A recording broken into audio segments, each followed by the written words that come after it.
And welcome everyone back to another season of USA/EUSL.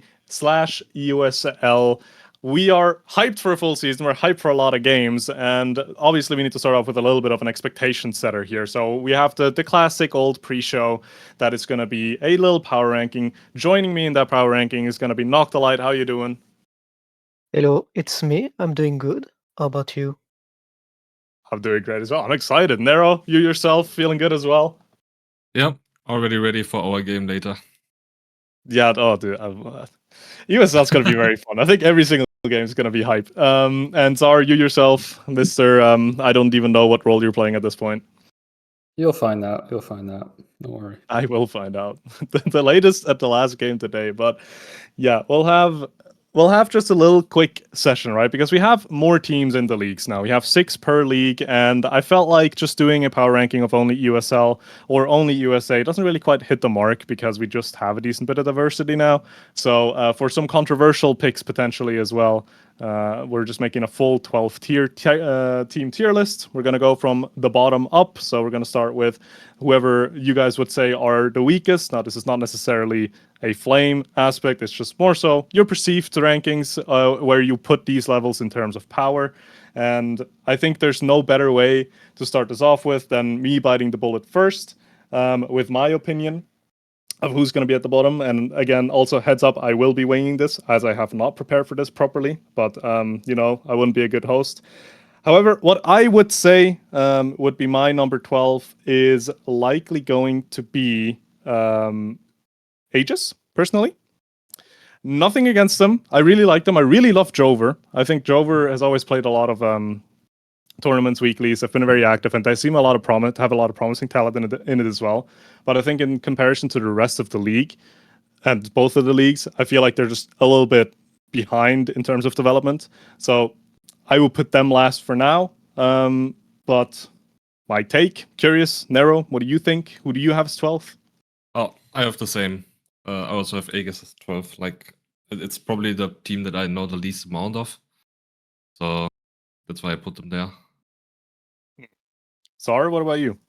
Same. Also, Aegis. Damn. Oh, damn. We're in for it. Is it a sweep? Noctolite, what do you think? I think I have to agree on that one, yeah.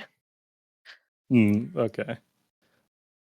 Do you have a more specific reason as well, or is it mainly just kind of like the same aspect of like you just don't know that much about them? Mainly because on paper they are the weakest, rank-wise, out of everyone in the league. Yeah, that is very fair. Who do you have as 11th then? Who do you say is just above them? I have to say the work and prayer team. I don't think they can compare to others.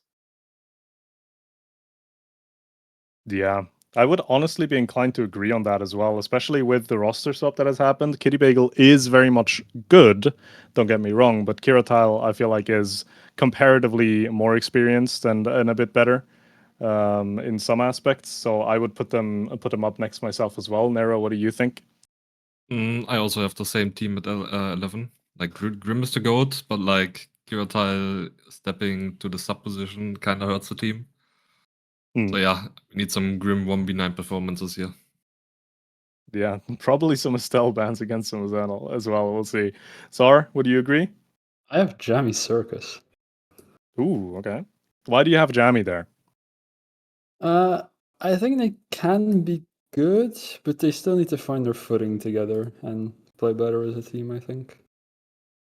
I mean, it's fair. Who do you have as your 10th then, Zar? Is Work and Pray coming up then, or do you have someone else? I'm afraid still not. It's a hot tofu then.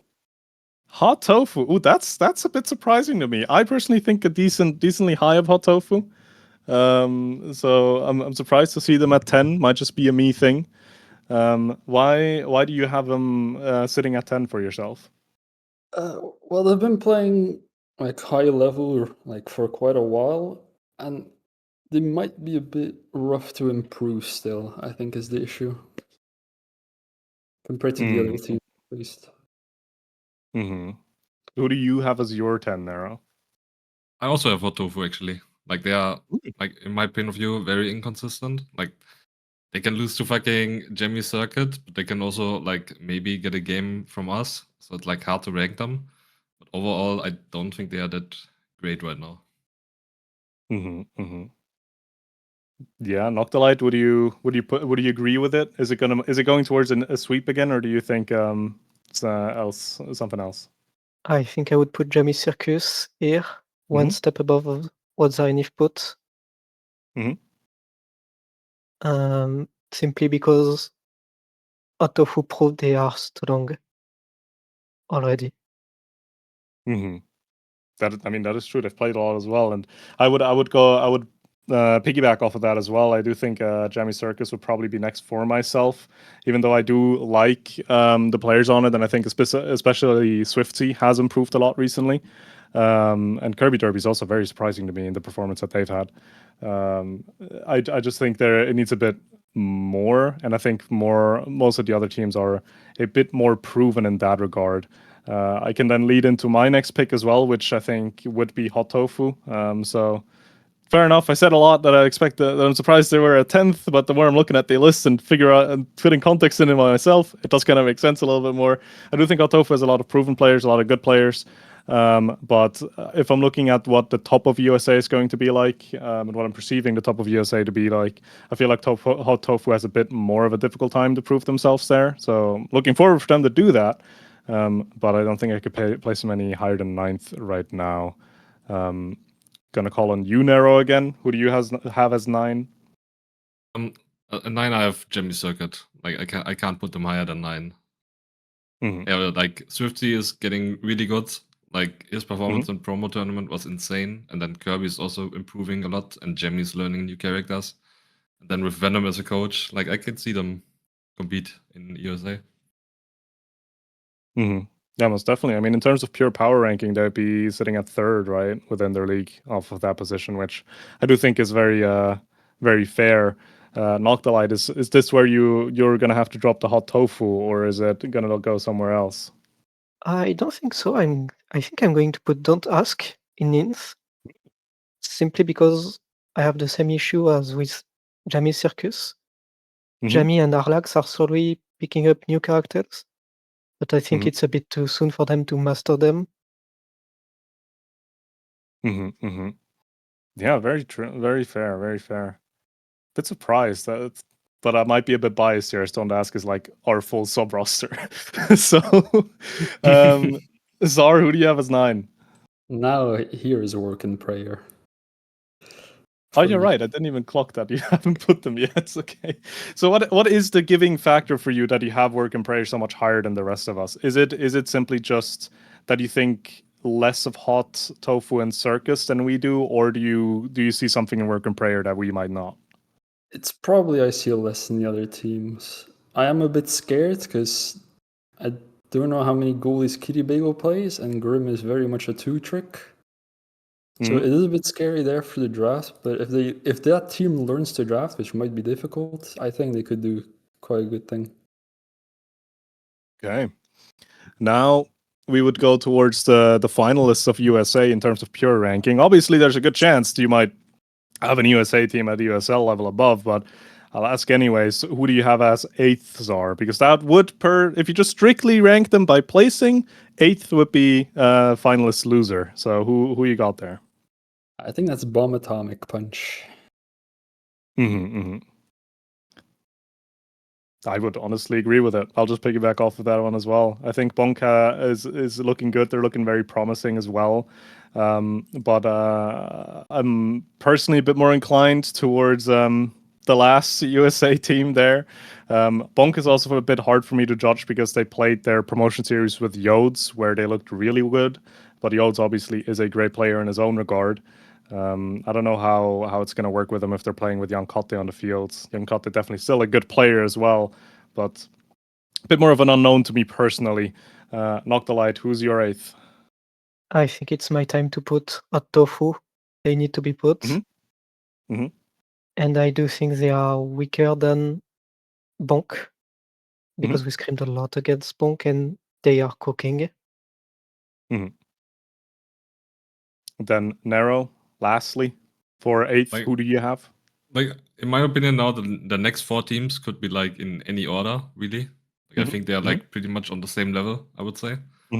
But like, I would say I would put Don't Ask here. Like, just simply because they have like some issues with drafting from what I saw in the promo. That is Like fair. character pool stuff. Yeah, so I'll actually lean into you here because now the interesting territory comes up. We've all put down 5 USA teams now, right? So if we're going into 7 now, are any of us going to be controversial enough to say an USA level team is an USA team is going to be better than a USL team? And because you've already kind of prefaced it that you feel like the next 4, including Ask, are a bit similar, I'm curious. Who's your 7? I might get a little bit of hate on here, like, but in my opinion, it is an EUSL team, and it is an EUSL team that lost in promo, so it's got to be Vibe. Any particular reasoning behind that? I mean, like since the promo, I have not seen Erta or Yuki really play. Like the only one really playing on that team is SMG. Like, maybe they will get higher when like the other 2 start to play more and grind. But like, yeah, right now I would say I put them 7th. Okay. Zar, do you have a controversial pick for your 7? I do not want a bounty on my head, no, so I will go with Don't Ask. you do not want to take that risk. We're splitting USL USA in half. That is very fair. Noctilite, what about yourself? I still think Bonk, it should be place events. I'm not going to elaborate on that. I don't want to die. That is fair. Self-preservation is a very valuable trait to have. Unfortunately, I do not have that either because I'm inclined to agree with Nero. I don't necessarily. I believe in Vibe. I believe in their potential, but I feel like with what I've seen from them, it still needs to be proven to me a little bit. Obviously, I'm also incredibly biased for Don't Ask Again. So if you haven't noticed, I feel like especially looking at the qualification series between them in promotion really opened my eyes to how close both of these teams are. And I think in terms of just players, I would say Don't Ask is a bit more hungry than Vibe, which is why I would put them above Vibe. But that's where the delusion ends. Ask is my 6. I don't think they really go any further than that for myself. But they would upset themselves in that. I just looked at the 2 numbers. I'm not saying them together, but in that area, they're upsetting their USL counterpart there. Noctilite, lowest of the USL teams for you. Then who would you put at 6? It's time to put the Cats. We own it. Oh. We think we are the weakest out of the USL teams. We are not going down without a fight, but on paper we should lose every fight. You gotta come in with more confidence here. You gotta say you're gonna win the whole season. We are going to bite. you have claws. You're going to bite. You're not going down without a fight. Nero, who's your 6? My 6 is another EUSL team. Oh, damn. Okay, the I'm USA down. team is still not here, so Yeah. My 6 is also Cats. Okay. I think the other team was just very unlucky in promo. Yeah, that is fair enough. I mean, yeah, we can talk about it once we're getting to your 5 a bit more in depth because I am actually quite curious on that. But I think it's a very fair placing as well. Zar, who's your 6? I actually have Vibe Check. Okay. Any particular reason on that?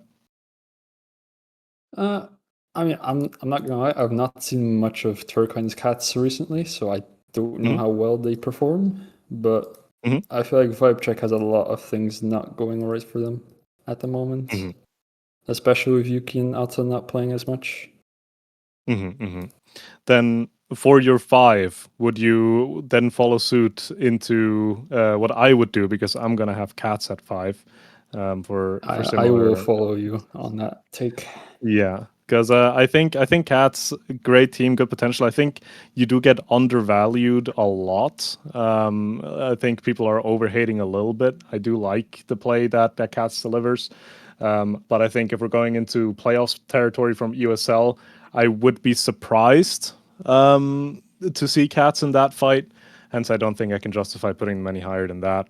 For yourself, Noctilite, who's your 5? I have to put Vibe Check here because they are strong. Don't get me wrong, but I don't see any of them play the game anymore. That is very fair. Nero, what's your 5?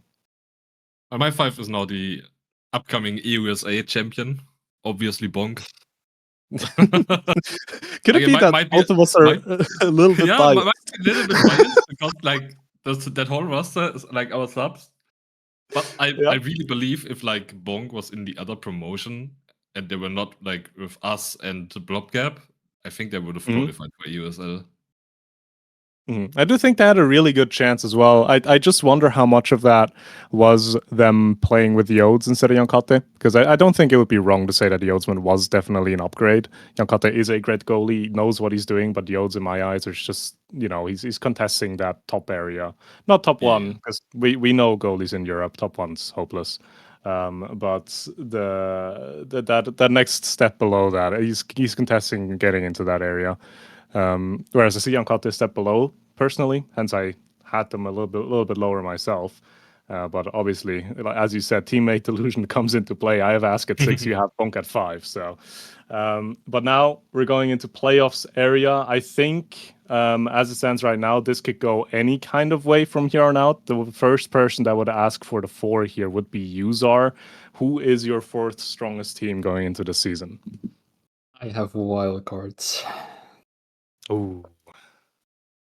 Why is that? They've certainly improved a lot recently of how much they scrim. It's kind of criminal how much they scrim in a day, but it's unhealthy. I think a limit of how much you can learn and adapt personally, at least in a certain amount of time. That is very fair. Nero, I assume you don't agree. No, I don't agree, and I have like Blob at 4. Holy, it's firing back. Shocker, what a shocker. Shocker. No one could have ever to guessed.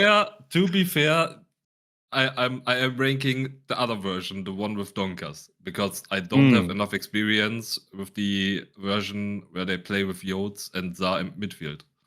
This guy is leaking everything, man. I think most of them know. Didn't need to know.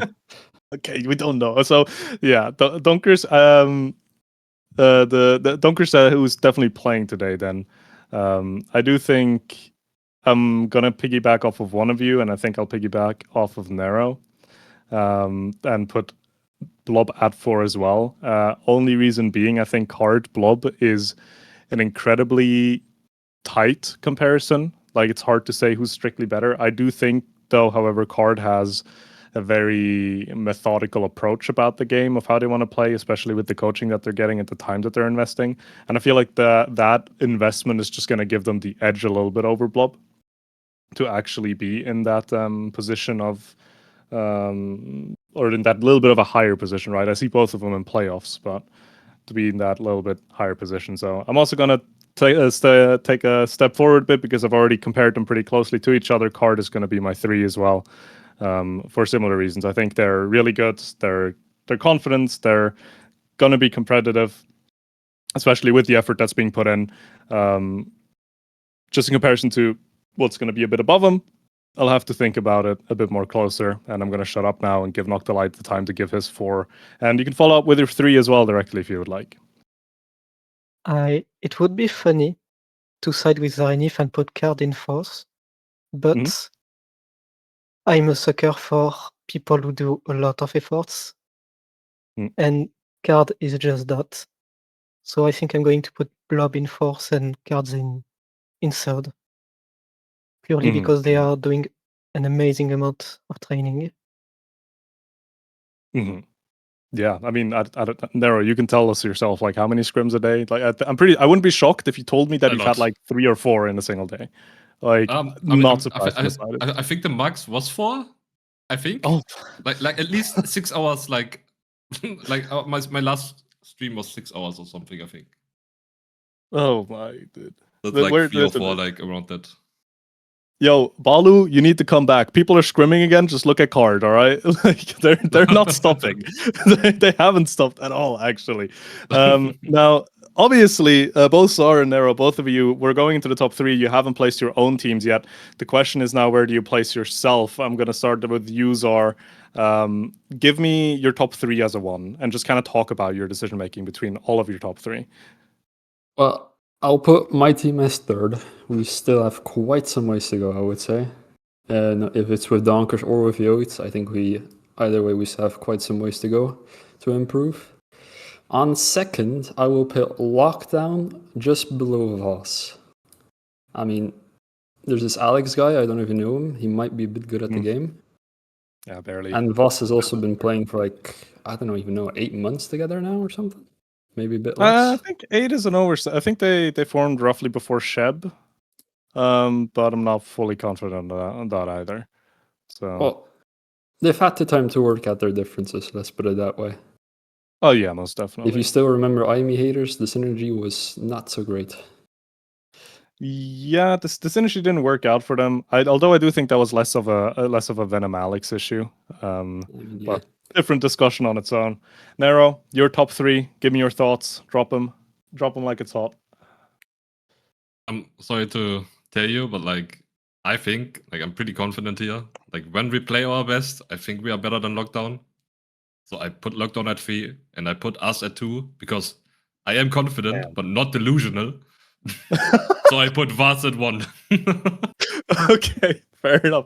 I mean, that's what I want to hear, though. I want to hear confidence. That's what the season. That's what fun is a season where everyone just says, "Oh, we're not going to win anyways" or anything, right? What fun is a season where you're not confident in your own team? And I like hearing that you're putting yourself above us because that gives me more drive to prove you wrong today. And on top of that as well, we're talking about confidence. I'm just piggybacking off myself. I think it would be wrong for myself to not put Luck at first, because I'm intending to win. So I'm expecting us to be the best. We're gonna have to still find out some stuff. Obviously, we've also not played an insane amount recently, but you got to have a little bit of healthy delusion to make things work. And I think that's going to be pretty much exactly that what we're going to have. I do think Voss, however, is still a very confident and strong team. I think all 3 of them are excellent players and can show the level of play that is needed to win a league. So I do think it's very close between the 2 of us. But I got to back myself a little bit and say we're gonna be in that one slot. And then last person in this discussion, Noctilite, your 1-2, hit it as a completely unbiased discussion in part of this now. Yourself, what do you think? I have to put in first the master rank bot chess, Alex, because this guy just doesn't make mistakes. So I have to put Vas in first. Sorry, Sloth. You go second. I'll take it on the chin. I don't think any goalie is ever upset if someone tells him Alex is better than you. I don't think anyone's taking that as an offense now, is it? So, all right. Well, then, but looking across the field, we do seem to have a pretty agreed upon trend here. I think that the top 4 are very agreed upon. You have that midfield section 5 to 8, who largely is being agreed upon, and then the bottom 4, as a result of that, is being agreed upon as well. So intriguing to see how this is going to plan out. With the exception of Nero and mine, Noctilite and Zara could potentially even just have completely correct placing at the end of the season, depending on how things play out. For me, Nero might be a bit more difficult considering we have teams at leagues that they shouldn't be in. But I think before we send it to a little break to make sure that all the games are starting and all the games are ready, I'll give some closing words to each and every one of you. Noctilite, what do you want to say? Do you have anything to say about your list or about the league in general? No, except we are not going down without fights. Yeah, that's good. That's what I like to hear. Nero, yourself?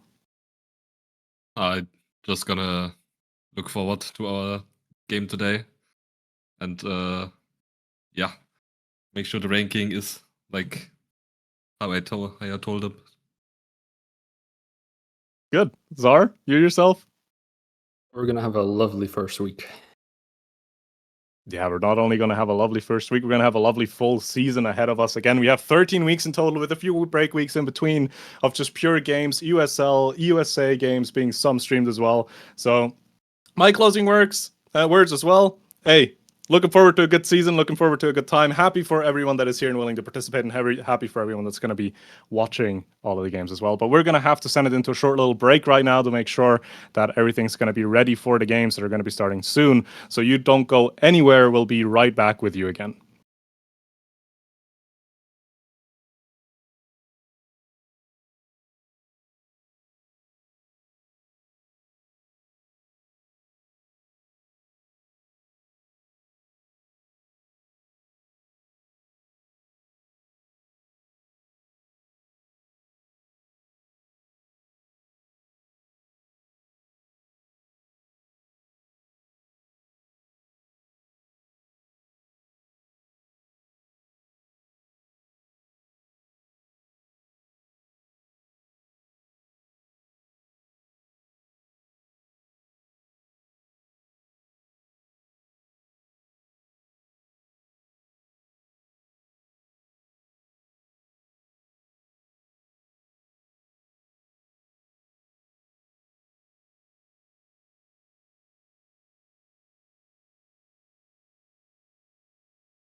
And welcome, season 4 of EUS.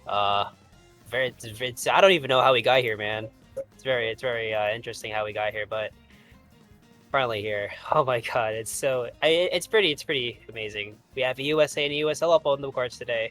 We have Work in Prayer versus Aegis, and I'm here with Jiggle Supreme, my goats. Hello. Hello. Likewise, double goat status in this lobby. In any case, we got Working Prayer and Aegis on the blue, Working Prayer in the red. First, starting us off, taking us to Goo, Gates of Obscura. With the extra special tempo swing start, we're seeing the Estelle band coming out of Aegis and the Rune band coming out of Working Prayer. Yeah, and obviously Aegis and Work in Prayer. I mean, Work in Prayer, both these sides. I mean, we have some new players coming in already. I mean, USA is pretty new in general, but we have one returning player, I think, to the leagues, and that be, well, Work in Prayer's little kitty bagel there on the side, on the goalie role. Of course, Gates Obscura, very midfielder heavy map at least, and this being, well, Work in Prayer's pick, to be very hard. Of course, going to be tough challenge rages to see how they cope with this. We have the Vice, the Kai, and the X versus the Dubu, Aimi, and the Now. So double midfielder spot with a hold it down goalie versus what could be a Vice goalie, maybe? I would assume so, because I think as far as I know, Vice is not necessarily great on this map as a midfielder, just for the same reason Vice is not great on any open map. And I think you get a lot of ult value in pocket on defense, just getting that residual damage onto the enemy forwards if you're just mashing your ult with the extra special. So yeah, I'd assume it's Vice goalie, but I'm perfectly fine to be proven wrong and it's like the Kai goalie or something of that ilk. But I just feel like, yeah, you don't get a lot of core control if the Vice is trying to hold it down in the midfield. Yeah, definitely so. I feel like the Vice and Kai can kind of be interchangeable, but it depends on how Aegis want to run this. It just seems that. And in the meantime, I think Vice goalie could work, but I would rather prefer the Kai goalie with bomb boots, especially on this map, just because the way that they get speed, it's gonna be very easy for them to get to like either side of the map through portal and easily combat. Even without portal, it's very easy for the Kai to walk up there, and for Vice, it's like controlling. So wouldn't be like a hater of any of it. Yeah, I think it's probably whatever you make of it. I think a lot more of a rotation heavy comp coming out of the side of Work in Prayer. I would assume it's Dubu goalie, unless they're locking in the Dubu brawler, which I think is real, like does exist. But I'm willing to put money on it being the Aimi now pivot, which is, yeah, I mean, I guess probably less overt scoring pressure. We're not seeing a stereotypical goo forward making things happen in pocket, but I think still capable of creating boxes, putting people into hit stun, securing barriers. So it'll be interesting to see how that plays out. I think definitely a more like mobile comp on the surface than that side of Aegis, I'd reckon. Definitely. So I mean, this actually could be Dubu Brawler. I don't think I'd be opposed to it either. But then it would just be, I think, Ivy goalie, and then actually, well, depends. It could be now goalie if you really want to be freaky. But Ivy's like a pretty good pick on this map as long as you're playing to the other portal side and starting to create offense that way instead of pushing portal. So it could happen. I don't think. I mean, well, we'll see when we get into the game, which we have, and of course the X onto not so easy. And there we go. There is a Vice goalie on the board, so going to be some sort of a lot of damage being come out onto the corners once they get into that position already. Ava on the Kai, and I guess not so easy on the X. Not so easy indeed. I mean, this X character, best in the patch, so it's gonna be a very hard challenge for, I think, the goalie. I mean, if it's a lock it down goalie, it becomes a little bit easier, but will depend and see who picks up the Dubu here. If it is a double midfielder, though, I think that's going to be a bit of an issue against the Vice just in scoring because you're playing ranged against range and it becomes a little bit hard. But it is the Dubu forward. Oh my Oh, days. this is so good. Okay. Okay, now this is a good way to start EUSA right here. Okay, we're getting right into the swing of things. Off this kickoff, bot plane, there we go. First rotate of the day. Not quite working out. The bell ringer from Not So Easy being a bit delayed, and we're seeing first corner pressure scenario, but the Dubu being level 1, not able to make too much happen. Good clear found by Vice, but unable to have much but come of it. But there goes the first barrier. Now just absolute melee in top lane. The second barrier is ultimately secured by the side of Aegis. And yes, here we go, just working the ball into corner, trying to make some offense happen, but not quite coming to fruition just yet. Grim being put a little bit of a strainer there, having his HP almost removed from the meantime, but Skylar stalls both of his barriers up against this Dubu forward. I mean, the big thing is that Kitty Bagel is going to have a little bit of a tough time dealing with this X for the most part, because now is all about sort of maybe winning it at a ranged motion, but be fair, the X, once they get into the corner and play a lot into the corner, it becomes a lot harder as Ava's working up the top corner here, and not so easy. What an easy score for him as he slots it right to the top side. Yeah, good work from the side of Aegis. I think they were pretty much in cruise control for the bulk of that point. I think securing the barriers as early as they did definitely was a boon in that respect. Going right into this next point, not so easy once again. Not able to win that interaction. The turret coming out from Grim, but it's a little belated, meaning that nothing comes up the pressure. Tyler stepping forward, trying to force this ball through the midfield. But man, yeah, the Big Smoke manager on that Dubu just so large, so oppressive. Dubu Brawler definitely putting in work. Good rotate through portal by Not So Easy. Big Smoke manager almost getting blown to smithereens, but managing to just about weather the storm, fighting for his life up in that corner and also evading through the portals. In the meantime, allowing the side of Aegis to establish some good core control. But exactly what you want. This is a good setup built by the side of Work and Prayer, but nothing coming of it now. Grim just looking to rotate through portal. But yeah, I think a bit of a neutral state evolving in the play currently.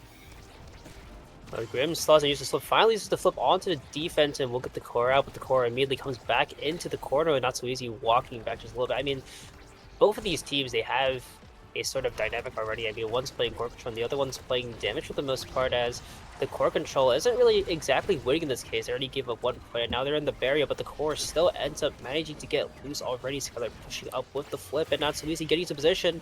Will pop the X Maximus and won't get any value though. He will stay alive, but Kitty Bagel on a bit of the threads here, and the core going red on overtime is not making this any better. They just need everything to hit, and the core going all the way around just isn't helping Big Smoke Manager get into this corner though. Yeah, I think there's really a lot of the offense right now feels really smash and grab, especially out the side of Aegis, because they just don't really have any mechanisms to establish sustained core control. That said, a lot of ways to establish sustained damage. Big Smoke Manager now devoid of any sort of evade, meaning that could be a sitting duck if the abilities are on deck for Aegis to start securing these kills. What you might want to do, considering the energy economy is starting to go in. Okay, well, never mind. Energy economy once again back in the Great Depression, but no energy, no problem. Big Smoke Manager finding the strike to tuck it bottom corner there. Yeah, no abilities expended. Big money moves. You can even say that flip was used to score the goal there. It's all good. But Aegis already having a big lead in the energy economy, 1 flip and 2 more 6 to butter coming up as both Barons fall on their side though. Not a good look for them as Ava having take the orb, and they have a very, very hard fight to go off of. Not So Easy still has the flip to work with, and so does Ava, but they just need to get in the position to do so. The flip coming out to the top side won't hit the demon angle though, but 1 barrier on the other side will be found. The portal side being found, and now corner offense being set up, but it leaks out, and Big Smoke Manager almost catches it though, but the defense is holding strong until that moment. Big Smoke Manager keeping it in the cards as he hits it to the middle. Skylar isn't able to catch that, and we're up 2-1. Yeah, I think that was a really good forcing of the 2v1 and not too much of Ice can do in that situation, even with abilities. So yeah, good setup on that offense there. Good save coming out from Skylar with that Chain Lightning to make sure that it's still 2 barriers apiece for the time being. But Ava, Big Smoke Manager, neither of them really playing the game at this moment, just killing each other. Don't K, bada bing, bada boom. Big Smoke Manager off the map. I believe it was it the Vice Power Chord that did it? And anyways, We also see a flip coming out. That's not great. What's also not great is the barrier falling. Really good position here from the side of Aegis. That said, not so easy, having to just drop back and help defend and getting an orb in the meantime, meaning Skylar's really the only one looking great in the health department, but now not looking great themselves. Also expending the flip.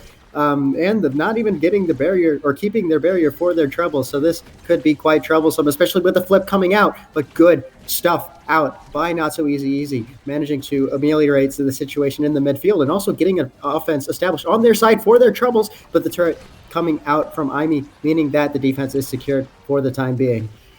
Oh no! Oh no! Oh no! Oh good! Oh good!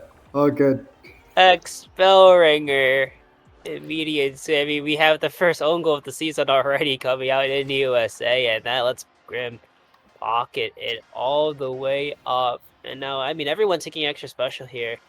Blading Temple Swing come back into the draft right now as Imi first pick on the board. Has a lot to really work with here. Inner focus, stacks and stacks up for grabs. I think he's just waiting for the passes to come all the way down to deny the Kai a little bit in terms of speed. So they do deny the Twin Drive and the stacks, and Doobie does get Rampage here. And of course, I mean, Not So Easy has a, I mean, he still gets to scale off Prize Fighter, but he's only found one reliable KO, I think, off of a dash onto Big Smoke or Grim. But if those KOs come a lot sooner, he's able to scale really well into this. Let's hope he does so, as one barrier already taken on their side. The corner offense, Evo winning another strike war against Kitty Bagel lets them set up already. And of course, they do have a lot to play into. I mean, the speed for Skylar in terms of core, and of course another KO being found, but KO being traded back actually. Yeah, I mean, there we go. We're on to 2 apiece. Neither team really looking to press their advantage, kind of just keeping the ball away from each other, which is perfectly understandable. We're now back to the way things should be. Both teams back at full strength. Ball going straight through Portal to Not So Easy, but can't really make anything happen. Solo there. Good confirm on the barrier. Big Smoke Manager, I believe, winning the strike war, securing that barrier.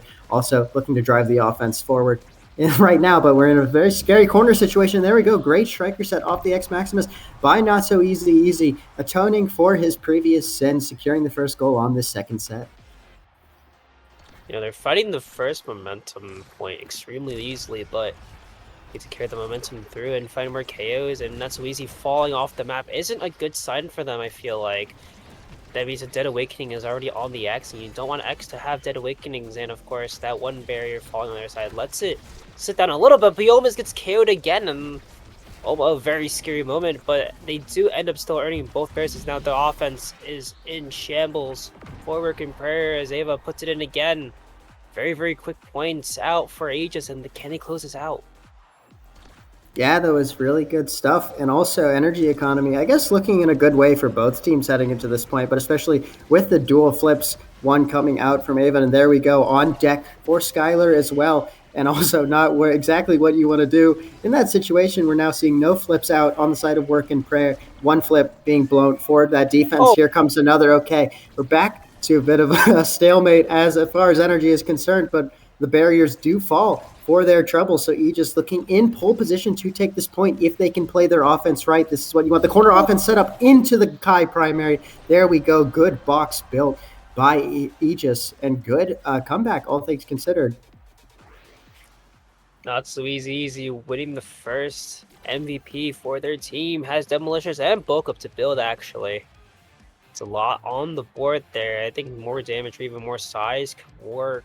They will opt for the size, though. Demolition is coming all the way down. I mean, to be fair, they have been playing a huge part in taking down every barrier so far, so that's going to get insane value as long as they keep playing it. But now it drops down to get the Monumentalist here. I mean, no one could have taken it on the side of Aegis.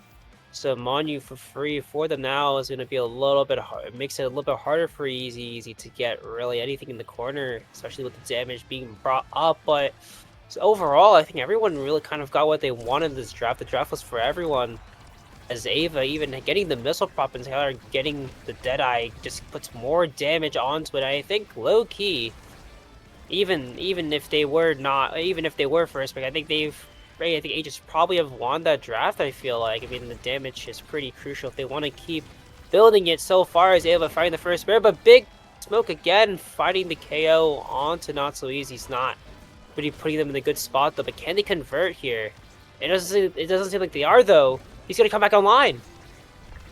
There we go. Yeah, back to 3v3. But I guess the conversion coming out a bit belated, meaning that a 1v1 is being forced, but the good power chord coming out of Skylar, able to cut it before it gets too bad. And there we go. Ball ready to rotate it into Eva. Big Smoke Manager almost calling it out with the portal movement, but not quite getting there. Now, good rotation between the two Aegis forwards, trying to set up this corner pressure alongside the long side wall, but nothing happening until now. They do secure the barrier. Now ball, just being shuffled between the two work and prayer forwards, but not sorry, Not So Easy there to secure barrier. And yeah, good first point. At that point, Loki kind of looked lost for Aegis, I feel like, but I'm always wrong. Not So Easy doesn't even need to get the kills yet. All he needs is kind of just the core control, and allowing the core control to happen means a lot of these bad things could happen, and he finally gets one KO. Kitty Bagel sent off the map. Now 2v3 power play, can they convert here? I guess they technically converted. They're just opening the barrier gates, and that's good enough for them, but can they get the score here? Kitty Bagel coming back online, as well as Grim having almost a full stick of butter on the board now. We'll earn that second barrier too, as well as the co-op being flipped out and the ults coming in clutch to secure it there, as Work and Prayer pick up another one. Yeah, that was about as checkmate as you can get. Good secure on that point, and yeah, anyone's game still. I think draft proving to be as pretty much as equal as we were saying it was. There we go, though. Good cyber swipe coming out of Grim to get that first barrier, but a little bit of wall-based chaos, meaning that the second one does not fall, getting trapped on the other side of Big Smoke Manager's wall.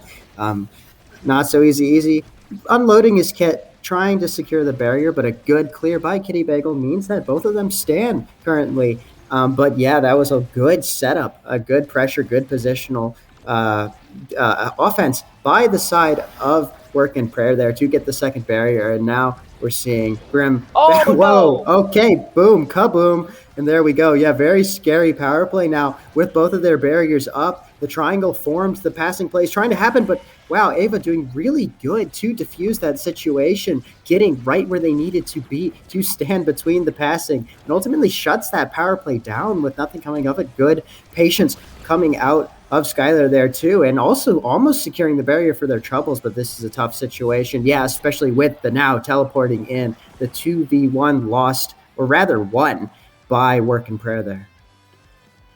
Definitely so, and that's the good thing about both range goalies here. They have a lot of movement between both sides of the map, and obviously Kitty Bagel and Skylar are both using it extremely well. For that matter, one goal being scored for each of them, and now Kitty Bagel getting up in there, won't fall, but Grim about to fall too for the most part. He will have to get to evade out to evade both the Supernova and the EXO, as Ava with the tempo flips it out, and now Grim and Kitty Bagel having to fight for their lives there. One falling down, but Big Smoke Manager still has a lot to work with. Flip coming out to the bottom side is missed. Everything missing there is not good there.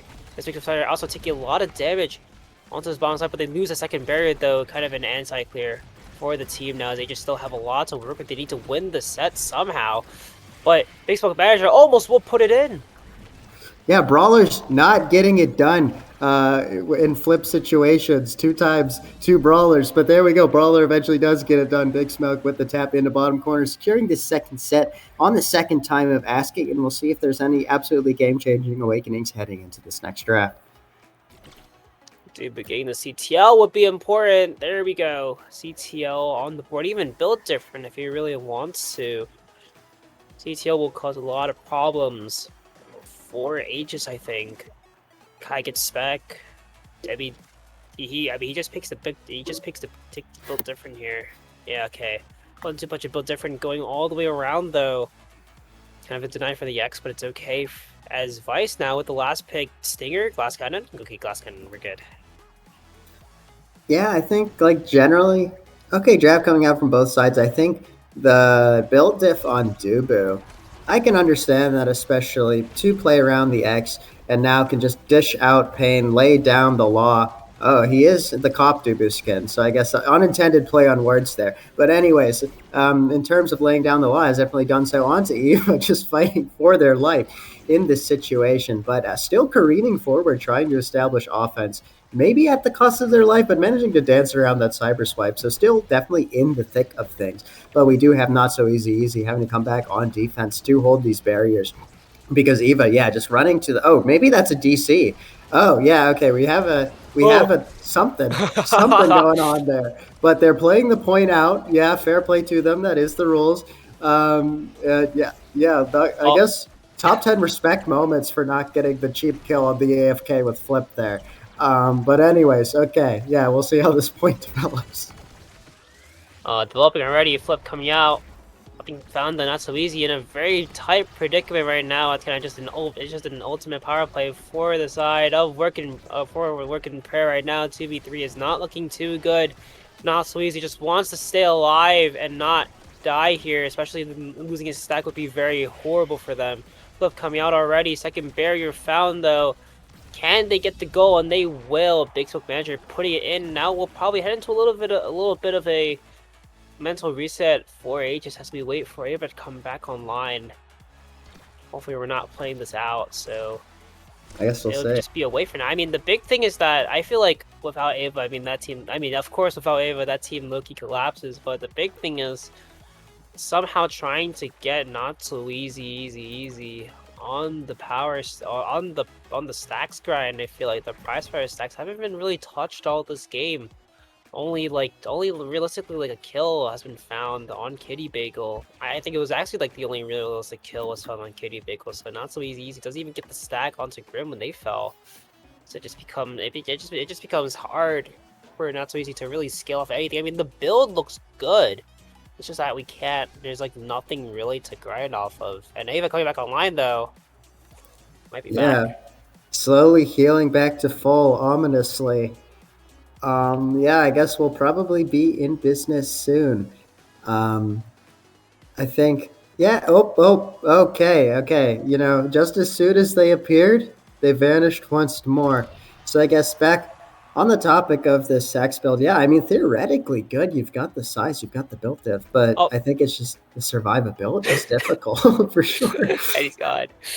Yeah, that's what I'm saying. It was literally, he appeared, he started healing back to full, didn't do any sort of input, and then just disappeared again. He's back! Okay. Second time of asking, second time's the charm. Let's see. Okay. We're back! Okay, we have life. It's alive. Okay. It looks like we're in business. The OT core speed is about to go nuts. The second Big Smoke decides to hit it. Okay, here we go. Back into the swing of things. The rotates. Coming out, and here we go. That core really fast, being able to be worked out of the pocket really quickly. But good TP by Skylar. Equally good flip coming out of the side of Work in Prayer to make sure that the flip actually comes to nothing. And here we go. Yeah, Dubu doing Dubu things. Good play by Big Smoke Manager. Really well-positioned wall. Able to confirm off of the lock to open this barrier. And yeah, there we go. Good tap into the bot corner there to capitalize off of a pretty belated point. Work in Prayer, putting in the work. Having kind of a lot of prayers for Eva getting DDoS there, and obviously they're on match point already. One glitch pop is all it takes. Every ability for Imi being put in the bag, and Kitty Bagel trying to get anything done, but just can't seem to happen. Big Smoke Manager falling off the map, and of course not so easy. Finally getting another stack though, as now Aegis just needs to convert here, but Grim is doing a good job taking it away for now. It just feels like they're just shooting at a Kitty Bagel. They get one for their troubles, but still the corner still needs to be worked upon. Now Monumental doing just a good job just keeping the core away with the light hit, and it just allows Kitty Bagel to walk up, everyone to walk up for that matter.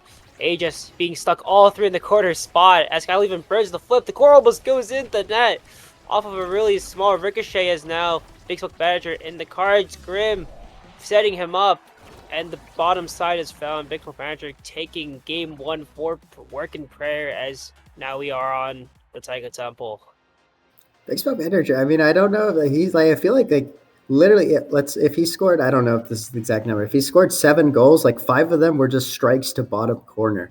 Very good. Locked in aim, some are saying. Oh, He did score 7. seven. Okay. Oh my God, call me locked in that way. But yeah, no, I think a lot, in spite of the Dubu, I think a lot of his kit, he was just blowing it on barrier and then just getting really, really locked in with those strikes to secure those confirms. So good play to him. Seeing all out defense. The saves definitely a lot heavier in the direction of Aegis there. Which probably just means, I think game state was generally against them. Seems like they were onto the defensive a lot more. I think especially this Dubu, once the Dubu started scaling, just so capable of keeping the ball in your end. And yeah, I think we're seeing that manifest in these stats. Yeah, I kind of said that he only got like 2 realistic KOs. I mean, he got 4, but the only problem is that he got 2 of them. Like he just wasn't killing anymore after the first. He did get 2 really nice kills, but after that, it just seemed that he went not so easy. Just wasn't finding any value in the kills anymore, and that kind of let the game spiral out of control just a little bit. Because if you don't have any kills and you're not doing enough damage, what's the point if you're playing into a now goalie, which can literally heal anyone on the map for fun? It becomes a little bit difficult for them to really do any more damage, and since no one really played damage that game, it just seemed that defense, or at least that team comp, was not looking too good. But hey, I'm also reset. I mean, Ava had DC'd, so we can count that as a little bit of a tomfoolery. And obviously, we can go on to the Taiko Temple, which is their map pick, obviously. So just on the map pick of Taiko Temple, will we see more tomfoolery going on? I mean, they've already opened Pandora's box here. Big Smoke Manager, already doing peak tomfoolery. So, I'm all for more tomfoolery. If we can get more dubs, running on the temple, hell yeah, that's my kind of game. I don't care where he is. Post him up somewhere on that team comp, and I'll be happy. The Dubu midfielder, Asher Ford, trust. That'd be tough. That'd be tough as bricks, bro. That would quite literally be tough. And I mean, there are some big Dubu haters out there in the world, especially in EU. So hey, Big Foot Badger, let's go. We need more Dubu games. Yeah, that's what I'm saying. Wait, I don't even. Did I bet on this match? That might be a conflict of interest. Okay, but anyways, I don't even remember who I bet on, but I think I did. Anyways, yeah, Big Smoke Manager, make it happen, man. I want to see that. Anyways, in terms of the game at large, yeah, Taiko, a lot more of a confined map. It'll be interesting to see if they try to spec into a damage comp again, because I did feel like, obviously they did a lot of damage, but not actually as much damage as the non-damage comp, I think, if you sum it up. A lot of their kills, like you said, kind of felt a little incidental. So it'll be interesting if there is a change in the game plan heading into this more confined space, or if they just try to rock the damage again. Rocking the damage just have to be a big consideration, I feel like. I mean, in general, Taiko Temple is a great way to start murdering people, but depends on what the start is, honestly. I mean, if the start isn't good, it just seems like you're just gonna have to deal with the psychopaths. I mean, actually, well, some starts are good. It just depends on which ones you want to play into. But it's all on Aegis right now. They're on the back foot. They have 1 game down. Can they bring this back on their own map pick? I mean, so far, Ava and Skylar are doing a good job connecting on these passes and finding stuff. It just seems like the execution, or at least the simple stuff like winning the Strike Warriors, is a little bit offsetting. But hey, this is like the first game of EUSA. It happens if we're a little bit nervous and such. But obviously, Aegis had to bounce back here, and even Taiko Temple wants to be bounced back. Smile. Surely that was not a pun. And I think positionally, Aegis was also at times, I guess, out of position, just given how much damage, especially their forwards, were taking. So it's kind of hard to build box when your brawler's getting knocked around like a pinata. And also, I guess, likewise, when your midfielder is getting strategically DDoSed and taken out of the play. But yeah, I think, like you said, the offense was just, I think the execution came up a little short in that game, but new game, new Aegis. So yeah, like you said, life on the line. Hopefully they can execute just a smidgen more. Has character draft started, or are we still waiting on that? Yeah, the draft. I feel like the draft, like the character drafts for either side they were respectable. I think none of them really went wrong. I feel like that was going to be a pretty even game, even knowing that Dubu was on the cards. But obviously, on the side of Aegis, they didn't really have any creations. Maybe if someone created creations, it could have been different, but I don't think any of them do. Actually, Skylar might, but I think he was already in the notion of playing damage with Vice. I mean, they did get some. I mean, they do have more KOs, but it just seemed that the KOs just weren't able, or I mean, they did a lot of work in the first set, but losing that set allowed. What did it have allowed them to score more goals? I mean, they did bounce back the second set, but after that, it just seemed that they couldn't find any more juice in them, so they just ended up stopped KO. They just ended up not killing anymore, and it just ended up being a loss on their side because they couldn't plan the damage right. Yeah, happens. I think. Oh, here we go. Okay. Oh, damn. Well, maybe we hyped up the Dubu too much, and they were watching. But yeah, unfortunately, no Dubu coming out. Work in prayer, saying hell no. We are also seeing Aegis ban the rune. I think pretty understandable given the Monu start. Yeah, well, work in prayer. I mean, okay, well, to be fair, they were first pick. They could have actually taken the Dubu, but this time around, I think it's going to be the Asher or Big Spec Manager. Little bit scary though. I mean, Asher on Tycho is still very hard to really play into, I think. So, yikes. But the big thing is just how this draft will possibly go. The Atlas actually coming out for the side. I mean, it could be a midfielder Atlas. That's all I'm saying. I'm not trying to plant any seeds or anything, but it could be a midfield Atlas. I mean, this is looking the perfect start for Atlas, though. I'm all for the Iron Spear if we're gonna see midfield Atlas. Like, hell yeah, I love tomfoolery. Okay, there we go. The Asher does eventually trickle in from some team. Going picked. Go figure. Yeah, I think both teams playing the Creation Twin Drive matchup about as you'd anticipate. These are the picks I would have probably anticipated, and we'll see if that conjecture is carried through for these last three of the draft. Work and prayer taking their sweet time to lock in these last two picks. So it'll be interesting what they end up taking. Okay, there we go. The era coming out. Yeah, Monu, Evergreen, especially on a map like this where you can kind of just consume one lane with your NATO, forcing the rotate, which you can just, if you're coordinated, you sweep up. And then, yeah, we'll see what the second one is. If it really is Atlas era, then who's playing the brawler or the goalie? I mean, this could really go either way. I mean, Big Magic could realistically play Atlas forward here. Oh, never mind, it is X. So it's Atlas era X. I mean, era X is still very, very scary anyways. It's still a very, very hard, tough nut to crack, and especially with Big Magic playing the X here, it's going to be a lot more difficult. Really want to get inside of the plays in last pick, though. Juno, what can really play with Asher and Juno into the start? It just depends on what they want here. I mean, there we go, the Mako on the board. I'm surprised that the Mako didn't come out on the other side, though. Mako RX would have been full kit and comp for them. But it is okay. We have kind of a different goalie situation. We have Atlas Era X with just one creation versus Asher, Juno, Mako with, I mean, technically, they're all creation characters if you really think about it. Let's take Manu on Mako, please. Smile, surely. Oh, hell yeah. Yeah, that's lucky best on Mako, I cannot lie. But in all seriousness, yeah, I think we were trying too hard to manifest the Atlas forward, but realistically, it was never happening. But, I guess a man can dream. But yeah, two relatively strong comps, I think. Era X, kind of evergreen, especially on a map like this. The Atlas, yeah, especially with Twin. Can kind of lock it down in pocket. Might opt for Manu, though, but I don't know why you would, realistically.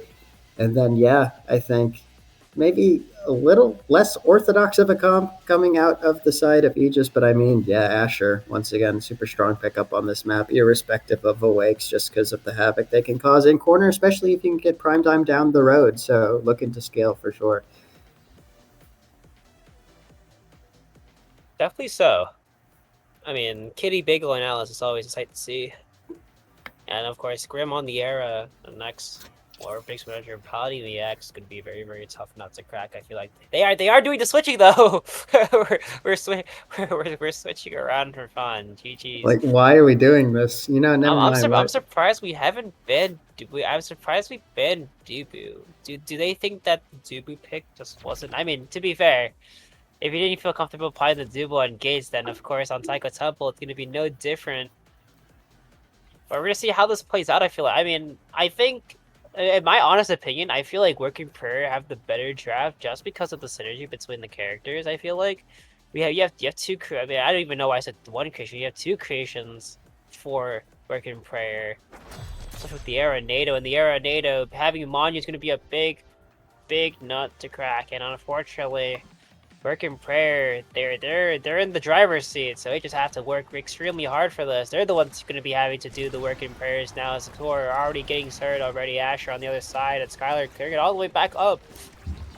The big thing I wanted to point out was kind of just the X into Mako pick. I mean, to be fair, they're like Mako normally wins these interactions, I feel like, but instead, if you don't have a midfielder like Asher just did, right to Grim, it just becomes a lot harder now. And of course, both bears being earned is an instant conversion for them as the core goes all the way around and will not sink in, actually. Yeah, W Big Smoke Manager defense. Brawlers get it done no matter where on the map. And there we go. Good interaction won by Kitty Bagel to kind of diffuse what was a really cagey defense. And now I think advantage swinging back in favor of Working Prayer now that Not So Easy is kind of being barred from playing the game, meaning Grim and Big Smoke Manager get free reign to kind of work the ball between them and do so and secure the barrier for their troubles. Good patience by Grim, meaning the offense is kept up, but Big Smoke maybe a bit too overeager with that X dash, unable to make anything happen. Skylar getting the easy clear in the end. And here we go, really scary corner situation. Kitty Bagel expending the Atlas secondary to manage to deal with the Asher for the time being. And now, yeah, the OT horse speed going a bit nuts. Both teams just struggling for an opening. And there we go. There's an opening. Yeah, good. That's what you do against Demako. You just put it real far away from her, and then she can't really do much. Good goal. Big Smoke Manager should get twisted to the top corner, so that's just kind of funny. All good, and I didn't know according to my data, but Asher is the shoe. Another name hider, SMH, but it's okay. All good. First barrier already being found. Second one too being found as Big Smoke Manager connects on both of them. The big thing, I mean, oh my god, just a massacre there. Insane kill onto the Monko. But the big thing is that, like, Grim and Manager, they have this kind of, I mean, it doesn't even matter what characters they play. It just makes it so much easier for them to be able to manage themselves into that position there. As Grim is just the one sitting on the midfield line. Even Kitty Bagel walked up. The amount of synergy between all three of them is another really funny Big Smoke Manager moment just happened there. The core going all the way around back to the goalie. And of course, I mean, just look at how they're playing.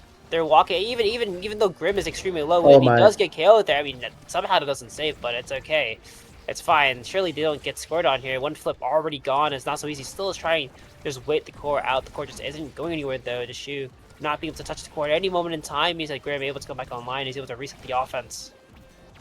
And here we go. Yep, both teams back to 3 players apiece and getting the barrier for their troubles. Big Smoke Manager eating a lot of abilities. Both members of Blue Side eating a lot of abilities, frankly, but good snuff out by Kitty Bagel there to make sure the Asher flip from Tishu comes to nothing. Grim trying to get in there, get in the mixer, but not quite able to hit the ball. And now getting hit by everything but the kitchen sink. Good ulti by Kitty Bagel means that they keep their midfielder for the time being, though. But yeah, first barrier does end up getting sacked, but as long as you have another, all good.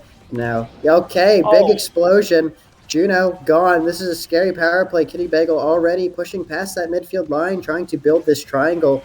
Interesting bounce off the wall. Not able to secure anything with it, but the power play persists for the time being, but nothing coming of it once again. And we're back to 3 apiece, but Kitty Bagel just locking it down in that midfield with 2 different circles. All good. Just Atlas things. Okay, here we go. Back to a little bit. Okay, overtime neutral situation.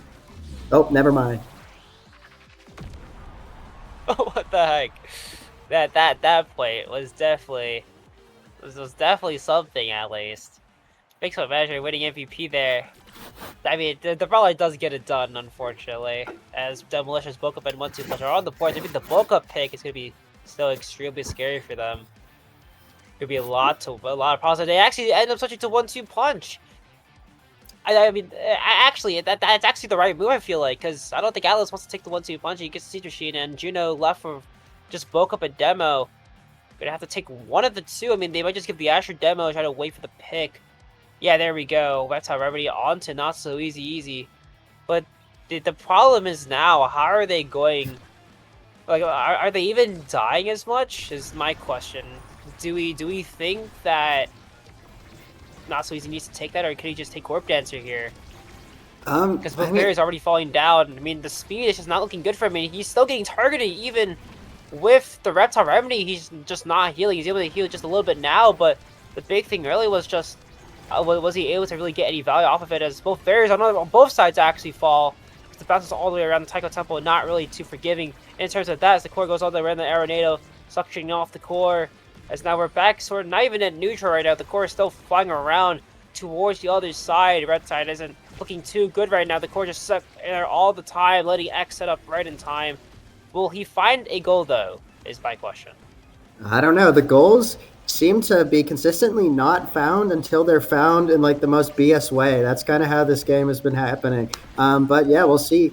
Corner pressure developing, but not capitalized on. But yeah, both members trying to keep the core in the corner, but it does wriggle clear. Skylar finding a good clear. Kitty Bagel, another secondary, a little preemptively, almost getting a weird interaction off of it, but does manage to get it out of the net. Good playing around this Asher with Flip. Good work by Kitty Bagel, holding on to their own for the time being as well. Crazy core speed off that Juno slime, but Kitty Bagel able to position and get equal to it. Oh no, unfortunate exchange of flips coming up Dishu's way. And yeah, there we go. Good tap into the top corner against a pretty defenseless Kitty Bagel after blowing their energy. Yeah, G down for Kitty Bagel isn't a good sign for the offense. Is now Big Square just has to lock it in. The core going all the way around, and Age is looking very comfortable yet again on their own map pick, of course. The core getting slid out, though. The core isn't going the right way, and one barrier will be following the other side, though. Big Square Manager taking a lot of damage, and Grim having to step up onto the plate, trying to kill the Shoe, but the Shoe, I don't even know what happened. I think he just got hit by the Judo slime, but the Shoe, the one almost falling off, but he gets saved, though. The save is good. It's Not So Easy trying to work up the corner here, trying to convert on this power play. Isn't able to do so as Big Pressure does come back online, and the kill from Grim, or kill out to Grim, isn't found. The 1-2 wasn't good enough as Skylar tried to defend with his life. He has the flip up, will use it towards the top side. It's Not So Easy, clears it back up around, but the core being stuck in the dribble means the core is back on their side. One barrier found, second one about to be Big Pressure caged off, and now Kitty Bagel, the one putting pressure on the top side, will get reset back as both parties are now in a state of panic. Core speed on overtime isn't good. Kitty Bagel even burned their flip on the offense, and now not looking too great as the core ricochets all the way around. Now he just needs to find a passing out to Gasher, and they do. The bottom side is good. Yeah, very good strike. That was a point of margins, to say the least. A couple of really good strikes in the immediate lead up, and obviously conversion of that goal. And yeah, I feel these points are going crazy long. I guess that's what happens when there's two lockdowns in net. But yeah, I think this game definitely probably going to end up going a lot longer than the first one, just given how capable these goalies are of holding. Almost low-key Grim, it's really unfortunate Grim doesn't die there, because not getting much value out of that Atlas hold. But, you know, no value, no problem. Big Smoke still managed to capitalize on that offense, and Grim will be brought back to full health for this next point.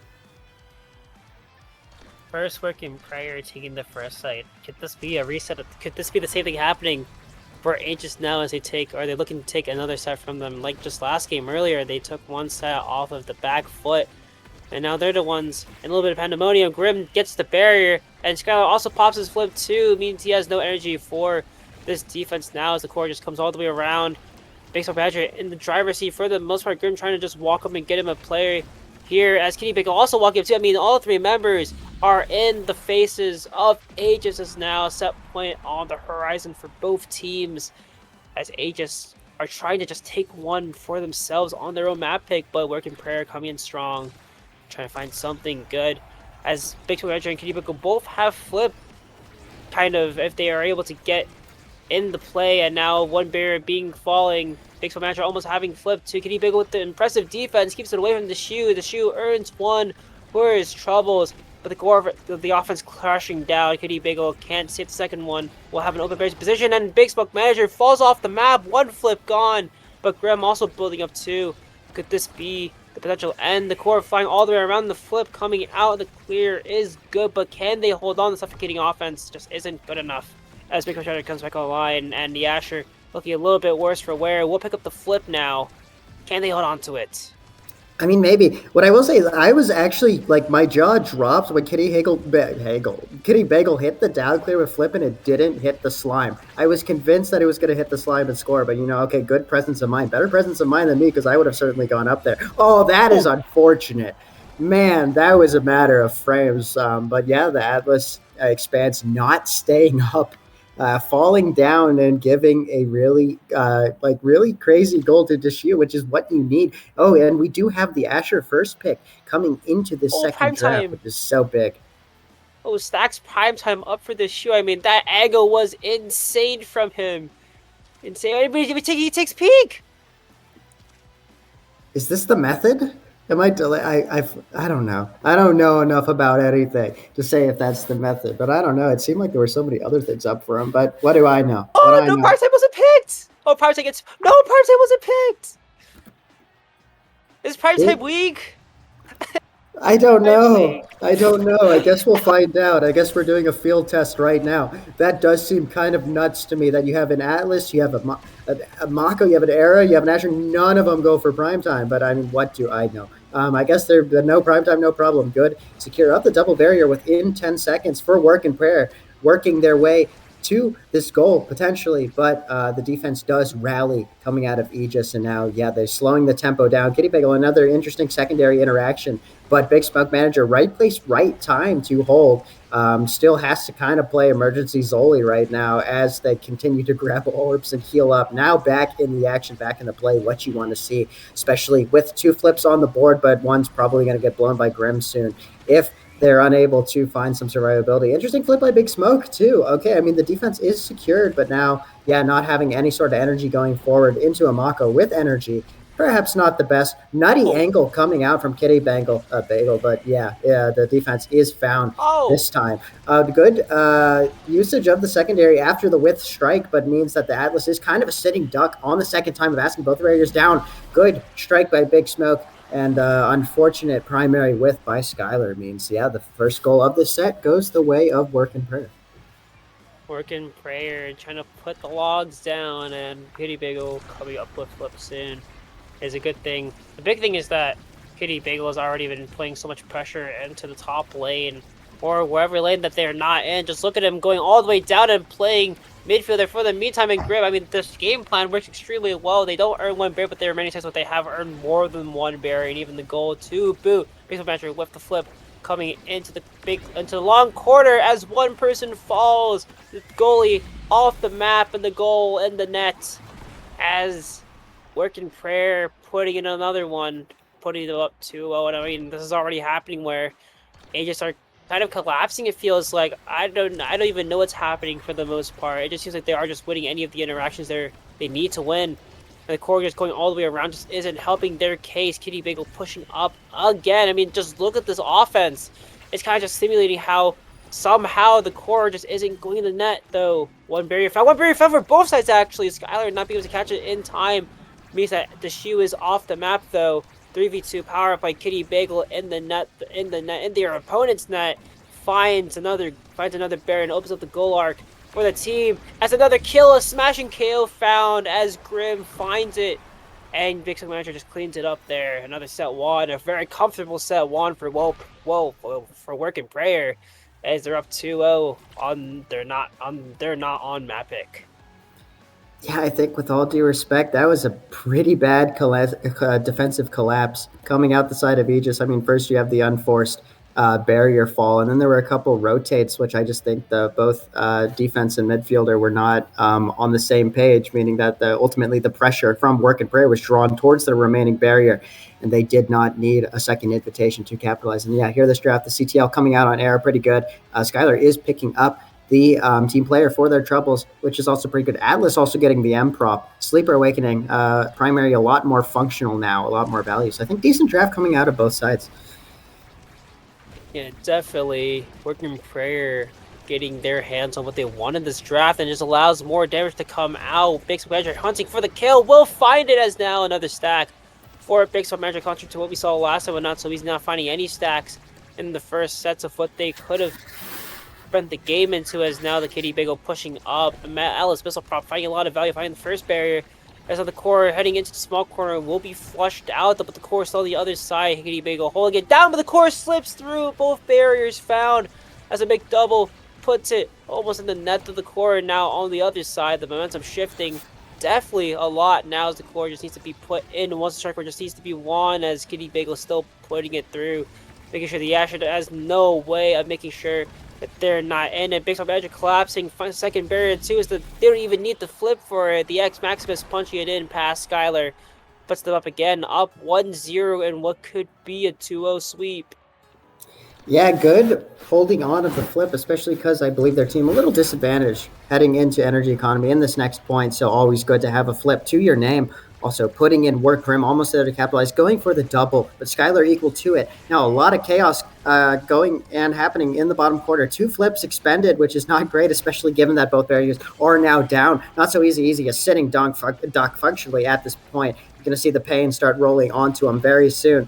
But the offense for the kind of distracting the efforts of the Big Smoke Manager in the meantime, not so easy. Managing to escape with their life. Ooh, the double, almost secure, but Kitty Bagel equal to a flip, and there we go. The NATO killing Skylar. There we go. That is that Monu value right there. And yeah, easy tap in for the era, given the good kill setup. And yeah, now Aegis with their life on the line. This is game point in the second game. What could be, and likewise, Work and Prayer just on the precipice of their first W of the season if they can just make one more good conversion.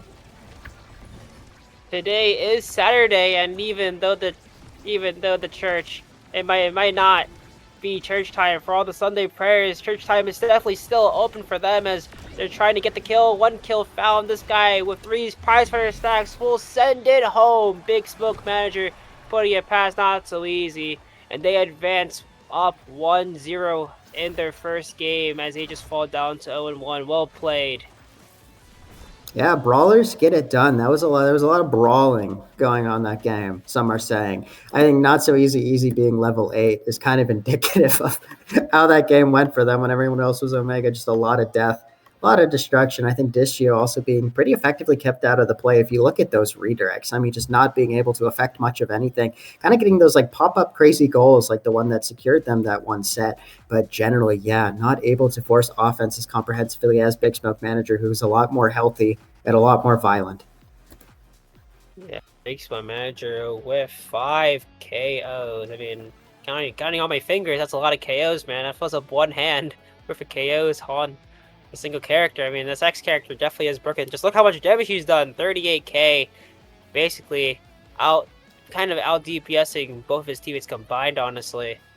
As they do, and this is a very, very scary team to look out for. Well, Work in Prayer. I mean, you have one EUSL bound player, and another one. I mean, Grim, I feel like is definitely a big header. I mean, he converted a lot of those open, like those double barriers to where once they got the first barrier in the corner, they flushed it out to Grim, and no one's there. Skylar's already trying to get the first one and has to work back to the second one, and Grim's already there to take the second one off like the corner of the barrier, so it just allows them to have this open position already to where they can score extremely easily. Just sends X into Mako. If they can get the timing down and they get the work done, Mako is only going to hold for so long, and with enough damage, with enough power, and with enough drive, they'll put it in the nets. As well played. Congrats to them, and of course, with that, I mean, that USA, I mean, there's more to come with USA though. Definitely so. I mean, we're only in week 1, so this time, we're going to give you an EUSL match. Don't go anywhere. We'll definitely be right back after this.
And welcome back. And now we put the cards on this one. We're on EUSL now, and we have a very, very heated matchup. I mean, early with the pre-show and everything, we had a bunch of teams being ranked on EU for the EUSL, and now we have Lockdown versus Wild Cards. And of course, we're back again. Jigo Supreme definitely had a little bit of a move, but it's okay now. Now he's not homeless. He's currently back at his own setup, I think. Yeah, I was doing some. Okay, so it was like one step forward, two steps back. So we have the high fidelity audio now. So that's good. But as a consequence, God smited me. And he said, "No, you're not going to have your headphones." So that's what happened there. So I have my sound coming out of my monitor, but I forgot to mute the Twitch stream, so then there was an echo, and that was not good. But okay, it's all fixed. We're in action. We got Lockdown versus Wildcard on Sloaney Village. So we'll see how this goes. Granted, and I think we're seeing one lockdown coming out from the side of Wildcard, ironically. But yeah, I mean, there's going to be a lot of barrier sitting in this one. Definitely so already coming into this. I mean, we're on Oni's, so Oni's as a map can be very, very... We're going to be here for like 30 minutes, man. Gonna be 30 minutes into like an hour draft, and of course, Lockdown already with a great draft on their side. I mean, there's one Lockdown already, but I think it could be the Estelle goalie. I mean, Estelle goalie is still extremely good on this map anyway, so it's not really a hated pick for the most part. I think in general, I mean, actually, well, it's not even a Estelle goalie. I forgot. We're playing with Geo. I'm a noob. It's our goalie, I think. Yeah, there we go. It's our goalie. Wait, I'm an idiot. It's fine. But we do have Alice on the other side, so there's two midfielders. I mean, the Kai already on Oni Village is going to be a very, very tough nut to crack already. So. Yeah, they were just this was business. I think that's a new PB for how fast people have gotten the draft done. So there we go. Okay, Money, we're just getting straight into things. We've got Lockdown, blue side on your left, Wild Cards on the right, red side, seeing both goalies assume their positions. First barrier falls, but no big issue, all things considered. Granted, you've got the second one. Now Nero sacking his own barrier. There we go. Yeah, that is the Sloaney Village mindset. All good. And oh yeah, the good confirm off of that Estelle primary, meaning that the barrier does fall quite early. Sloth equal to it with that primary, managing to just keep the offense perpetuated. Scythe tapping it in for a really quick goal within 19 seconds. We see the first goal go the way of Lockdown. Already coming in, Lockdown, the ones putting all this sauce. I mean, they missed out on a bunch of stuff last season, so they're the ones trying to come back now. Definitely so as Giovanni and Scython trying to connect together. We'll find the first hot barrier as Nero has to scroll all the way back down. Burger Boxer and Lucas 441 try to just find any significant damage onto Sloth here. I mean, Sloth is already playing such a good job into this as he does go. He doesn't give up both barriers, though. Giovanni with an impressive save keeps it away as he does have a flip to go. Scythe trying to control the core around, trying to get Giovanni as well. Be a very hard task, though. The Giga Blast by Lucas catches it around as the barrage keeps it in place. The Fruity Pebbles letting Burger Boxer set up and take another point for themselves. Yeah, that was a very good read off of the Giga by Lucas. Good secure of that second barrier, and I think especially with an era in between the sticks tends to snowball once those gates get open. That said, good kill coming out on Scythe, meaning power play in favor of the Wildcards, and good confirmed there by Lucas to secure the second barrier. Very precarious position and great read coming out of Burger. Incredible stuff, just calling out the down clear, securing that second goal again. Another really fast point. Fast points coming in clutch. We don't want the era to start getting the speed boost, or at least trying to get some speed shenanigans coming in. The flip coming out already as the core does fly all the way past the IME turret as the first barrier is earned for Lockdown. As now they had to work through Giovanni with the flip, the tactical back pass for Sloth keeps his bottom barrier alive. Scythe trying to pop something down, trying to get everything down. Lucas is a little bit low. Worse for wear though, as everything's being thrown into the kitchen sink. Nero does hold it down for now as Wildcards are still breathing for the time being. Giovanni putting up the Estelle, making sure that everything goes in, and Lucas is still low as Scythe puts it into the top corner. A lot of passing plays being worked out for Lockdown as we head into a 0.5. Yeah, I think both teams are so clinical with their offenses. Goalies kind of struggling to keep up in this first set, but we'll see if scaling can make any meaningful changes to that effect. Good 1v9ing by Burger there to secure the first barrier, but Sloth managing to hold down the second one without too much issue. Oh, good foresight by Nero to throw out the Atlas Live there, saving his teammate. Very good stuff, meaning the power play does not come to fruition. And Burger Boxer taking advantage of their new lease on life, securing that second barrier, also getting a scary 1v1. This is an interesting IME Forward Gaming, doing a lot of good things, but snuffed out in that particular situation. Once again, good body block by Lucas on the Scythen's hook, meaning that the barrier holds for the time being. Unfortunate expenditure of the flip coming out from Burger Box, who's now really tiny too, but still trying to make things happen. Good call out by the flip, but Sloth equal to it. Really smart clear. A couple really smart clears, really good holds, and now the ball shuffles back to the side of wild cards. That is insane. Okay. Man, IME Brawler, who knew? Good stuff coming out from IME. IME Brawler securing the first set. 4 wild cards already. They're heading into the first set with a lot of confidence right now. A lot of things going to be all things considered as stacks on stacks on the board. Inner focus, even heavy impact to deal with. What will Burger Boxer choose? Extra special down now with the cards, and stacks on stacks scoring relegated to the Estelle.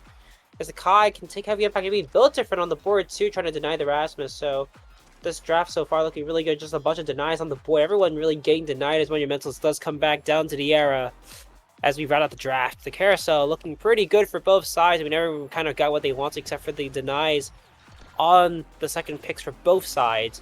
As now we're heading into set 2 with a little bit more confidence. Giovanni has stacks on stacks now. Is able to play a lot wider than normal and allows him to play in a lot better position, get a lot more aggressive because of the speed. As now Sloth losing the first barrier though. Can he defend the second one though? The IME and the Kai are very strong together, as long as they have the connections as well. So one barrier being fall down top, bottom barrier being sacrificed. 4 wild cards as they're trying to get the core out already. Good call out on Sloth's misposition there by Burger Boxer, meaning the second barrier does fall. Another scary open net situation. There we go. Good save on the beam by Sloth, managing to hold. Locking it down is locked down. Scythen now able to capitalize on the counterattack, but Nero equal to it. Damages the defense with just a simple strike. Now good box being established. Oh, unfortunate. The turret just about gimping Sloth there. And another kind of picking up right where they left off is the side of wildcards. Good goal right there. Definitely so, and already coming into this point, one flip being gone, Giovanni whipped the block. Does keep it alive as one barrier again earned. I mean, to be fair, wildcards are pulling things right out of the book. It feels like they're playing extremely well into this, and having them play extremely well allows them to do a lot more cynical things for the most part. One barrier falling for both sides allows the team to start locking it down on either side of the pitch. Already coming in clutch is not the other side there. Lockdown taking away both barriers from Nero, making sure nothing goes wrong as Giovanni puts it past Nero by himself as we round out the point 1-1. Yeah, good stuff. Box was built quite effectively there, and the slow to deploy Cosmic Expanse, meaning that the goal is secured. Lockdown, just what you need, a little bit of momentum in this second set. Another good clear by Sloth, calling out the Lucas primary, and Geo equal to it, or rather positioned in a good place to make sure the possession is not tarnished. Now, yeah, first barrier falls. Not too big of a deal. Burger Boxer collecting orbs menacingly up there in the top corner, but does mean the 2v1 defense is a little precarious. There we go. Another great save by Nero, able to anticipate what was happening early on, because that certainly was not a react. I don't think it's possible to react, but maybe I'm just noob. Anyways, the Cosmic Expanse coming out from Nero again, able to get the ball clear. Oh, but the flip is expended a little too late. The scary ultimate pressure coming out from Sloth, but Scythen unable to get it done in corner. Geo trying to rehash this play, but beaten out by that Kai in the midfield. Really scary pressure coming out of Burger Boxer's ulti, but both members of Lockdown equal to it. Oh, another good secondary by Nero, just getting so much value out of that twin drive. Go figure. Now Scythen again trying his luck in the corner, third time of asking, but the primary comes up a bit short. Sloth now forced to expend flip, just drills it right at Nero. Nero able to deal with the defense very trivially. Good evade clear, too. Great foresight to know what was going to happen and how to deal with it. And now, big brawl in bottom corner. corner, Oh! and the Burger Boxer ulti capitalizes, secures that second barrier after a valiant hold from Lockdown, all things considered, but unable to lock it down, doubly so, and a really good conversion there by Burger Boxer, also calling out all of Sloth's auxiliary options with that glitch pop to the bottom corner and covering top corner themselves. So very good solo box built by Burger Boxer. Wildcards are definitely putting Lockdown into some work, it feels like. The IME turret, again, putting in so much work, keeping the core in the corner. It seems like they're just insanely good on Oni Village right now, and Oni Village is not the place where you want to be if you want to play against Wildcards. Both players do fall, though, Nero. A little bit too late on the Cosmic Expanse. Lets the core fly all the way through as now the kill found onto Giovanni at the 3v2 power play as now Burger Boxer with the flip just needs to get up in the right position, though the core going all the way around. Burger Boxer fighting the KO onto Sloth, and Wildcards are up 2-0 in this on their map pick at least. It's gonna be a very good sight for them. Burger Boxer again with the MVP, Yaimi. Brawler Yaimi, what a play. As now a lot to be taken here. Peak performance, hot shot on the cards, on the wild cards to be exact, mind you. Yeah, we'll see what comes out. Burger Boxer taking the team player, interestingly enough. Is that a block on Sloth? I don't know. But in any case, Sloth picking up the peak performance, so not too much detriment happening there. Atlas contesting with the bulk up, probably posturing himself to pick up the Lizard down the line if need be. And then, yeah, Hotshot coming out on Lucas, go figure, and a bunch of other pretty traditional pickups coming out from the remaining of the draft. Crucially, Scythen does get his size. Rampage on a double barrier map definitely has potential to snowball, so we'll see how things shake up in this next point. Well, speaking of shaking, there's a goal right there. So that's how that went. Very quick 7-second point. I mean, Lockdown clapping back already, making sure that they're not out just yet, and they have to stay on their toes still. But Wildcards do have a very big advantage coming to this first barrier found, and of course, second one to be sought after. As now Burger Box and Lucas working up the corner. The core goes all the way past, though. I mean, there are so many times where the core just ends up going out of the Yaimi turn, and you kind of just wanted to stay there. But so far, it hasn't happened too often. It's kind of really rare for it to actually get out because of how Burger Box is positioning as well. You're kind of just leaving yourself no real out clear, and that's like the one time where if your teammate griefs it just a little bit, it ends up going the wrong way. As now Giovanni trying to find Scythen in the position, but the passes are still good for Burger Boxer and Lucas. They're still doing very well. The Ivan Church is a little bit off center, but the Atlas does confirm the second barrier as now open barrier position for Wildcards. Can they hold on to this? The flip trying to come in. Burger Boxer walking up. Glitch Pop isn't there, but it isn't even needed. The Kai Giga Blast sends it right past Sloth, and Wildcards are back up again, tying the points up. Yeah, I mean, just like good decisions consistently being made, granted by both teams, but especially consistently being made from the side of Wildcards in that point. Felt like basically a checkmate. A good defense coming out. Also, Burger Boxer getting boxed himself, taking a lot of damage by Edge, but managing to heal. Yeah, pretty much working his way back to full, but not quite. Oh, but almost manages to land the kill onto Estelle, but unable to rip that flip. Speaking of ripping flips, energy burst not used. Garfield, come on, man. But yeah, Nero letting that ball slip past him. Maybe he was lagging a little bit, given what the movement at the end of the point. But anyways, no harm, no foul. Lockdown getting their second goal. Lockdown second goal is crucial for this game as they need some energy to bring this back, but instead Burger Boxer spending his energy to get the KO onto Scython, and now 3v2 power play, try to convert here. Nero pushing very far out, but so far nothing's being done. The glitch pop is good. We'll find one, but can they find the second one? The core being placed on the top side is still good to go. Flip coming out, finds a second as well. As now 250 spend on this play. Can they actually score here? Scoring here is crucial for them if they want any semblance back, but they lose both fears in the process. Giovanni and Scythen putting in the work, trying to get this set over with as quickly as possible. Back pass coming online as the core goes back to Burger Boxer actually, but instead Burger Boxer is the one getting boxed out. The KO being found on Scythen is good at now 3v2 power play for Lockdown. Can they convert here? This time for sure. Try to put the core in the bottom corner as they show all the way up to the top side as Scythen puts it in. And now Lockdown are back in the game now with an MVP on the horizon. Scythen MVP at the set. He has a lot to take from this draft. Yeah, and you are seeing the size. We'll see if that ends up going his way, or if he goes for something maybe slightly less orthodox, like the Super Surge, to just get more mobility on such an open map. Ultimately opts for the size, though.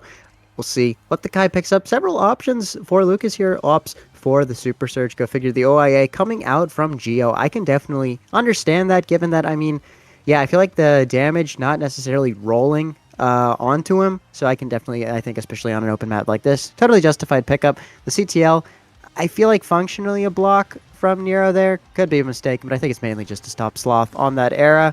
And yeah, otherwise, draft shakes up pretty typically. I will say the Deadeye on Burger Boxer has the potential to be deadly, so we'll see how that all pans out. Already getting with this first point here. Slides going in rough. Both top barriers being gone as Sloth does lose to the Fruity Pebbles. And unfortunately, the core just still is all on the other side of the map. Lockdown have to play defense for just a while longer if they can't win the interactions. The core ends up finally coming out towards Nero as now he gets set up in the other J corner for the time being. Nero getting the great evade clear out. It doesn't even really need it, but it still is good practice to do so, as now all three members of Lockdown are crashing in on this other side as Burger Boxer just has to try to find any semblance to try to get this offense going. Lucas gets the core out towards Burger Boxer with Flip on the horizon. Now Flip being expended, goal being found as the glitch pop almost catches all three members lacking, but the defense still holds for the time being. The Soren angle coming in clutch, as now Lucas has flipped too with overtime on the cards. Now Nero still hasn't lost his barrier. It's been a hard time for Siphon to get really anything done, but Lucas burns his own flip into the barrier, falls as well. A barrier for his own troubles. Siphon and Giovanni are now on the hot streak now, overtime with the cards, and it's where they want to be on the other side of the map. Giovanni pops his flip a little bit too early though, as now Siphon the one trying to find something to get Nero off his guard. With Flip on to boot. Burger Boxer almost off on the pass. Isn't good to Giovanni as the core still is on the other side. Now Burger Boxer trying to start the offense up. Can't find it though. The IME turret is winning a lot of these interactions though. But somehow the core just isn't going in. But Giovanni slots it in with the Estelle primary to shove it in. And Lockdown are up 1-0 once again. Yeah, very opportunistic counterattack there coming out from the side of Lockdown. Seems like they had their back to the ropes for the majority of that point, especially after losing the first two barriers. But all it takes is that one conversion, that one good box, which Scythen and Geo were able to establish as a tandem. And there we go. Yeah, Lockdown fighting back in this set, proving that they are no slouches when it comes to this matchup. We're seeing Geo manages to work the ball through to Scythen, who's back on defense to allow for that out clear. Burger Boxer and Lucas just trying to make things happen in this top lane, which they do. A good Giga and ult synergy coming out from the two forwards of Wildcards. It's all hands on deck here on the defense for Lockdown. They do lock it down, the speed gate, meaning that the ball shuffles back over to Nero, who has basically, I would assume, his entire kit. So this could be a very tricky defense, especially if Geo is unable to come and help establish some sort of checkmate. Something, okay, bada bing, bada boom, Yaga, as Zay Forever would say. Good kill coming out onto Scythen, meaning that the power play is now in favor of Wildcard, and there we go. Leveraging that man advantage perfectly. Burger Boxer putting it into the top corner, not expending a single ability. And this is a lot, and I mean, I think every single play has been going back and forth so far. Even the points are quick, and of course, both teams trading out, goes back and forth. One flip burned, two flip with 2 goals secured, or 2 barriers secured already. As Burger Boxer trying to put it in, threads the needle, and Scythen saves the goal. Everyone stops there for a moment to just recognize game. That's a great save for Scython, keeps the point alive and allows Giovanni to pick up 2 barriers in return. Actually, and Nero, fighting for his life, has to flip to the top side. Gio isn't there, and he makes Sloth whiff. Unfortunate timing for him as Nero picks up a goal himself and puts Wildcards on match points.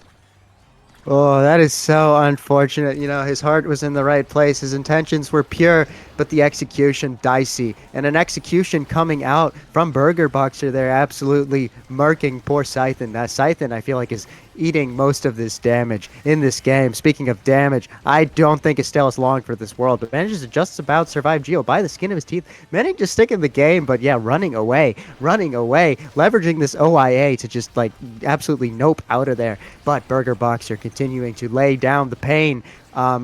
More pain trying to be implemented there by that Giga coming out of Lucas, but excuse me, Geo, that's the one, able to weave his way around the pressure, still continuing to survive, very good survivability coming out, but it does mean that the positional situation on the side of Lockdowns is really risky, but Sloth just clutching that Strike War win, continuing to somehow weave it around Burger Boxer, and now that Geo is back to full strength, should be able to see a bit more core control. That said, core not controlled, barrier secured. This is such a precarious situation if you are locked down. That said, Nero unable to hold. Needs open barriers apiece for both goalies. There we go. Sloth leveraging the mobility to defuse the situation. Scythen, yes, money, good strike, good primary into strike, meaning that lockdown does have a new lease on life in this set, and we're going into a very pivotal match point.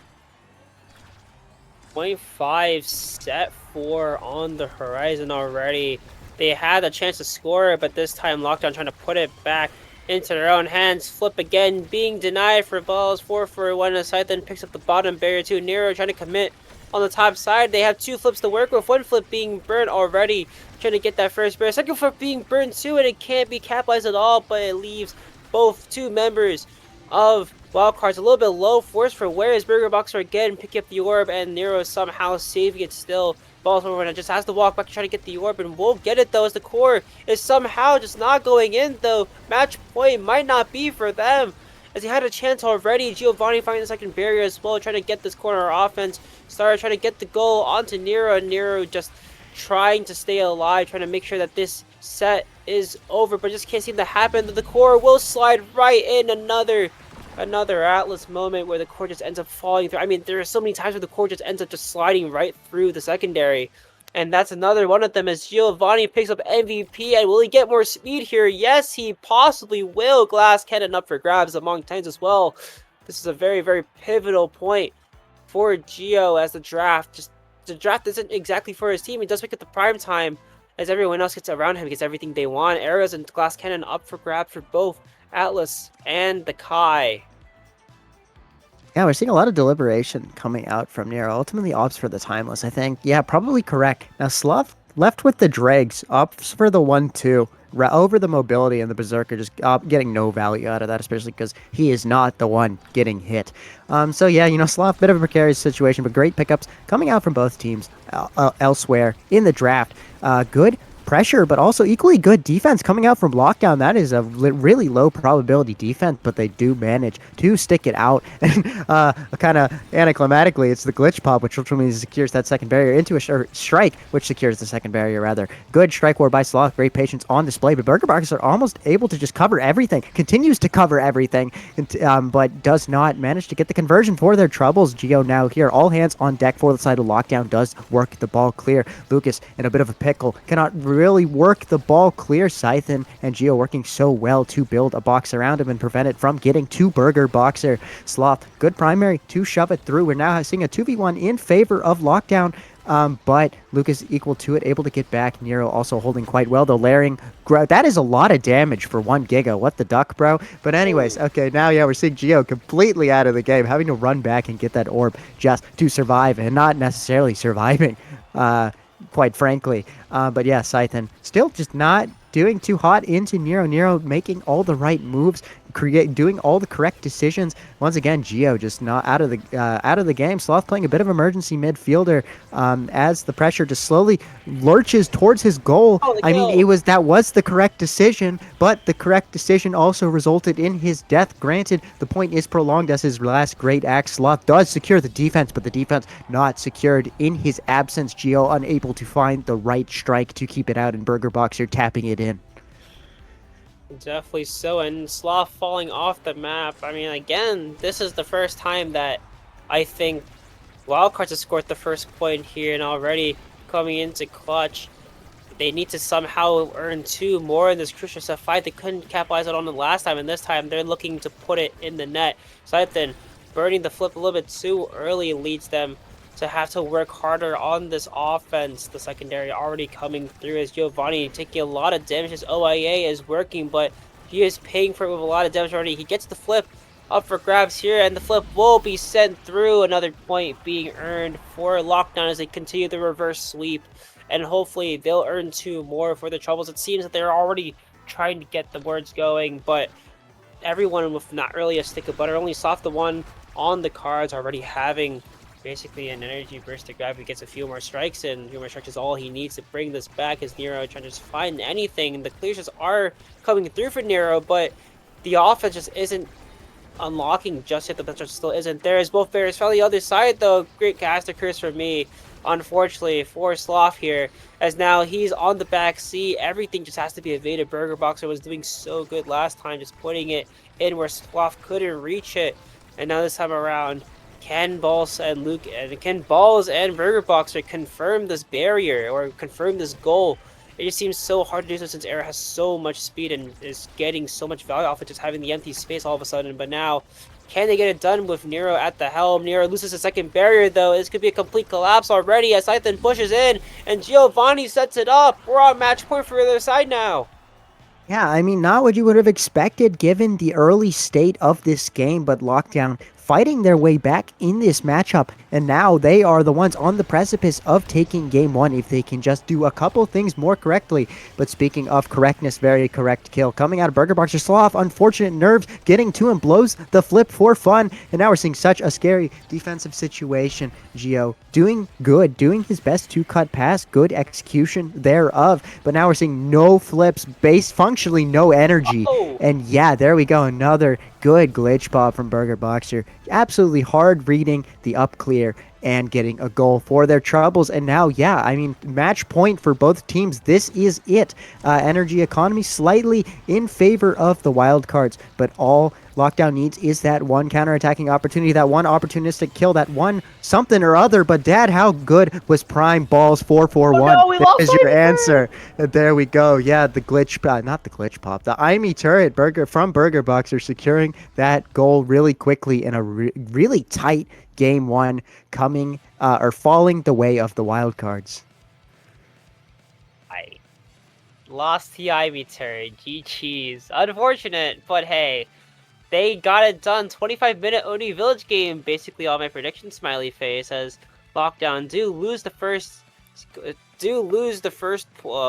game to wildcards on their map pick, though. It is okay. Set 5.5 is definitely mandatory until everything is under control at this point. As now we're heading onto the Psycho Temple, Lockdown's map pick, and to be fair, Lockdown performed extremely well in this game. I mean, the reverse sweep was up for grabs, and oh my god, Burger Boxer 10 goals plus 1 as well. But look at how the redirects were kind of spread out between all three members of Lockdown. Their passing game was low-key on point. Yeah, but I mean, just to circle back to Burger Boxer, so 10 goals, as far as I'm aware, involved in every single goal they scored in some capacity, be it through the goal or the assist. 8 KOs, more than double the damage of either of their other teammates.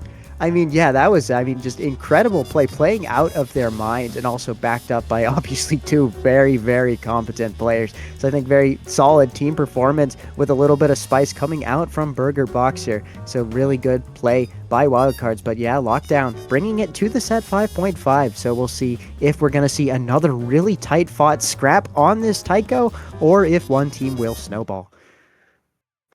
The snowballing already working out in everyone's favor. I feel like in general, the amount of snowballs you want for this team be very important. You want to snowball out of control, and obviously these teams have already done a very good job at doing so. Now we're on Taiko Temple. Taiko Temple is where the fun begins. I mean, already, I think with this Lockdown and Wildcards both have a very, very good chance of winning this map. I mean, both of them had I feel like in general, I feel like Cards was a little bit favored, but if Lockdown can bring that map to a set 5.5, then we are in for an actual banger, and I think we'll probably go the distance and go to On City on game 3. I mean, On City, I want to see some On City gameplay. Oh yeah. Love Otten City. I mean, at least it'll be a quick one, which will maybe be in contrast to this Tycho. Very slow map, especially if we do see the gentleman's lockdown trade, where we just see two lockdowns in between the sticks. Will be interesting coming into this map draft. I mean, generally, yeah, both teams like played well, set 5.5. So it'll be interesting to see how they revise or choose not to revise their game plans heading into this functionally like very different map, especially much more confined due to the subdivision into 2 lanes. Definitely so, and already coming into this, I mean, I'm surprised that somehow the team hasn't, or at least I feel like somehow we haven't got to the point where we're seeing blowouts for both teams. I mean, it's definitely not going to, I don't know, it feels like this won't be a 2-0, but at the same time, we could see a bit of tomfoolery on this one. I mean, obviously before we saw Kitty Bagel and Big Smoke Azure and DF Grim completely roll the entirety of Aegis earlier on the second tempo. I just felt like they were almost always on the back foot. But this time around, I mean, the back and forths definitely start to do a little bit of brain damage. So obviously we might see a bit of different things play out this time. But I think all these EUSL players are kind of familiar with already how Taiko Temple works. Smile. Surely we don't get one of those games where we have like 3 own goals for fun because it's Taiko Temple. Well, you know, you never know. Yeah, Lockdown choosing to ban out the Atlas, completely understandable. I think Nero doing good things. It would have been able to do even better things, I think, on this map with Atlas. It'll be interesting to see how Card responds, taking their sweet time with this ban, really deliberating. But there we go. The rune does come out. Go figure. Yeah, realistic, pragmatic pick there. And now we'll just see who takes the first pick, or what, rather, who is the first pick. Yeah, first pick already. I mean, Deadeye and Speeds. I mean, it's just be a very, very easy Speeds bar take, honestly, unless you guys want to be really freaking go all the way into just taking things for fun at that very moment. But I think in general, the way that we're going to be seeing this is just why not? Why not just not take why not just like not take the free speed start and let everyone be speedy for fun, you know? Yeah. Definitely I think is a lot better in this instance, but if you don't feel speed, then you don't have to play speed, obviously. Speed might not be the name of the game, but it's okay. There we go, the Doob. The Doob has been unleashed. What, like, I don't even, like, maybe that's the goalie pick, but I mean, for all I know, we got the Doobu Brawler, which would be real as hell. I mean, more conventional midfield pick coming out on the side of Card. We'll see how Lockdown responds. If it's for a wild card, this is probably going to be Nero goalie on that. So not really to not jog your hopes, but we probably might not get a game like that. So all good. I mean, to be fair, Dubu is a very, very great character, so it's whatever. Honestly, I don't really mind it. It's not like I'm a big Dubu fan. Smiling, surely I'm totally not a big Dubu fan. What was I gonna say? Oh wait, is there a reason why Card is being wasn't Wildcard the red team last match too? Am I just tripping or?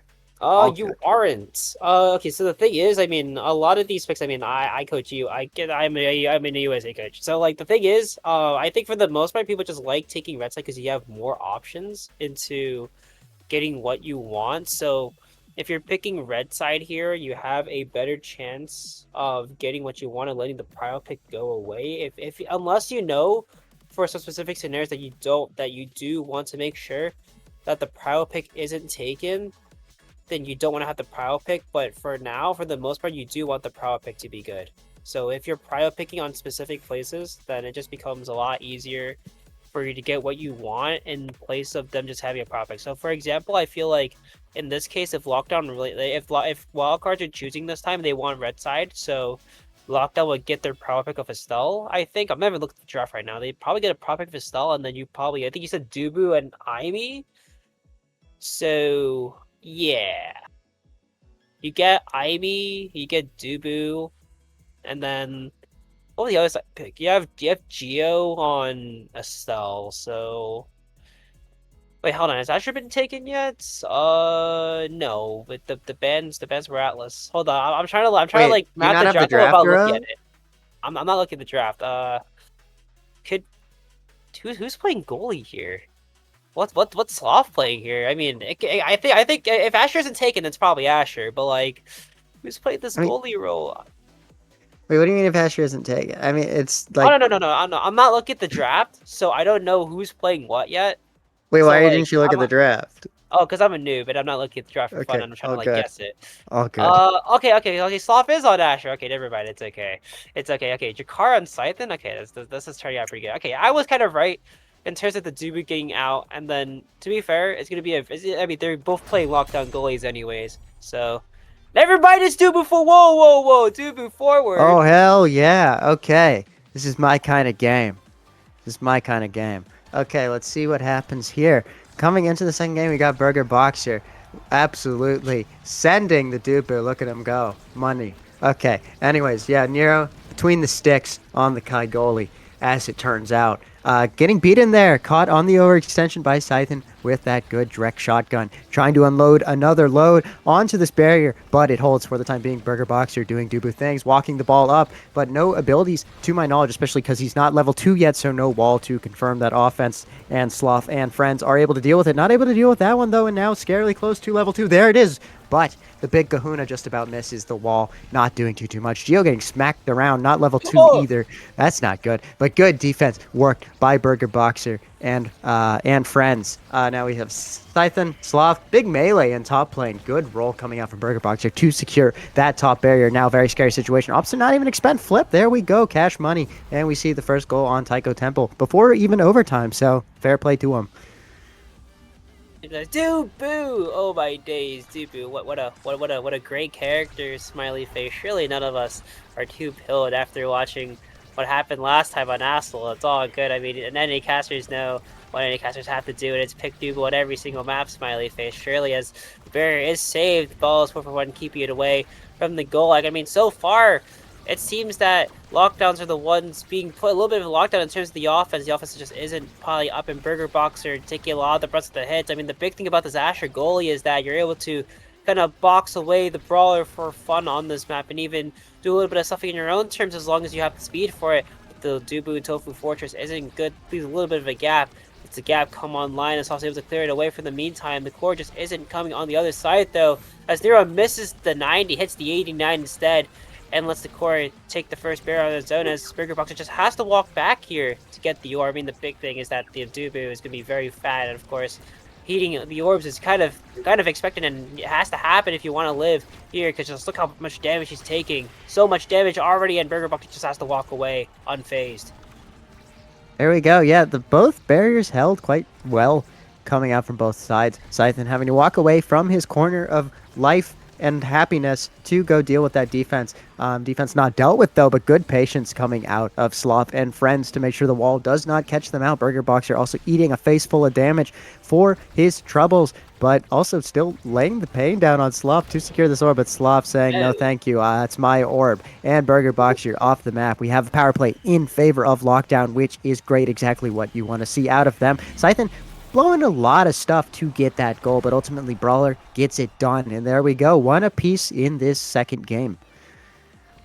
Sloth and friends TM there. I mean, he was able to hold it down by himself, and Burger Box just kind of have to sit there, not really doing anything other than just taking all the brunt of the damage already, as we're back again even. This is another back and forth game, I feel like one team takes one, the other one team takes the other, as the barriers for Nero are falling down.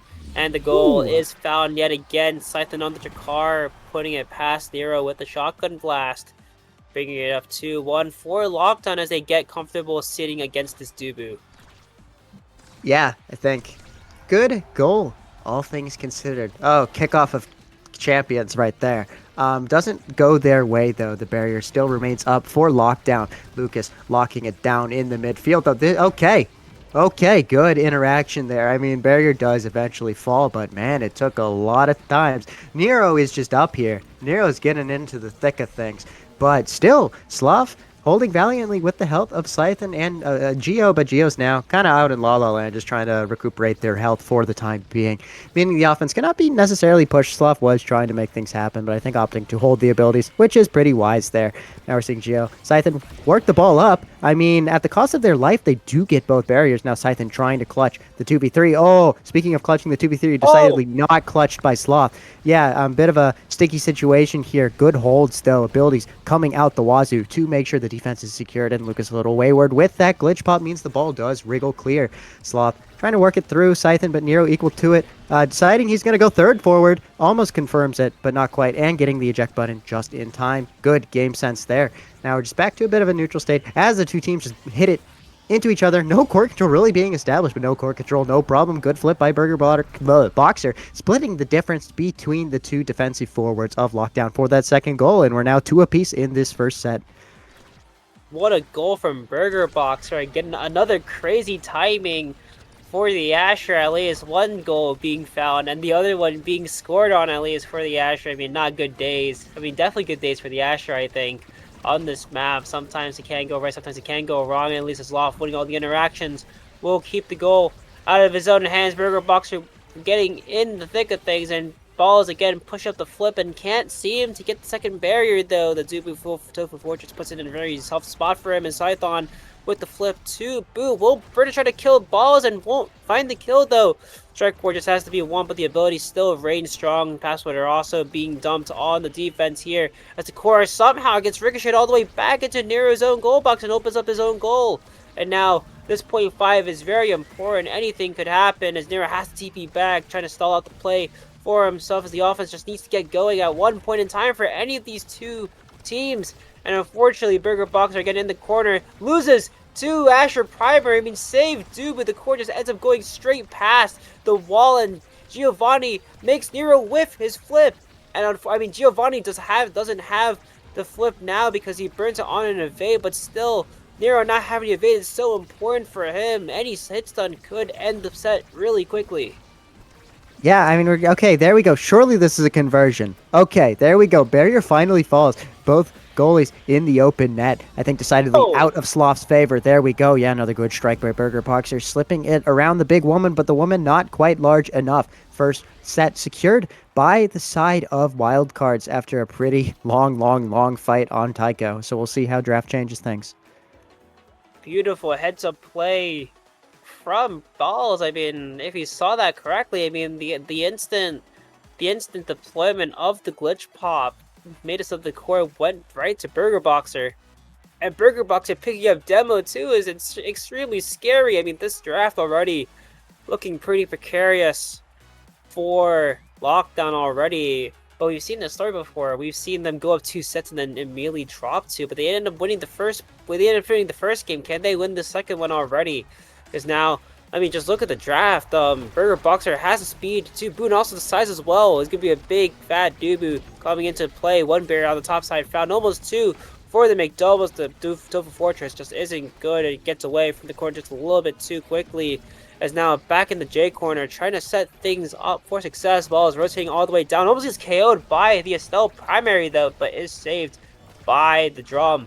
As now Nero playing third forward for now, trying to get Lucas his ability to get the orb back, and now walking back is everyone, but now they're walking back up forwards. Everything going into the kitchen sink in the corner, but just isn't found.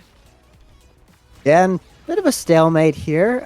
Nero not able to hold that one though, even with the triple defense coming out of the wild cards. One barrier apiece. Kind of stereotypical Tycho situation. Sloth, good flip for tempo, managing to break out of that defense, but Nero with the twin drive value able to get there and deal with the situation. Scary, Geo having to drop and run away from the defense, but still able to affect the play from a distance with that primary, getting knocked quite a distance there too. Okay, still alive. Okay, money. In any case, yeah, both goalies holding quite well in spite of the precarious stagger situation of their teammates. Burger Boxer now trying to change that situation. Good dribble off the backboard to allow Nero to work his way up. Going all in Where's here. My goalie? Oh, yeah, where is my goalie? I don't know. But not even getting the barrier for his troubles. But, you know, Balls now trying to make things happen on his own, but unable to on this Imi into this Asher. Burger Boxer now into position. Still, Slav doing the right things to deal with this very troublesome Dubu. Trading ults there. Oh, trading strike for a glitch pop. Not great either. The second barrier does fall. Burger Boxer now taking the ball right where he wants it in that corner, but Scythen equal to it. Oh, Geo not quite confirming with that primary. Good patience from Sloth, meaning that the goal does not get cheesed in. Geo and Scythen working as a tandem, trying to get the ball through, able to keep it on the defensive side of the field for wildcards right now. but the ball is eventually worked clear. Sloth with flip chooses to expend it smartly because the log was looking real scary there. Now BurgerBox, I'm not sure what he has to his name. Probably a roll. Oh, certainly has that. No! There we go. Bada bing, bada boom. But both forwards for lockdown there. 2 lock it. Okay. Okay, buddy. So we'll see if BurgerBox here and Lucas can confirm. There we go. Okay, yeah, the 3v1. Ultimately, what it took to get that point. Very tough, hard-fought battle. But there we go. Really, a really crazy point to start out this second set. Oh my days! Another, I mean, 2 KOs found for the Dubu forward. It is something you want to see now. Balls having his flip denied. I mean, to be fair, Lucas has been playing extremely well. I mean, just look at every single glitch pop has been on point for the most part. I mean, you saw earlier 2 glitch pops instantly casted again, and they all hit their mark perfectly on time. And that allowed them to get very ahead into that first point. And now they're looking at what could be their demise already. They're both second barrier already falling around, and the Tofu Fortress isn't good enough. It's too far away as the second flip is popped, and we'll score the second barrier though. Good things looking up for the Dubu Force. The dribble GCs come online. Nero trying to set everything up and just can't seem to get the demon angle in. Nero's walking up as well as all 3 players in the own net. Can't get it through though. 3v3 on one side, 3v3 on the other. Now so the evade clear comes online as Giovanni misses a couple strikes though. The dribble up for Sloth looking to be good though. Giovanni gets ricocheted off and balls for everyone as a flip ready to go to clear it out, trying to get anything done. The flip to the bottom side is not found though, as I then walks up with the core going right in overtime as Giovanni's knocked off the map in this 3v2 power play. Nero having to walk back, and now can it be saved here? Can it convert here? But the core is all the way through! Where's my goalie? Where's my goalie? Good strike by Sloth there to get the goal against the run of play. Yeah, but again, like crazy points in the second set coming out for both teams. One apiece. This is still decidedly, unequivocally anyone's game. Really, just I think it just comes down to who holds better. Nero getting the short end of that stick. In this instance, Scythen finding a good redirect quickly into bot corner, meaning the primary cannot come out and defend in time. So, first non-OT point in quite a while. Goalie woes yet again. One barrier. Well, not one barrier, but one barrier about to be found for the most part. BurgerBox with flip coming up, and Sloth as well getting his flip too. We'll have to pop it on this quick defense to avoid losing the second barrier though, as Nero does end up falling, but so does Balls. 4 for a 1. He falls off the map as Scythen finds the KO as BurgerBox has to expend the ult on the defense here. Somehow the ult doesn't hold out in time. Scythen finds the goal, finds the barrier as well, as Giovanni cleans it right up in the process, putting lockdown up a set and back at 1-1, all even for both sides. As Scythen picks up the MVP here. MVP going to be very good here. Can he get missile prop? Not even close to it. Special, extra special on the board. A lot of things to be taken here. Not a great draft for Jakar, but he has to take the extra special here. Yeah. The lock in from lockdown, generational after that inspirational set opening goal by Sloth. And yeah, I mean, getting rewarded by, granted, yeah, not a great Trek draft, but you won't be complaining about the extra special. Also means it does not fall Dubu's way, which is so important. The siege still is very scary, meaning that wall can cheese from just a little bit further away now. Team player coming out from Sloth. Go figure, and Nero with the quicks, just trying to deal with this oppressive Drakkar shotgun just a little more with that quick value. Also, probably will pay dividends on offense if he is allowed to wriggle his way up there and get some more plays going. That said, yeah, pretty decent draft coming out from both teams. A little diplomatic, all things considered. But Gio, far from diplomatic there, forcing the issue with those Crystal Thorns. That's the one, Crystal Thorns, to get the first barrier from Nero. Okay, physics. Albert Einstein in the house, meaning that the first barrier does not fall. Sloth and friends able to hold for the time being. Good timing of the strike there from Nero to secure the second barrier. Very scary. Dubu things happening in corner, but all hands on deck from lockdown. But still, BurgerBoxer is able to get the goal at like the 4th time of asking, 5th time of asking even. Good flip by Lucas. Equally good primary reaction by Sloth to hold. Now back to a bit of a neutral state as both teams try to establish some semblance of core control, but the wayward wayward glitch pop from Lucas, meaning that is not quite accomplished just yet. The big thing is that both of these teams are just trying to find anything. The core ends up going through the Tofu Fortress yet again, this time through a gap. And now overtime already on the cards, though. The kill being found with the flip, being rolled in advance, of course. The barrier being found is not good, as Giovanni with the Crystal Thorns keeps it alive, and now the crazy shot probably is online. The core going all the way around Siphon, just trying to find anything, trying to put it in himself. And Giovanni's there as well, trying to just collapse on this defense, but just can't seem to do so. Everyone's back online, and Lucas is back online too, as Sloth with the pass. Whoa, actually found another goal here. Yeah, I mean, Lockdown kicking it into another gear here. Also, absolutely mogging in energy economy. Heading into the second point, Scythen, the only one looking a little shaky. 2 flips on deck. Granted, they might have to be expended given just the damage situation. Ooh, Wall almost getting Geo, but Geo able to shimmy out of the way just in time to hang on to his life, which is good, especially if you want to take barrier like that with a really good Estelle primary. And now the current corner pressure trying to be set up, but Lucas equal to it gets the ball out. Lucas and Nero now working together. That was really scary, but the primary ends just in time for Nero to be able to fall back onto the strike and get the ball out. Ooh, luckily TPing back just in time to not get called out by any funny business there coming out of the side of Lockdown. Now, yeah, big brawl in top lane. Crazy bumper mechanics coming out into the 4. Oh, Burger Boxer, there we go. Good checkmate established by this dude. Okay, that's a lot of abilities. Oh, shoot. Okay, hell yeah, Scythen. Well done, man. Yeah, the defense holds. This is a crazy situation. Scythen also has flipped to his name, so I don't think this power play is going to come out to anything unless Scythen, like, horribly griefs, but does not grief. Holds his reserve, holds his nerve, and there we go. Good conversion on the counterattack by Geo. Sort of just taking that whole goal, putting the team on his back, getting that goal, and yeah, great stuff by Lockdown. Yeah, somehow the reverse power play comes into clutch and allows him to get that second goal as well. Now the offense pushing on the other side, top one being found, J-Corner being pushed here. J-Corner established, the ult does come out in time, and it stops the way, again, the play from happening yet again. Scythen pops the first flip, doesn't fight it though. Nero keeping it away as the Tubu log yet again being put in a very weird spot, making sure that the core just can't really go anywhere. Burger Buck trying to just win any sort of interaction, any semblance of interaction just has to be won here. As now Giovanni looking the core up, bringing it around the corner, and of course, Voss is doing, not even, whoa, Voss. Lockdown is doing such a very good job holding down these plays and making sure nothing comes online. Burger Box is trying his best to get the core around and has the ult as the flip as well, but the thing is, all 3 members of Lockdown are still there, and now 2 members of Lockdown are only there now. Giovanni falling off the map yet again as this other flip being burned. Sloth hasn't done the flip yet. So I think just doing such a good job. Ooh. Finding both barriers as well with a single straight core strike. Means the goal is open now, and of course Nero on this eject button is not good at, it is good for now, but another KO found this time on the Sloth means the flip is gone, but can Scythen still hold? He held last time, can he hold this time?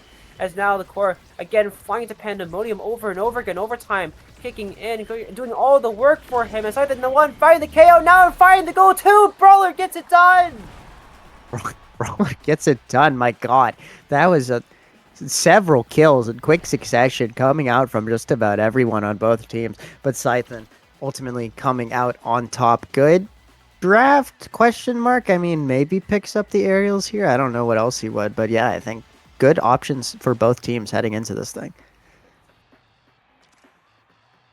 Wittying out here, we'll take the peak performance. The hotshot having to be denied away from the Estelle is very crucial here. Couldn't even take the glass cannon, but instead the glass cannon goes away. And Monumentalist for the Dubu, actually.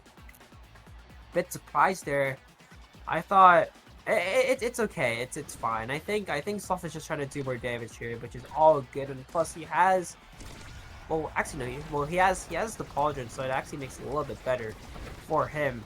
So it's gonna be good for now. But look how big that tofu is, and the kill also being found this time onto Geo against Scythen, the one staying alive with all 5 Orb Dancer stacks on his side. So hopefully I think the message here right now is to try to kill Scythe and try to reset his stacks. But can it be done though? The offense is still struggling here. The tofu just isn't wanting to connect here. The flip all the way down will claim the bottom barrier, but can they keep going? 1 barrier down, they still have 1 to go as the corner is good actually, as Sloth the one being put in a very Pyro Dart predicament The core being saved away by the Tofu Fortress, and now the corner again in the corner. Sloth trying to just defend with his barrier life to pass back. Core just isn't sliding in, and one barrier is found for the Troubles on the other side. Core being struck in the defense, trying to hold it down, as somehow the goal isn't saved to the flip now to the bottom side in the corner offense. And Scythe is the one getting killed now. Scythe is off the map. The Slowrock's reset as a power play ongoing. Sloth has the flip to boot, and just look how much power he has. He's able to send the core at max speed anywhere. My God, I mean, this is a situation. Some are saying, good respawn by Scythen, getting into the right place at the right time to do crazy work there. Oh, evading, somehow reacting to that Aimi cyber swipe as well, but now being forced out of the play as he recovers his stagger. Okay, Nero just about getting there. Would have been a very anticlimactic end to this point. Speaking of. I can't say that word. Speaking of something, a good goal by Geo at the end of the day, just sort of forcing it in bot lane all by themselves. And yeah, another really long, absolute war of a point coming to an end.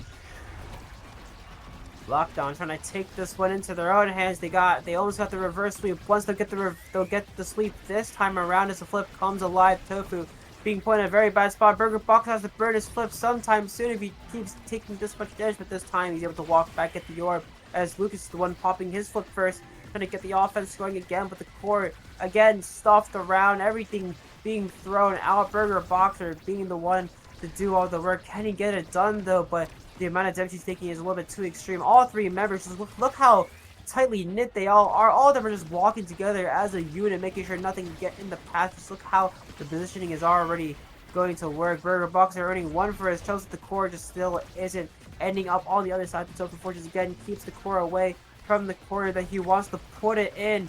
And the core again just being ricocheted all the way around. Leads back to Nero's top barrier. And thankfully it's saved. But can Wildcards pull this one back from the gutter?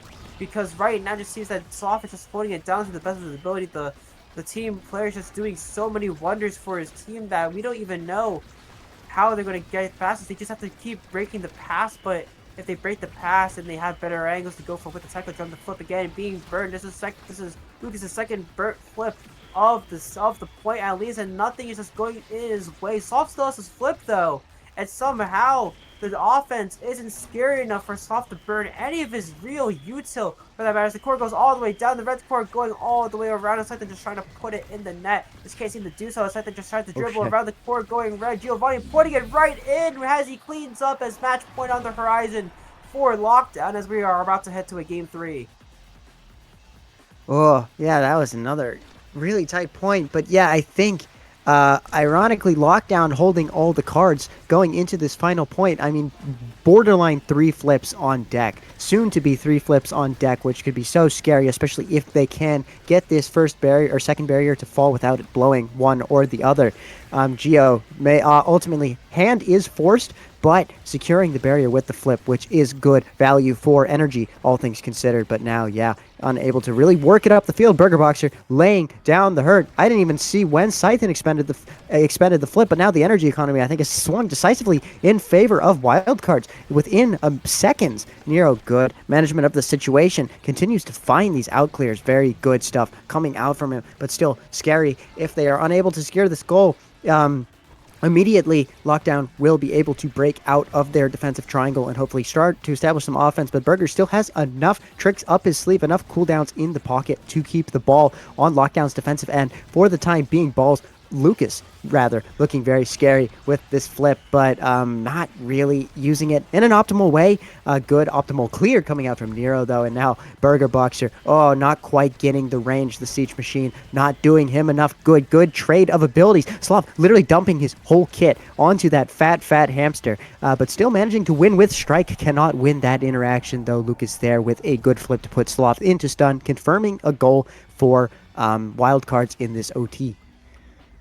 Big Hamster getting the job done this time around as now they have to claw back. Another reversal coming in, and there's what we need, another momentum shift for a Lockdown now as they kill Giovanni off the map as the core goes all the way around, and one being found, almost Sloth dying too, as now he's the one playing in front, second the one playing in the back, trying to hold down the corner as Gio comes back online. One barrier being traded for both teams as the flip for Lucas, is still online for the meantime. The flip, the Iron turret being found. Another deflected flip again for Giovanni. As another flip burn for Nero too. Everything being thrown away as now wild cards are on the lower side. The half is now soft pushing in as well. The Double Fortress nerfs the team as now match point on the horizon. Lockdown pointing it down now. They have one simple strike forward to win, one simple interaction to win as we head into overtime in about a moment's notice. But now can they hit it before overtime gets online? Something that's off. Both have flips to burn. Hopefully, Burger Boxer finds some management, but this time, Scythen burns the flip on the KO. Flip being burnt, now overtime, now reach as the core goes red extremely quickly as a mix-up for him. Scythen sets it in as Lockdown has hit the Game 3 threshold as now we're heading to Autumn City. Yeah, man, what a fight. Would not be surprised if that was like 23, 24 minutes. Really just straight up war. Great holds from both goalies until the holds were not great. But all said, yeah, great fights. That was KO City. And yeah, almost double-digit saves coming out from both goalies, putting in work on the defense, not to mention the triple defense coming out from Lockdown, maybe winning them the day. I mean, look at that combined save total from Lockdown. It was really just defense first, go figure, a little bit of nominative determinism, but yeah, winning at the end of the day, scoring when it mattered, converting their chances, even if they were fewer and far between. And yeah, what an absolute slog of a game.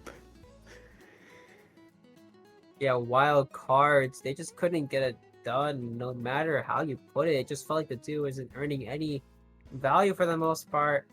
And obviously, the way that it went, Lockdown definitely did lock it down on their map pick, securing it a very, very tight. Okay, well, even though it looks like the 3-1, it was extremely tight for people that if they're like really paying attention for the most part. But hey, a 3-1 is all it needs to. I mean, what it takes is a trickle to start a river, then what does it take to set an ocean? You know. So hopefully, with this game 3 on Autumn City, I mean, we haven't seen an Autumn City game in a while. I feel like no one really plays Autumn City in EU. So like, Autumn City again, a very, very great map pick. 4 cards. I feel like they got that free bet, and obviously one last push is kind of all it takes for wildcards to take this set away, or take this match away from Lockdown. Because again, I mean, the first map is an open map. The second one was a closed map, and they won one and they lost one on their map pick and lost on their not map pick. So this time around, since they do have map picks to their advantage for the most part, will we see Autumn City bring us all the way full circle to see a card win?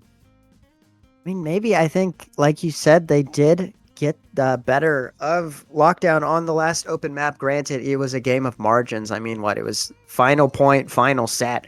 So it's not like they're like open map demons relative to Lockdown or anything. But yeah, I think it's ultimately just going to be who converts on their setups, on their core control better. Maybe. Is Orb Dancer still strong? Is Orb Dancer a real difference maker on this map specifically? I mean, it kind of depends. I think, the way that Lockdown are playing, it seems like they're getting more value off of their plays, but the execution is just a little bit freaky. Also, Orb Dancer is good best on that end, by the way. I was sort of paying attention, but also not really paying attention. But like, yeah, Orb Dancer might be Gigabist on Autumn City. Just saying. Well, yeah, we'll see who picks it up then. But yeah, I think big core control map, big barriers too. Nightmare to defend. So I think it's just going to be who can create the most consistent setups the quickest, who can get that barrier down and capitalize. Maybe not looking down the barrel of a 25-minute epic, but then again, you never know. You never know. Maybe we see a generational Autumn City game to cap off this first match of the EUSL Season 4. Yes, Season 4. And the Kai ban coming out from Lockdown. Go figure, especially with these stacks on this map. Very sensible pick. Definitely so. I mean, I have spent so many. I mean, going back to like the Orb Dancer thing. I mean, I have spent once I got Orb Dancer, I would quite literally leave the play just to grab orbs. So I might be orb build, but also like it is pretty OP for when you do need that moment of speed. You also don't want other people to take your orb anyway, so might as well just go for the speed boost when you can. So obviously, putting into perspective, Orb was pretty good, but obviously on the other side, Lockdown and Car banning both their Car and I on this map. Definitely two speedsters that you need to look out for, and getting rid of both of them is where it comes in, as Lockdown again secured the Estelle pick on this map. Giovanni doing an insanely good job, like playing the defense and the offense as well. That Estelle is definitely so. I don't think. I mean, this is definitely his best character by far, and also his most played character by far. I mean, all 3 times he's able to pick this Estelle on any of the maps he so wishes to choose. So, what will Card pick in response is my question. The IME already on the board, so definitely a very, very interesting draft for Card. Yeah, I mean, could be in between the sticks or out in the field. Low-key, do not know. Pretty evergreen character on this map, irrespective of where you stick him. Maybe we see a Nuts Burger Boxer Brawler IME Masterclass again. That'd be funny. But yeah, Juno coming out as well. Go figure. A lot of midfielder action coming out in these first picks as they try to secure the BIS in that respect. So it'll be interesting to see how the rest of this draft rounds out. Draft coming in very shortly. I feel like this could go in the way of like Rasmus, and then I don't know. I mean, the last guy. I mean, it might be another era, but no. Axialis coming onto the play. Live. Atlas on the Tycho. Well, not even on the Tycho, on the Yon City. Why did I say Tycho? Yeah, and then the Rasmus, of course. So yeah, there's gonna be one lock it down goalie for Lockdown here. I mean, lock it down all the time, every time. As the Estelle Rasmus pairing ends up coming back into play here. I wonder what they're going to take for goalie right now. Or will they take a sort of lock it down goalie on the other side, or will they try to stick towards playing a very fast, quick paced game on this? And they go Kazan here, actually. Do you think, I mean, this could be Kazan forward. I feel like I'd put money on the Kazan forward, but low key, like at this point, I'm willing. I think any one of those 3 could be in net, and I low key would not care. I think like you can't necessarily go wrong with either of those on the city. So it'll be interesting to see how the ultimate rosters shake up. Funny city gameplay coming away. I think everyone's taking stacks here, right? Do you think everyone here is taking stacks, or will we I see, just like I don't see enough damage input out of anyone to justify the prize fighter, especially with how many orbs are on this map. I don't know. Yeah, I think it's probably just going to be like speed arms race and just see who wins. I don't know. Like generally, I don't like who would take prize fighter here. I mean, now looking at this back, there's actually just could be IB Brawler, honestly. And it's just That is Kazan true. goalie. I mean, Nero Kazan goalie is definitely a sight to see, I think. I'm just realizing this now. Yeah, I think this looks like Kazan goalie here. And we have probably IB on Burger Boxer again. I hope I'm right. I might be a no. I think I failed too many times, like last season, to understand that sometimes EU is full of surprises, and I think I have it in the bag now. Like, holy smokes, this draft is like looking insanely nice for I think Kazan here, but Juno and Lucas is definitely a sight to see as well, honestly. So if it is Kazan goalie, then I think I'm right. I think I'm cool enough to be like part of like the EU like big knowers, the big thinkers. Must be nice to think. I don't know. I'm low-key just saying words recreationally here in the gantry as we still wait for the actual game to start. But yeah, no. Hyped to see the Kazan goalie. This is apparently a knowers know type deal. So this will be maybe I'll finally be able to get in the know. So looking forward to it. Oh no. Okay, actually, well, no. Yeah, it's gonna be Kazan goalie. Well, now it has got to be. I'm manifesting it at this point. Yeah, I'm having second thoughts. Like the second thoughts are turning to like third thoughts, honestly. So all good. To be fair, I think Lockdown picking blue here. So noobs if win. I mean, I might be a noob if I win, if I'm right, because like I'm not a knower. But Nero Kazan would be pretty sick. I think, dude. I'm about to like look at Twitch chat and be like, oh wow, I see this. I'm like, oh my god, I was right. It is Nero goalie, and I'm gonna be like, nah, it's not gonna be Nero goalie. It's gonna be like, it's gonna be Nero. It's gonna be like Nero. I'm like, okay, well, it's okay. I don't mind though. The Kazan goalie is actually very strong on 60, so if Nero plays it here, I'm a knower. It's okay. Here we go. I'm a knower. Okay.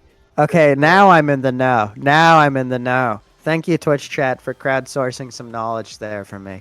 Okay, here we go. Big money plays in this pivotal third game.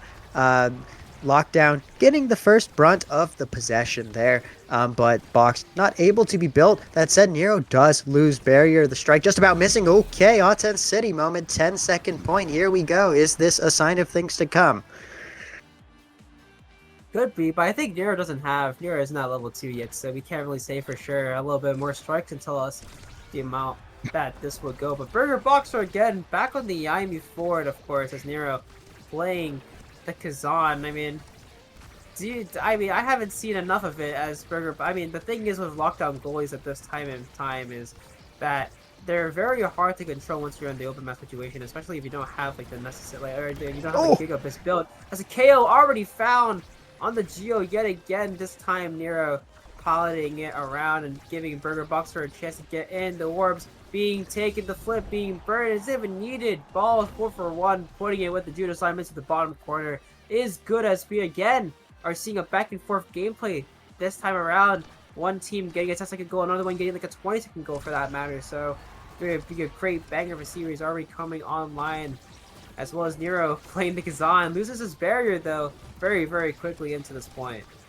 Well, it's all good because the devil shivers once the Nero Kazan gets to level 2. So we should be all good. Just a slight misfortune to lose the barrier there immediately. The barrier traded back. Burger Boxer getting the conversion. So now we're back to open net. But Kazan, with a lot of resources at his disposal, should be able to react to this with flip. There we go. Now back to a bit of a stalemate. But speaking of stalemates, absolutely broken there by the slime coming out from Lucas to secure another fast point within half a minute. We lost to slime. I mean, someone lost to slime. I think Gio didn't expect Lucas to immediately pilot the slime out of cooldown, so it allowed him to get a very, very easy strike reset into that and let the slime go all the way around. As now Scythen putting in the stops here, almost getting the goal, but Nero saving it completely out of the clutches. That's just Kazan for you. As the core flip goes all the way around, as we are back into a bit of a standstill as 30 seconds pass on the side of the map. As Giovanni again looking pretty low, though the core being outsmarted around by Nero, outsourced here as it gets caught, as Giovanni doesn't even need to burn the flip for the offense as we head into another 0.5. Oh, I mean, this is definitely a change of pace from the last two games. Yeah, a lot of people leveraging their mobility with these stacks, getting into positions they otherwise wouldn't have been in. Good conversions coming out from both teams. We'll see who can ultimately take this big barrier first into this pivotal set, 0.5 of this first set. We're seeing a lot of flips on deck from both teams. One flip ultimately going the way of the Dodo. The barrier does get secured though, but we are seeing 3 flips from Lockdown, which could prove pivotal if they opt to use them wisely. There we go, Sloth, blowing the first one for that defense into Burger Boxer. Second one now falling, but the barrier falls in tow, and we have one more flip on deck from Gio. Gio trying to work his way into position to get good value out of it, but the oppressive offense from Burger Boxer. Sloth getting called out. The expanse not quite coming out quick enough, and Gio not in a position to flip all the troubles away either. So we do see the first set going the way of wildcards. Wildcards again taking one set, I think, first from every single map so far, I'm pretty sure. So since they're on the red side now, all of them have a chance to get what they want. And Orb Dancer are already going to the IME. It's going to be a very, very scary game ahead of him, especially with the speed on the cards. Prime time going to Juno as well. I mean, this draft for Kazan, pretty scary. Heavy impact, inner focus, everything going to him. And there we go. Yeah, inner focus on the Kazan too. Like, this is a very, very scary draft for wildcards. I mean, I wouldn't say they won this draft. I mean, of course they won this draft. They have Warp Dancer now. But the big thing is, can Lockdown somehow get out of the struggle of having to deal with speed? Because so far, the main thing is that they just need the passing lanes. And so far, EUSL Rasmus duo does make it work. I feel like Giovanni's playing this pretty well. And Cythus just needs to convert on these plays. And he is doing that for the meantime as Nero loses his barrier, though. But doesn't mean the barrier being lost doesn't mean the goal is lost just yet. Nero, the GOAT, trying to take everything away. Burger Boxer just stepping out of the play to get orbs here. We'll walk around the map That's what I kind of mean by, like, you don't have to, like, be in the play to get orbs. I mean, getting orbs is already fundamental and crucial because you're allowed to walk away for a quick moment of time just to grab one orb, and I don't think anyone would hate you because you're an orb grabber. But the big thing is Kaden defending here. The core going all the way to the bottom side will be caught by Lucas here as Burger Boxer has to flip 2 Buddha as well. The orb again being caught as he run around, and of course I think all the orbs are stacked now. Actually, not even stacked yet. 4 orbs to Burger Boxer's name as he pops the flip 2. Sloth defending it perfectly in time as overtime on the cards now. Flip coming in clutch. The saves isn't good enough as Nero misses just a tiny bit as Scythen finds the bottom corner here as Lockdown bring it back up 1. Scythen turning into Lionel Messi, which is what you need to get past this Manuel Neuer of a Kazan in between the sticks. All the buttons pressed, but not quite able to convert on the defense. Now we're seeing a lot of momentum coming out of the side of Wildcards, but not quite able to do anything. Oh, unfortunate miss, but the barrier does stand for the time being. Good pressure onto bot playing coming out of that ult from Burger Boxer, who's now just so fast, able to just be in all the right places at all the right times. Sloth now blowing a really crucial secondary, but the twin drive value might still come in clutch in this open goal situation, which has just beckoned.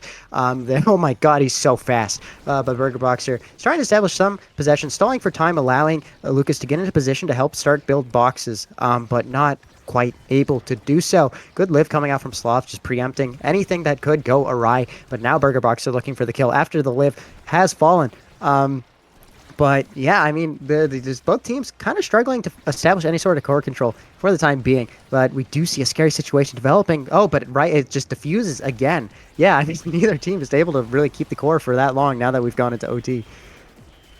OT already, and it means Unicells are going to be very, very speedy into this. The core goes all the way around. The glitch pop connecting to the bottom side, trying to get everything now as Lucas has one flip. Both flips being burned. The power of friendship isn't good, though, as Law clears it away, and the Atlas Orb is put into effect. Giovanni getting extremely low here. I set them the one trying to just put everything in as Nero just isn't able to handle the sauce as Scythen puts another goal, putting it up 2-0. Yeah, there we go. I mean, that was a really good solo piece of play coming out from Scythen. Good stuff. Now Geo and Scythen trying to work together to establish another corner offense, but Burger Boxer throwing out the ulti, trying to buy some time, but Geo blowing the flip and blowing the barrier wide open. The net now open, but oh my god, Burger Boxer is so fast. Just gets there, manages to call out the out clear. Sloth opting to expend strike shot to not overextend, probably wise. Still has flip to his name, probably not looking to blow it just yet, but might have to given the scary corner pressure situation, but the primary diffuses it, meaning that the flip is still on deck. Scythen also scary close to building up a flip, just has to touch core a couple more times. The Sloth preemptively using the secondary, doesn't want to get into a melee match with Burger Boxer, but does have to flip. Good reaction from Nero though, but Sloth, yeah, so scary, doesn't even have primary, doesn't need it. Burger Boxer ultimately opting to not call out the top corner, tries to dangle it in the bottom, but Sloth equal to it. Good movement, good positioning. And did Kazan just switch to open umbrella? Like, bit whatever. It went in. Okay, all good. All good. And there we go. Good set coming out. The guy is learning. Coming out from Lockdown to get the first set there. Good work. Definitely so. And Alice taking up the hot shot of Monumental's 2 grab here. Yeah, hot shot, the 1 take. That's Kazan again, a little bit scary on this pick here. Quick strikes again going the right way. As of course everything else just falling into place here. 1-2 punch being taken away with this draft. This isn't looking really that great for really anyone in this draft except for maybe the Juno. Again, not really getting much. 1-2 punch and hot shot being the same draft just isn't a good play from when you're the back of the draft for fun. So maybe the carousel griefed him, but the big thing is that they still got something. Monumentals definitely does help a little bit in the terms of the damage side if you're a Juno fan, I guess. But the big thing is now, can Lockdown secure the set? It feels like they can, even though they lose the barrier, because Kazan is so good at holding down anything that comes their way. So hopefully this set isn't lost just yet, as the core again still goes through right back to Giovanni, and the core with the piercing shot goes right in. Yeah, there we go. Good piercing shot coming from the midfield to secure that goal. And now I think Lockdown has all the momentum.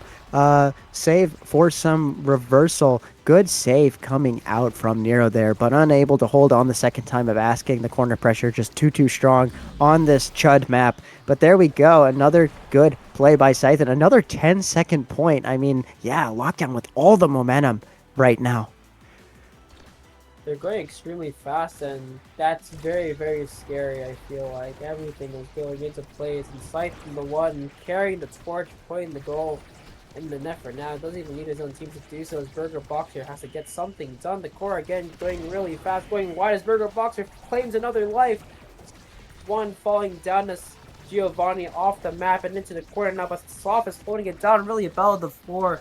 Finally hitting the goal getting the goal barrier, and finally making the goal barrier fall, as now Nero defending against Scythen will pop Scythen's flip, as now Scythen again in a little bit of a scary spot. Lucas popping his own flip, trying to defend as Giovanni again. There's so many times where he's just deflecting all of these flips for fun, not letting any value come out to play, as now the top side completely convoluted by every single player on the map.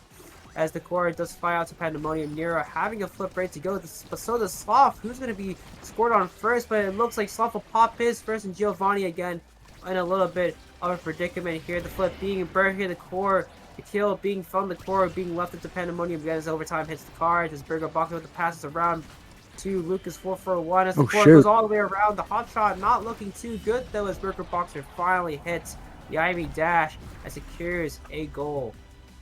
Yeah, there we go. First goal in a long while. That might have been 5 points on the bounce without converting, but Burger Boxer, right place, right time to secure that setup against a hapless Sloth. So here we are back in the play, showing that they can score from time to time.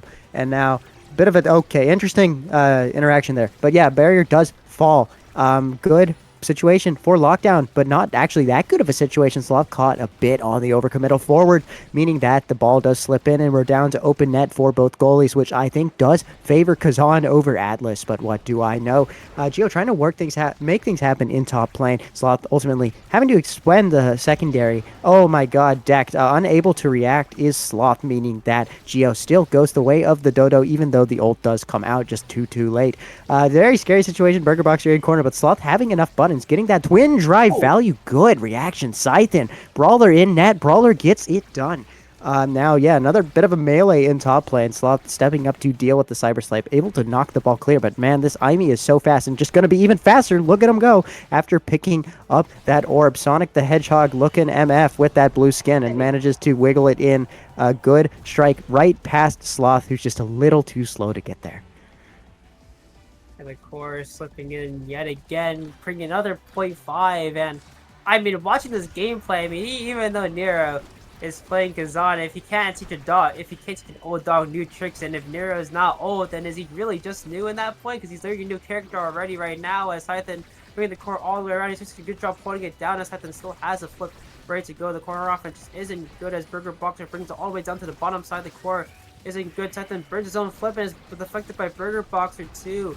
Balls 4-for-1 and Burger Boxer putting in all the stops. Another flip being burnt to the top side as Nero saves it again. This guy is pulling out everything now, and of course, this 0.5 can go really any way as Burger Boxer burns the flip onto the side. We'll try to get the shot up, but he can't seem to get it done. Scythen again, bringing it down to the bottom.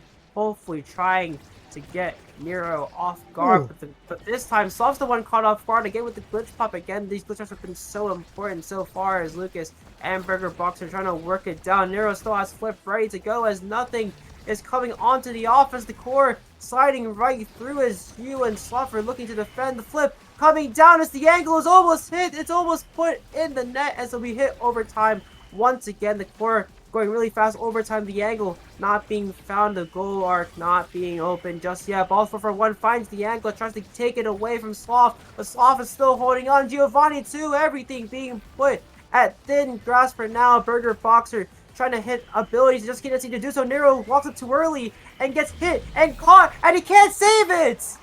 Oh no.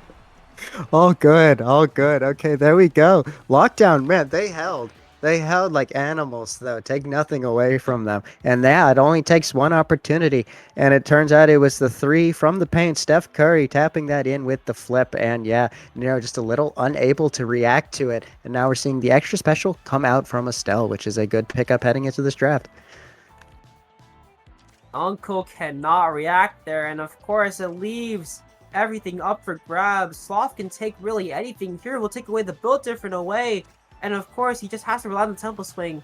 But so far, this draft for I mean, the draft for Lockdown is looking very, very scary for them right now. Giovanni kind of just has a pretty good build in terms of being able to have all their builds. I'm pretty sure cooldown right now. And of course, allows them to get a lot of these checkmates going on. Nero again being put in a very weird spot, leaving himself a little bit off the cards right now as the wild cards are trying to find some comeback into this game as Lockdown are taking this away very, very quickly. Giovanni putting it in once again with the piercing shot to bring us up again and one step closer to the match point and the set series, giving it to Sloth and friends actually.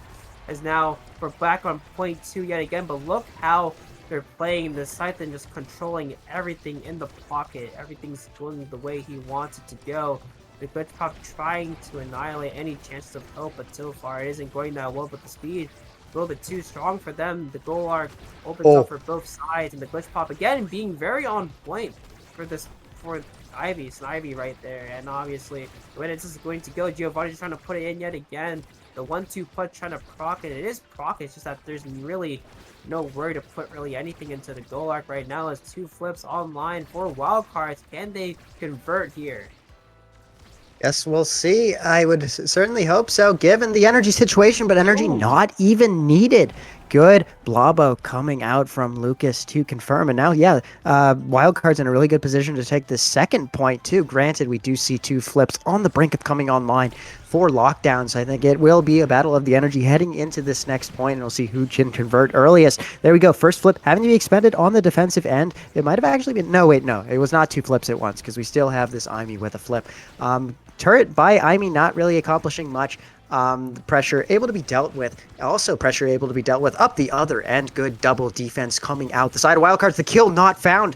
Oh, but the flip forced out. This is really scary for Geo. Geo just running away completely, trying to eat the orbs, which are just so plentiful in Autumn City this time of year.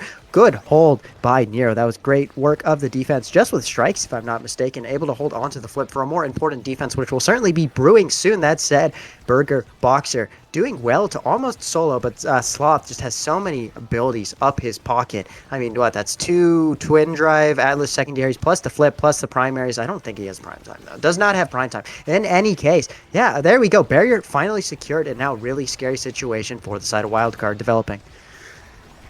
Nero tried to burn his own flip in advance, but Sloth also burns his too, so now we're kind of equal in terms of energy economy for both sides. Burger Boxer earning the bottom side barrier, and now the core going wide in this overtime scenario is looking very, very strong for both teams right now. One simple strike can do it all. One checkmate can even end it all. Right now is Nero the one being put in a really weird spot. Everyone just having to overextend to try to get anything done as Scythen gets the pass from Giovanni, connecting right through, and even the hook there to try to stun Nero there is all good. The confirm makes it 2-1.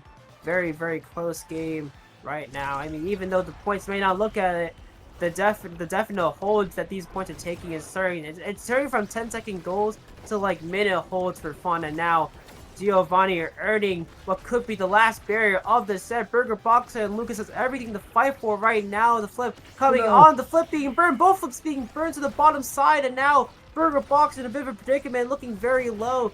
And it seems that Giovanni and Scythe are trying to connect right here on this last play, trying to make this their last play at least. As the core goes red, Nero trying to hold on for as long as possible, trying to get something set up, but Giovanni is keeping the core away. Everything just isn't working. The offense just isn't going right for them right now. Burger Boxer gets the barrier, but can they score the goal onto the Sloth with Twin Drive and Hot Shot to boot as well? He even picks up the flip too, but now Giovanni pops his flip early as Nero is trying to hold for dear life. Somehow the core isn't going in as Nero holding on again and again.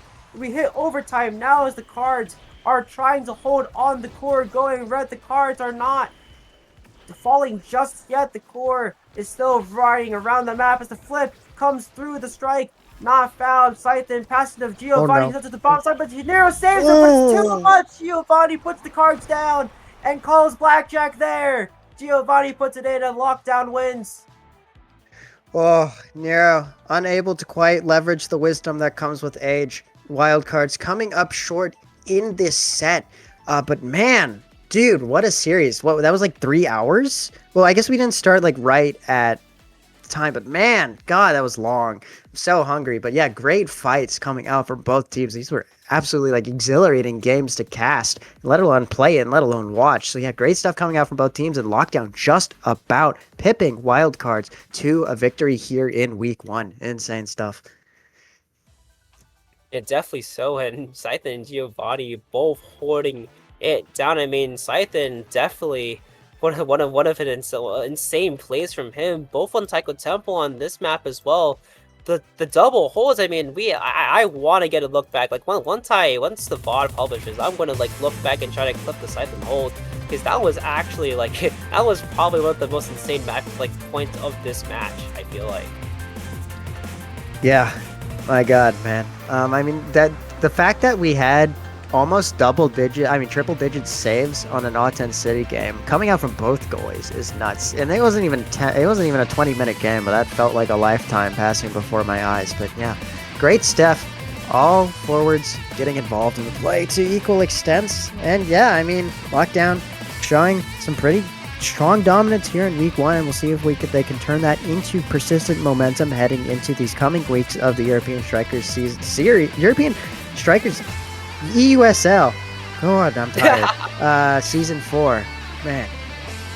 Yeah, European Strikers League back with more bangers coming your way soon as we head into a short break. We'll prepare 2 more casters right for your liking, as we will be off. We'll be off for now. Goodbye.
Hello, everyone, and welcome to EUSL Week 1 of Season 4. I'm joined here for P-Flare, and we're starting off with Vibe versus Cats. Yep, that's gonna be a fun one, and from the looks of things, we are starting off Oni Village. Inner focus, hotshot start. Ooh boy. Yeah, I mean, I think Oni Village is actually something I've seen a lot recently out of various different EUSL teams. I would imagine this might actually be Katz's pick, now that I think about it. Considering Katz is probably red side, and people still to this day favor blue side when given side selection. And we've also seen it prioed by wildcards as well. And they did win that, I'm pretty sure, pretty convincingly against Locke. And now we're going to see a repeat of this. Once again, the Estelle and the Kai traded bar for bar here. So on one side, Rune Estelle Asher, and on the other side, we have Kai Drakkar Kazan. Yeah, I am personally liking the Kai Drakkar out of all of these. Just, I mean, Estelle in general is like always good, Kazan is always good, but I don't know, I feel like on this map, you're going to want just kind of like you're going to want to play like the range game, and more than just like range, I like the idea of consistency, and I feel like Kai Drakkar allows for a lot of that.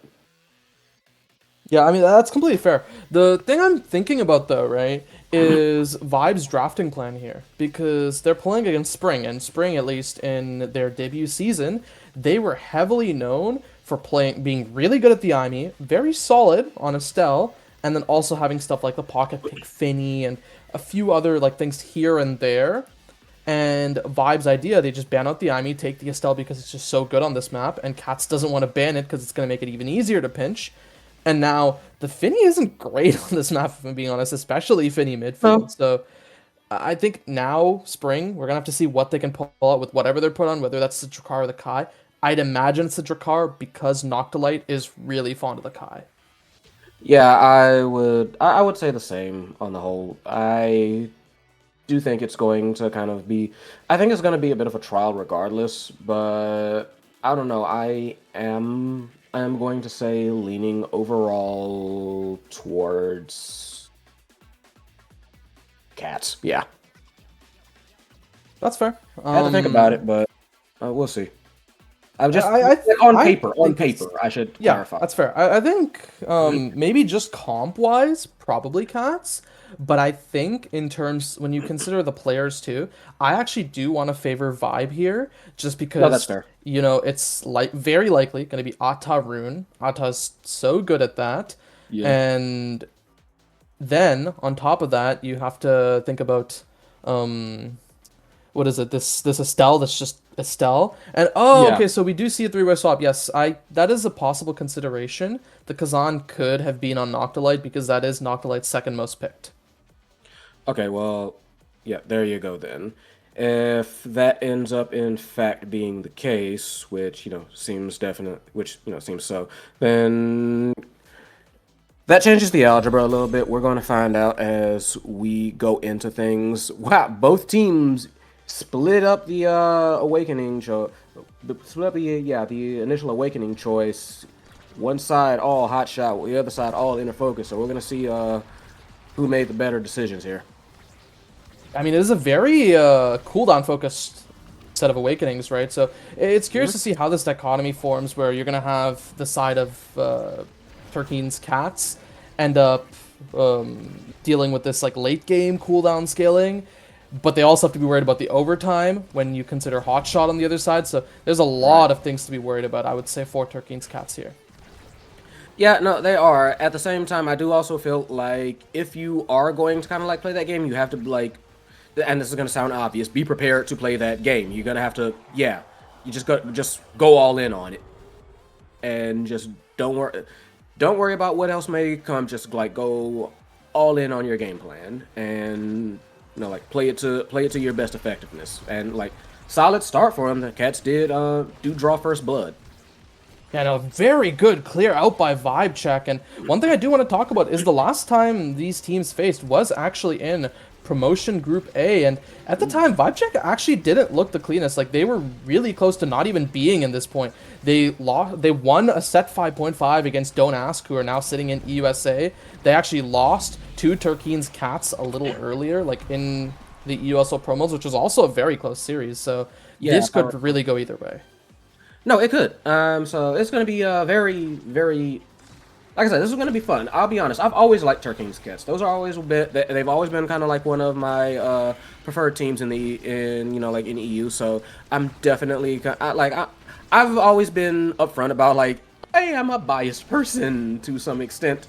So I'm looking forward to seeing how Turkeen's Cats have just evolved over the days. Not to say VibeCheck is by any means bad. Let's not get that twisted. Like I said, Noctilite can be ferocious in particular. Definitely going to be on the lookout for them throughout the rest of this game. And you can see that like both sides having that meters come up, having those specials start to fly out a little bit more as these levels get gained.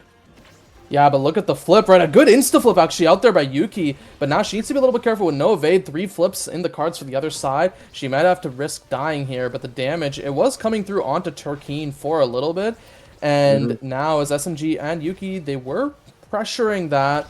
But as I said, right, the 3 flips still available. 1 first committed by Turkeen. Where does this go? It goes right into the corner. No flip burned out by there by Spring. And a pass back by Noctilite. Barrier still up for VibeCheck, but it's dangerous in this corner. Good pillar there to redirect. And now, once again, it hasn't left this defensive side yet. As Spring goes back and collects it, burns the flip. Where does it go? It goes right back to them. And now Noctilite burns that crooked leverage. And they continue trying to send it around, but nothing accomplished for Turkeen's Cats yet.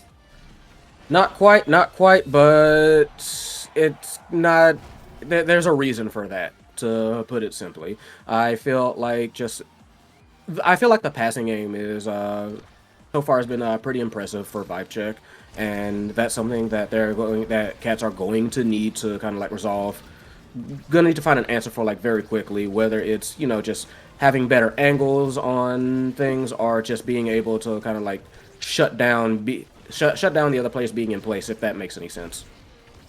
Yeah, and I mean, I will say this game, compared to what I saw for Vibes versus Cats in Promotion Group, this is the vibes I was actually more expecting. Because the players in Vibe, in general, there are a lot of like very core control heavy and pretty intelligent players. Okay, I say core control heavy, they found a double kill, sure, but they're very intelligent players with how they play around the core, how they play to pass, and we weren't seeing that back in promotion stage. I fully agree with you. I recall seeing, like I was saying, I recall seeing VibeCheck earlier, and yeah, they were pretty sick when it comes to just being able to, like get the core around, and just they had some great passing plays, and with things like what we're like seeing already, I like that twin drive worries me. I'm a little bit surprised didn't go for like aerials, but twin drive never bad. Yeah, I think the logic is SMG just feels he doesn't need the dash range. Like, either his teammates are going to be in position, or he's just that good at positioning. So why not get more cooldowns, right? Because this is, SMG, so. as it stands, right, Hot Shot, Inner Focus, a very cooldown-focused draft. And on top of that, right, the aerials picked up there for the Drakkar after the Missile Prop Deny. I think that Missile Prop Deny, yes, it does almost nothing for Rune besides the Banish extension, but it's really hard to deal with Drakkar with Missile Prop. No, you're right. That's why I didn't like say too much about that one, because that one made a little bit more sense to me. Yeah, like Drakkar loves that missile prop, so yeah, you don't want to get that. Aerials is not exactly bad on him either, but there's one that you'd just rather have, and you can see like SMG rather not have all that damage getting laid onto him. Like, good gracious, that is a little bit concerning. Yeah, a little bit worrying, and there's that missile prop banish. It doesn't catch Spring, and unfortunately that second berry does fall as SMG tries to take out this top side. Has to be a little bit careful playing next to the wall with the Drakkar and the Kai with flip there. And now it just gets sent up to the top side once more. A good piercing shot as Noctilite has to be a little careful on this open net.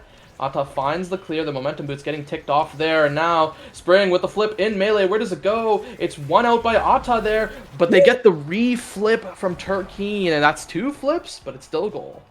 Yeah, no, I always say this, spend the cash. If you think it'll get you a goal, just spend it. It's not going to go with you. It's not going to go with you to the next game.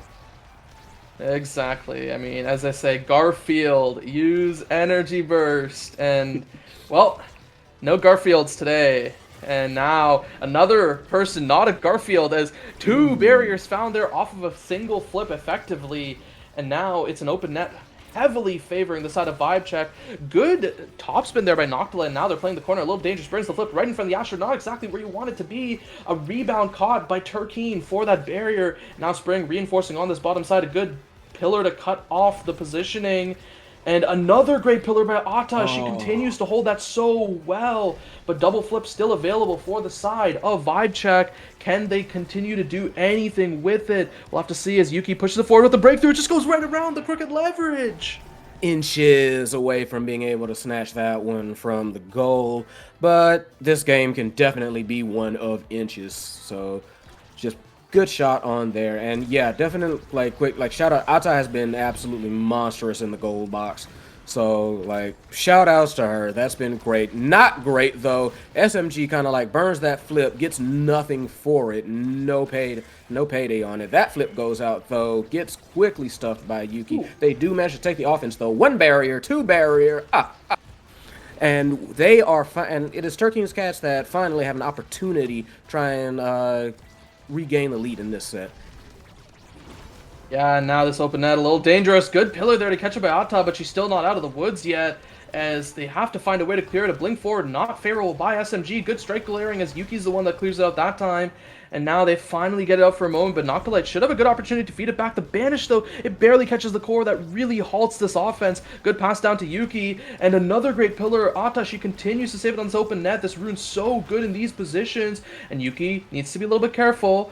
No health, basically, but has the full flip. They're just waiting in the midfield, away from all the damage. A good save again out by Ata, and it just continues defensively. Flip burned out by Yuki. There's the barrier, but this might be Turkeen and Spring converting if they get a good chance.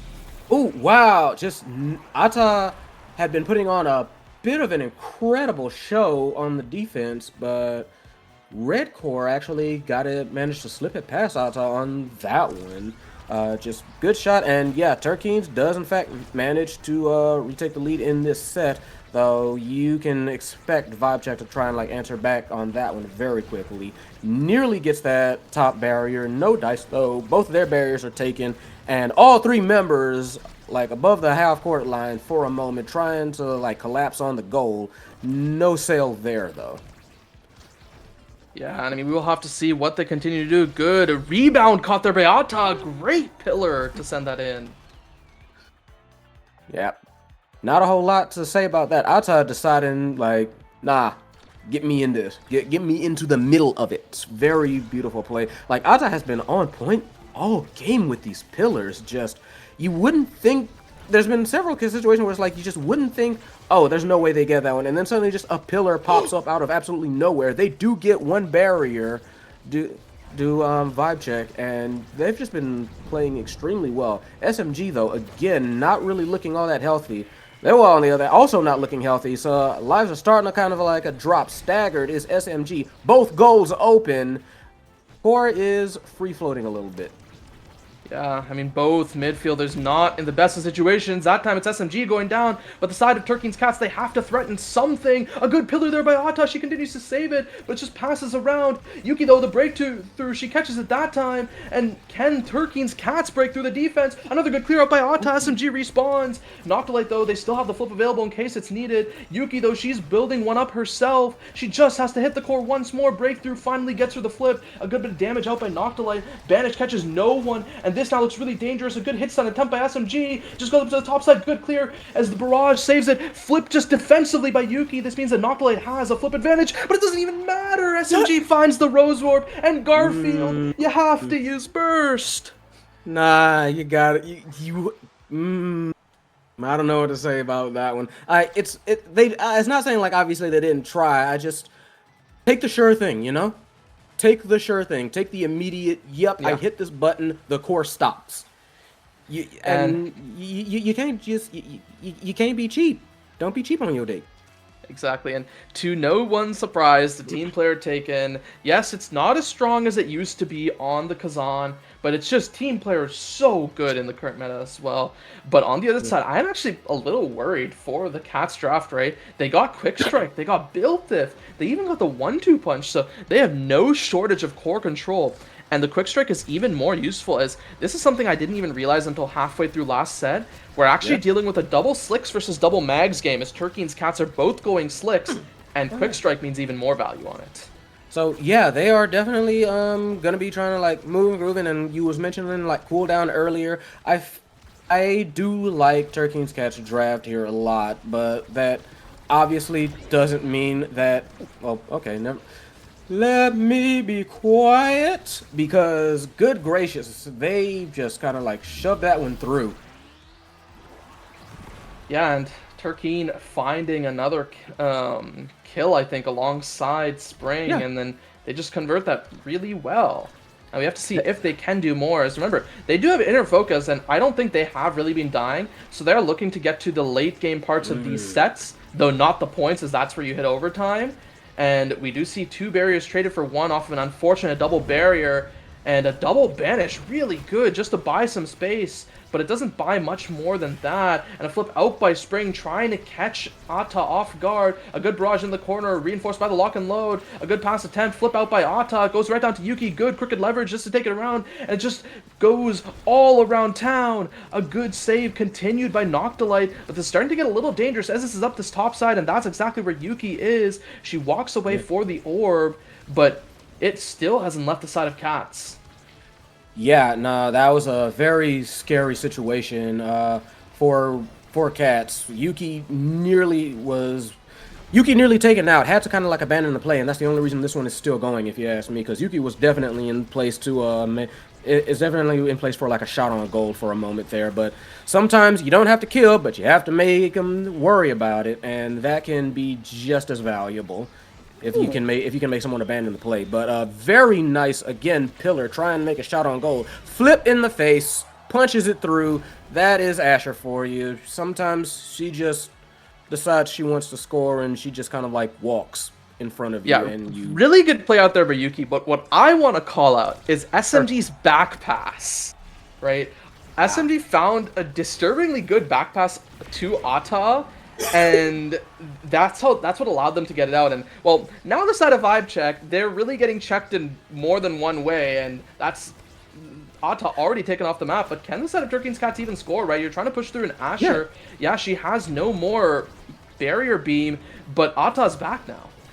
Yeah, that's actually happened more than once. I'm sure you've noticed that Turkey and Cats can get these kills. Like they're not, you know, like slacking on the KO department. They do manage to get the score there, but that was really just more, you know, like good strike war, you know. But Turkey and Cats have been getting these kills, but Vibe Check is just very, very good on the defense and enough to usually like, you know, like shut out these power plays. However, that is impressive. Like quick to.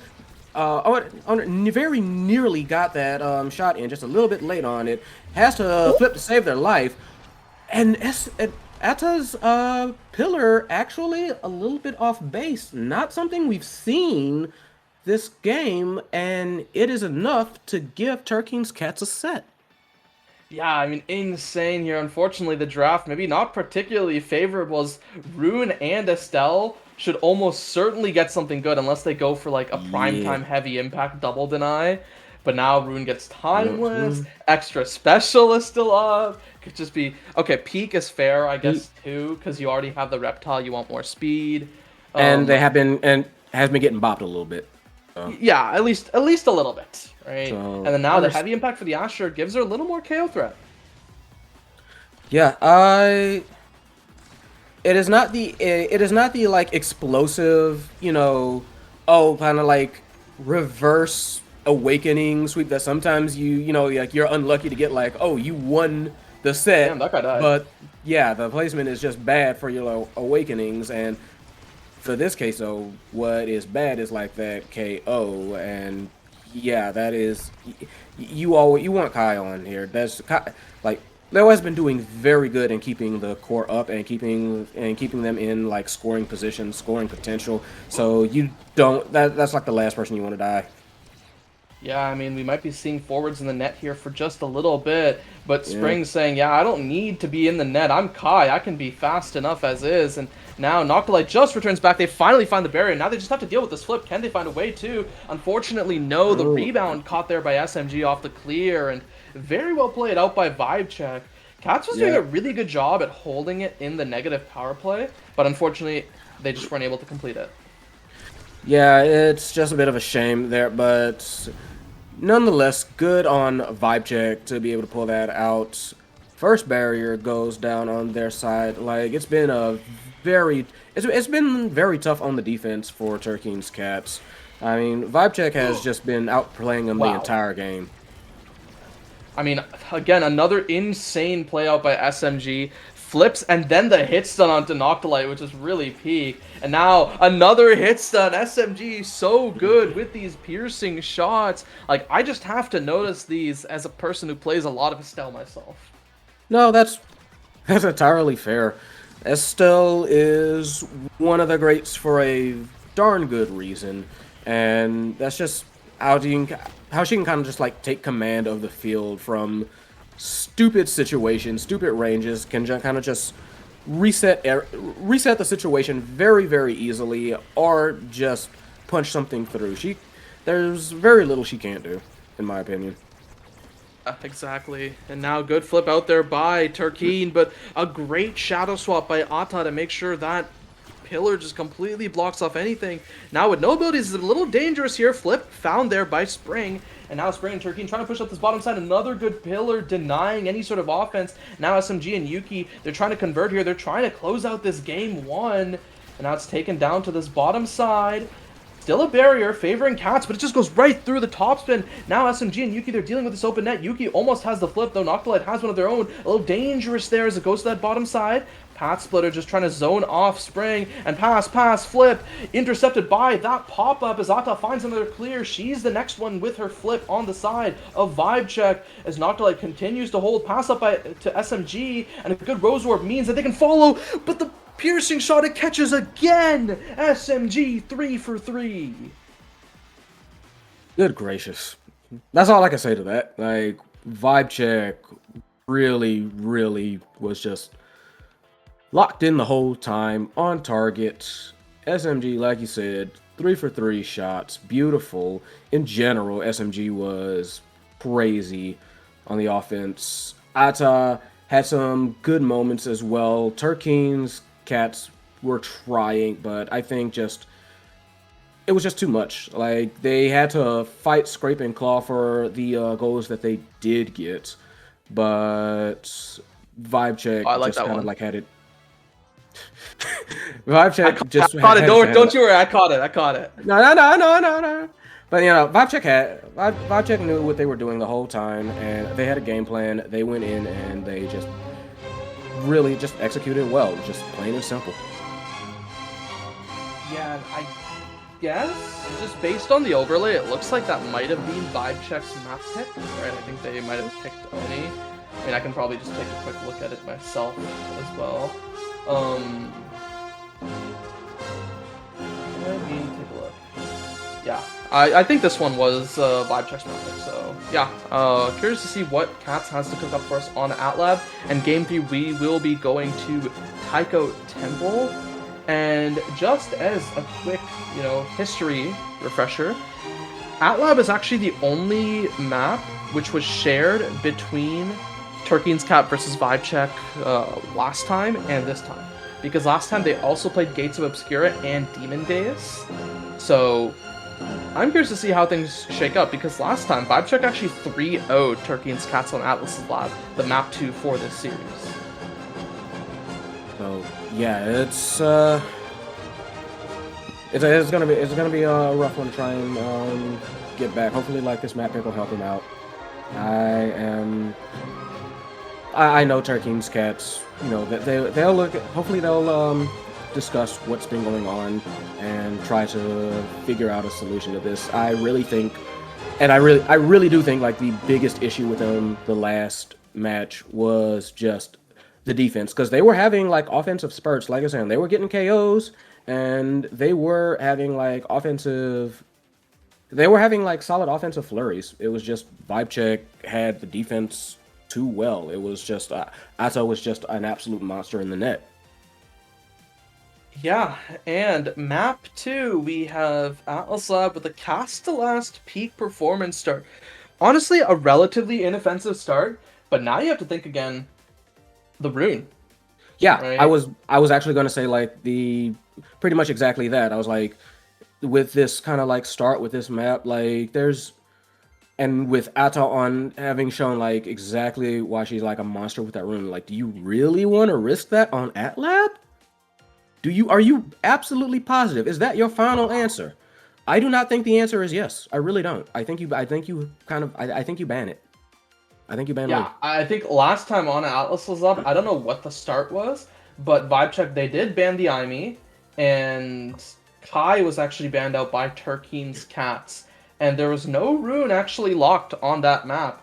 It was the Atlas goalie last time. So perhaps like a Twin Drive start, or maybe like even a Monumental start. Like, yes, it's good for rune, but you can even play it on Atlas. I don't know. There's a lot of things that you could just play Atlas instead of rune. Both are fine. Yeah, no, both are good. I mean, it's Atlas's lab. He's kind of like made to do well on that.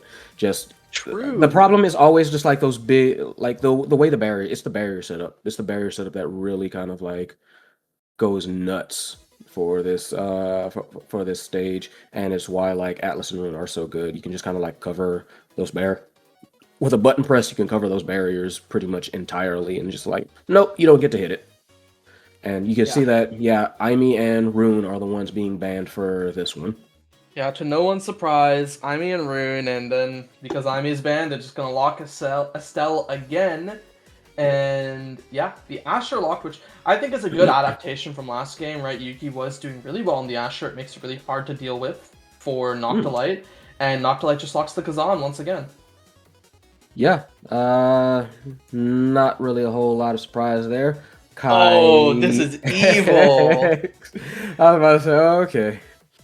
I was about to say, that's not exactly... yes, Estelle X, really good in the meta right now. But that's not even what I'm talking about. What I'm talking about is the Kai deny, right? Because we had the Asher denied away, and then now we have the Kai denied away. So now I'm curious to see what Spring is going to do on the now. I think they have played it before once or twice in EUSL last season, and it still looked okay. But Kai Estelle X, that's pretty good right now. Yeah, that's kind of it's a bit of a scary team, if I'm going to be real. Although, to be fair, I have ever and always will be scared of X. That is just my lots, mostly as a Luna player. I don't like being bullied. I don't like the big, strong guy to bully me. Good gracious. And hey, if you're active in the current meta, you'd see that X is genuinely, a lot of people do consider him to be the best brawler in the game right now. So even more so, very scary. And Estelle, a lot of people consider to be the best midfielder in the game. So getting your hands on both of those is very spooky. We will have to see if the comfort side for Cats is enough to triumph over that. We saw what the Estelle was able to do last game, and we're going to see how well it does again. Yeah, I'm going to be honest. It's an uphill vibe. It's an uphill vibe. Good gracious. Well, but it's an uphill struggle for Cats, I feel.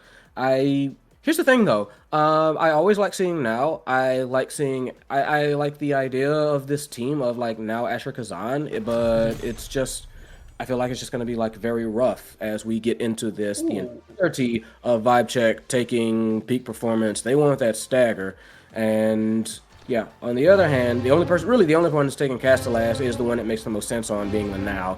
So we're gonna have to see if they can. Basically, I feel like Turkeen's Cats are going to have to try and, like, bamboozle VibeCheck in order to take this one. Like, outright outplaying him is going to be a very rough road. Like, it's kind of like an MMA, like, stand-up fighting. I don't know if that's going to work. I think you gotta razzle-dazzle him a little bit somehow. That's actually very interesting. I guess Spring probably values that Castellas, like, the cooldown, the duration of the both the haste and also the creations more than the raw speed itself from Peak. Wondering if they are going to get punished later with the damage that could come out by the Kaistel X. In the end, Katsu secure that first point. But the other thing I do want to call out again is, once again, Yuki is running the mags, but this time, Spring is also joining them on the mags. So yeah, that is going to be a lot of scary bursts, you know, for like these offensive flurries, and that can make all the difference in the world as VibeCheck immediately answers back. I'm really liking just, again, like I said, that setup of like X still is just going to be like just a scary duo to have to like deal with in general. We've seen it a lot. So just seeing what Now and Asher are going to be able to do is going to be very interesting. Very nice, like keeping the core up from Noctilite for a moment. They do get that barrier taken, however. I'm impressed so far by like VibeCheck's defense in general. I mean, 2 flips burned, still no barrier found, and oh no, Noctilite! That's not where you want to be!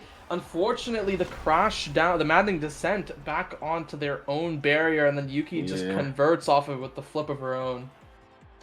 Just very quick thank you. So Noctilite still has their flip, so I would strongly suggest they need to just try and find like a way to use it. I would actually say, like, just because of like the makeup of VibeCheck's team, Turkey's Cats kind of has to win this first set.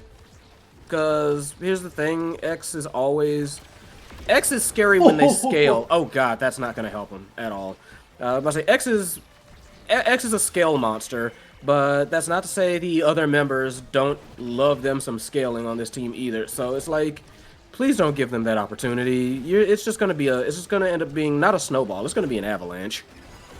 Yeah, I will say, I think this game, size actually matters a ton, right? Between the Asher, the X, the Kazan, right? It's just really going to be a size game. And I will be curious to see how this first and second draft go when it comes to that size. Now, we have to see who gets priority in that, right? Right now, it is looking very likely to be Ata or SMG if they were to end it there, but they didn't, right? As Yuki, she missed that flip, and now they're going to have to score this without any sort of flip available, and instead it's Yuki that catches the rebound off a good save attempt by Noctilite, but when you have that pop-up, it's hard to really control where the core goes.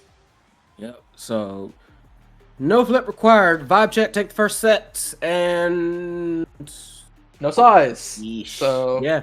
Now I think what we do have to look at, right, this prime time, is it going to go to the Kai, the Estelle? Where's this explosive and aerial is going to go, right? The dash range and speed.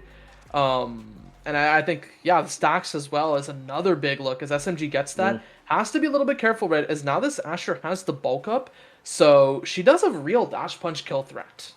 Yeah. So that's good. That's good. Yeah.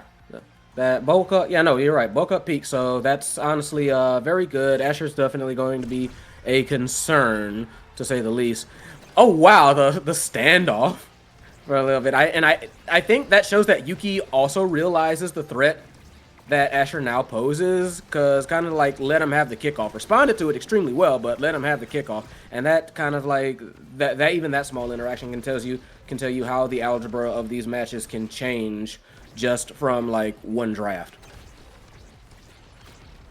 Yeah, now they do find a way to clear that out. It is going to be playing same side, but that's where the Kai is favored compared to the Kazan. And now the X is taken off the map as Yuki, she's just going to be sitting in the penalty box for a little bit as Turkeen and Spring on a bit of a breakaway. They take that second barrier, but the question is can they do more off of it? A good clear out found by Ata. Has to be a little bit careful about this Rose Warp out by SMG that's likely going to come out soon. Who steps aside and nearly Spring falls and tries for the Rose Warp insta-flip, doesn't find it there. And now a counter flip actually found out by Spring. Turkeen, that's 2. A third flip right on the line by Ata. And now it's an open net, a little dangerous. But Noctilite might have gotten a little carried away there. I don't know what they were trying with that Madden Descent. I feel like that was a bit much. I agree. A little carried away. Because that could have gone very well for Turkey's Cats. They just weren't able to kind of like do it, and that was the same thing with the last game. Really, they got the KOs. They just weren't able to do anything with them. They weren't able to capitalize on them. The defense was just too much, and it seems like they still haven't quite managed to find a solid way to like break through that, even despite the KO potential that they have. And sometimes it really is just the strikes, because Yeah. Vibe Check, they have been striking really well. Strike is the most powerful ability in the game, and we do see a lot of abilities used out by Cats, but the question is can they do more with the strikes? Oh my god! A mix-up nearly out by Yuki, but Noctilite able to stay alive from that, and now still the open net, really tough to deal with. The Noctilite Kazan can't push up very much, and now it's just up to Vibe Check to see if they can force this further. I don't know how that like flip happened, but they did manage to save it, though at the cost of one of their own. Overtime comes in, power play for the side of Vibe Check. They all move up to push that one through, and push it through they do. I mean, it really is just Vibe Check is just really darn good at passing, at teamwork, at like fundamentals really of play. They are very good at. Yes, they are very good at a lot of things, and it's just showing. Like it's like that wasn't anything super special. That was just finding the opportunity. SMG setting up, Yuki just throwing it to SMG, and just that was your basic like one-timer. They're just good at this. Yeah, I mean, they're just so consistent at this, and this Kai, I would expect them likely to maybe grab the Super Surge, or maybe just a size deny. Yeah, okay, Surge makes a lot of sense, and now it's going to be size for Asher. Heavy Impact makes a lot of sense, as that's so good on the Estelle. Yes, you have to deal with Monu, whatever, sure, but then the X just gets extra special. Takes Among Titans does now. I think that makes some sense, right? Because you want both of your Kazan and your Asher to have a ton of size. So I think the now is okay not taking Monu. Like, it's not ideal, but yeah. Here's the thing. I feel like in this situation, that's a bit of a risk, because you're already having troubles with getting the core and like keeping possession. Like you said, I get that maybe they're just thinking, let the Asher, let the Kazan have enough size to, like defend better, and maybe it'll work out. Size wins Strike Wars. True, there's that. So we're gonna see if it works out. I'll just admit that I'm skeptical with how this has been playing out so far, but who knows? We'll see. It's completely fair. I think Cats may have followed my own diagnosis of this game, which was just that Cats was just losing a lot in the strike department. So when you get a little extra speed, a little extra size, that's where you can start to win these strikes a little more easily. And even with the negative size, Spring actually goes down there, and now a second barrier falling as Turkey tries to go for that dash punch. Burns the flip there. Where does this go? It goes right into the barrier, and hold on, wait, Turkey maybe has found the sauce they needed. A good maddening descent. Now the flip down from Yuki to SMG, as SMG teleports forward. A good crooked leverage out by Noctilite. They buy some more time, but the piercing shot pierces right through. That was just unfortunate, because that was a very nice defensive flurry from Turkey's Cats, for sure. Vibe Check, though, was just prepared for it. SMG was prepared for it. And again, that standoff, okay, that has to be 100% intentional. Like, Yuki's just literally just letting them like have the kickoff. We anything you do, we'll just send it right back at you. Or rather, I actually think that Yuki is doing that because she doesn't want to send it right back at them, because she knows that if she tries to play into the Asher, it's very likely lost. So she just waits behind, knowing that the Asher wants to send it forward, and she just says, okay, I'll just rotate it around the Asher then. Smart. So like I say, I kind of like to think of this as like a tactical shooter analogy, where you're playing into two different sites and one of them has a player holding with a sniper rifle, so you just try to dodge the site with the sniper. That actually kind of makes sense there. Meanwhile, Yuki kind of having to like evade for their life, nearly got squashed up against the wall there. So good on their part to avoid that, though the Now is not looking exactly very healthy themselves. I have to say, I am just watching how VibeCheck is just like playing just like very cautiously, but not like in a completely passive way. They're just like, again, pass it. Again, like passing and timing. Yeah, and they've just been so good at good push-up here by Noctilite actually in this negative power play. And the Crooked Leverage to actually save them for a little bit. A flip out by Spring, but I don't know if it'll amount to much. Turkey, though, has just respawned, so they bought enough time at least for their Brawler. And wow, really long-range Dorito out there by now. And the barrier found there, so it's still a little dangerous for VibeCheck. And Ata, she pays for it with her life. SMG, though, full stacks. And they're going to be running around the map as Yuki's the one playing goal. As SMG just continues to cut this pass, make it impossible. Plays in the corner for Turkeen. But Turkeen can't find this year's Ata respawns. And now this is looking very Vibe favored. But not if Turkeen has something to say about it. A good pass from Spring as Cats are able to slot it in. Yeah, that was getting worrisome for a second, and I was about to say that Turkey's Cats have had this problem, again, like all game. They can get these KOs, but they can't seem to capitalize on them. They did manage to do it for that one, though, so very good on them for being able to turn up the heat, find the opportunity, kind of like split the uprights there between two players, and get the score. They most certainly need that, though. Wow, very nice defensive there, play there. Very nice kill there. Very nice flip. A lot of very nice things happening for the side of Turkey's Cats. All of a sudden, nearly gets that second barrier. Not quite. Flip goes out. It does get stuffed. Core is remaining on the side of VibeCheck. They do get that second barrier. That Dorito caused a lot of a threat all of a sudden, but all three members of Turkey's Cats were moving up, trying, like, causing a little more mayhem than has been happening already. Second barrier does, however, go out, and suddenly things are a bit even up yet again.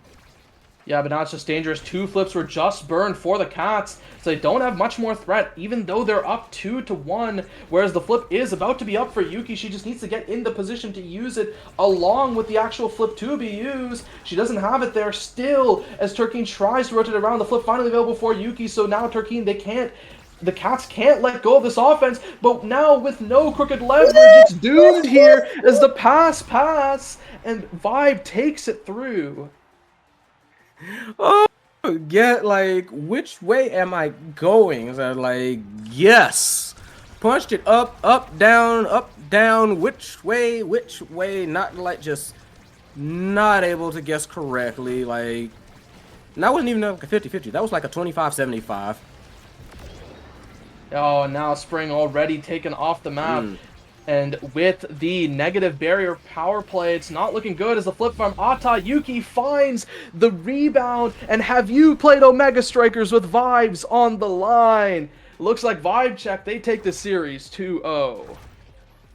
A little bit of a brutal one there for Turkey's Cats, but just honestly excellent play from VibeCheck. They felt in control pretty much the entire time. I mean, there were some flurries of good showings from Turkey's Cats, but VibeCheck again, like just the amazing passing, the amazing coordination on their part, as well as like just the defense. So everything was already like very online for VibeCheck. Yeah. I mean, VibeCheck played that really, really well, and just curious if there is anything you want to say here, because I know the last game of the day is going to be a fun one. I don't think so, not quite, but I will say I am very looking forward to it. I think it's going to be a bit of a slugger. Yeah, I think so too, with multiple players who have made it to grand finals before. Curious to see how this Voss versus Blobgap matchup will turn out, but that'll be coming to you after a short break. Don't go anywhere.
Hello, everyone, and welcome back to the final game of today, Blob Gap versus Voss. Sorry, guys, I'm still a little vibe checked from the last series. We're going right onto gates. I'm joined once again by P-Flare.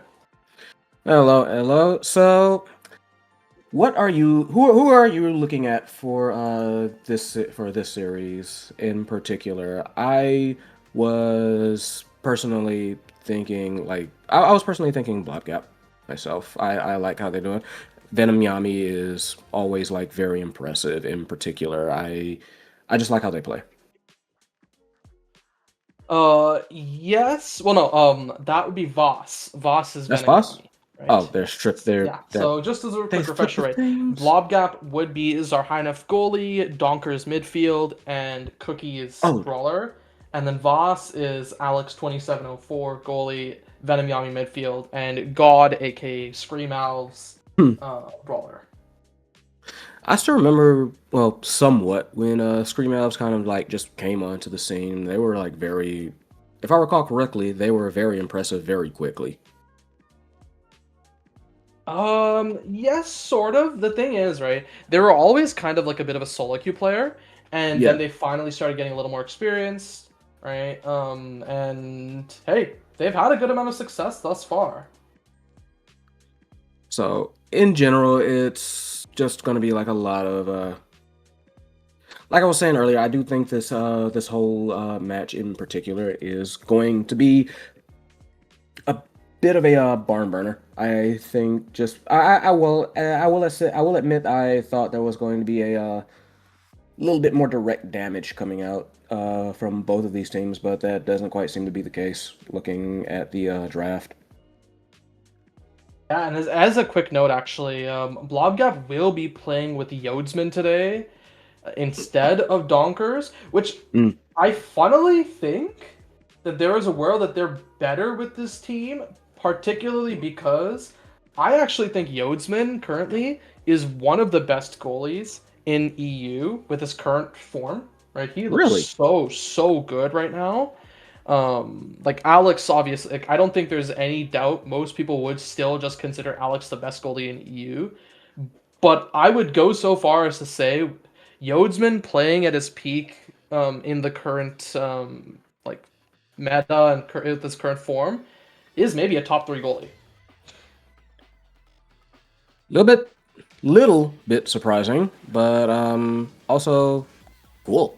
Impressive.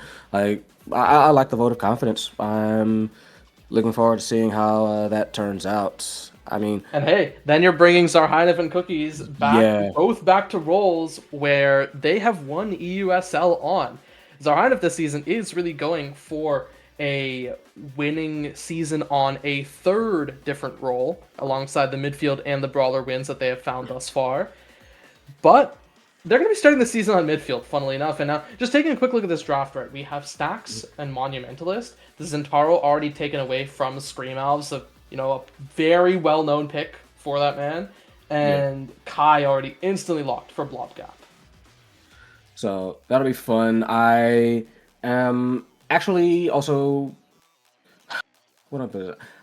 I like all of these picks, I'll be perfectly honest. I was trying to say, like, okay, I prefer, like, this, that, and the other, but no, in truth, I'm just, like, looking at them, and, like, just, not just in character-wise, but just with how I think they can synchronize with each other. I suppose, and I think I mentioned this earlier, I just like Rune Asher as a combination. I think it can be surprisingly brutal. I think it can cause a lot of headaches for like, the defense. Yeah, that's presuming if they are, if they are both forward. But cause I say that because like I've seen, like Kai and Net. I'm not sure. I'm not sure which and what in this particular case. But like were they both forward? I have seen both of them cause like a lot of havoc for defenses. Yeah, we will have to see, right? This Juno and Estelle picked up a double ranged backline, and one thing I will say actually is. This is Gates, but we actually don't have very many solid defensive goalies picked, right? It's just you have like the Asher and Rasmus brawler-wise, but then like the Kai goalie likely on one side because that is a Yodsman special and he is so good on it. Yeah, and then that's on what the I other figured. side, it's probably going to be the Alex eject Juno. So yeah, no, it's gonna be. I feel like it's gonna be really rough for Juno. I'm not even gonna joke with you. I just feel like there's a lot that you can do to kind of get around Juno's like major attempts at goaling on this map. Wait, I just realized something. Could this be Zarheinef on the Asher? There's a real world it could be, and it could be Cookie's Rune. Let's find Or no, out. it might just be Asher goalie and then Zarheinef Kai midfield and then Cookie's Rune. Like, they're just gonna run Kai Rune because they can. That's possible too. We're about to find out. We're about to see. Okay, they're just going the boring route. I'm sorry. Like all that speculation is like, you know, I like speculating, right? I just like see when I talk about it with my team and some of my other friends, I like hallucinating because it's just like I'm thinking of every single possibility and it just makes me start to go a little crazy. But then we just end up with the most simplest of them all. And now as we get into game, it is Magsoul slick kicks on one on each forward and then double eject with full stacks. So yeah, pretty much about what I was expecting. I'll be honest, like especially like from this side, you know, like from this one side, I'm not surprised that Kai is in the net again. Like you were talking about, like Yosman in general.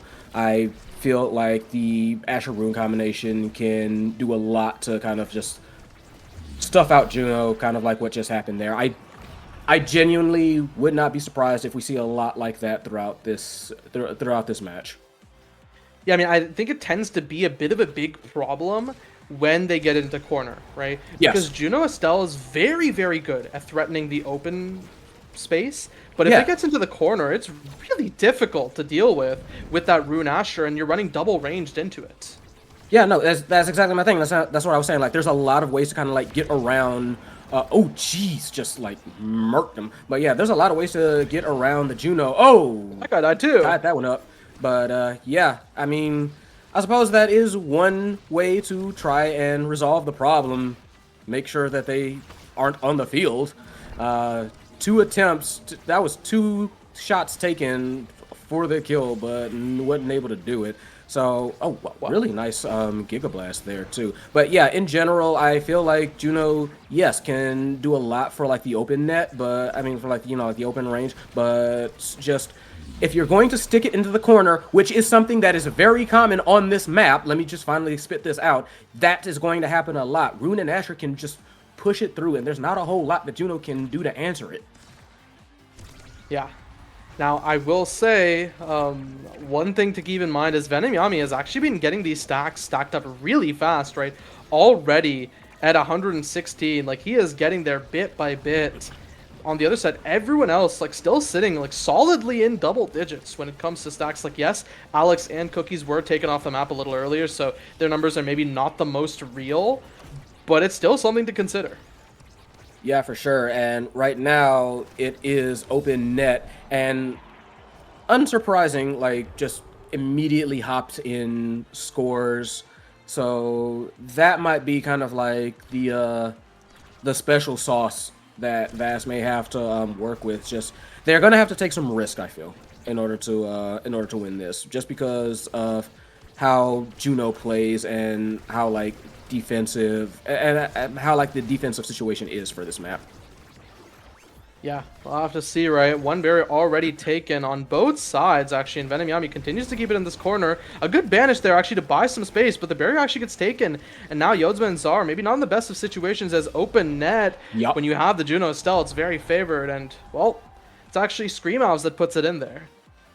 Yeah, no, just very good coordination, and yeah, I think they've kind of like immediately realized that you know, like, you're playing Juno, we're gonna have to kind of spitfire this, so to speak, and just throw the blobs out and hope for the best at this point. You know, like play defensive to transitional offense, at least on the side of the Juno, and you know, like let the other two kind of like help carry it from there. You can see, like, yeah, sticking around like the midfield very, very often, and just playing like some very heavy like support. If things go a little bit south, everybody's running back. And oh yeah, no! Oh no! That was brutal. The triple vanish into the flip. That was just nasty, and that's how that set ends. Unfortunately, yeah, Yo's been taking MVP and specialized training. Unsurprising. Yeah, spec training makes a lot of sense. I mean, part of me almost considers that maybe like explosive is better because then you can just continue to run even faster and further with that eject. But spec training actually offers you a good amount of kill threat. And hey, that's one way to win in this stacks game. You go for the spec training, you go for a lot of these cheeky kills, and now timeless, very dangerous. But quick strike might be what Alex needs to answer the corner push. Maybe. They need to find some kind of answer to it, that's for sure. So anything they can try at this point, I would say go for it, because you can see like they already got that one barrier out from like that first corner push, and they're gonna need to try and like answer back to that like very fast. They do get one barrier, trying to shoot for like the second one, and again like Juno has to kind of like jump in. That's kind of like what they had that eject button for, clearly, just to kind of get that third person, you know, like offensive push online when necessary. But that is just rough. Every time they push it in the corner, Asher can just kind of like press button, walk in, you know? Yeah, I mean, I think that's one thing you have to kind of think about, right? Is you're playing against Alex, you know, one of the best goalies in Europe right now. Mm-hmm. And, you know, if you kind of don't go for these very consistent, I will never lose in these situations plays, there's a good chance he's going to outplay. Now, when you just sit there and press primary in his face, well, there is no outplay to be done. No. And I think that goal answers that. Yeah, I mean, right there, hey, that's another moment that could have been outplayed, but instead it's Cookies that does find it there.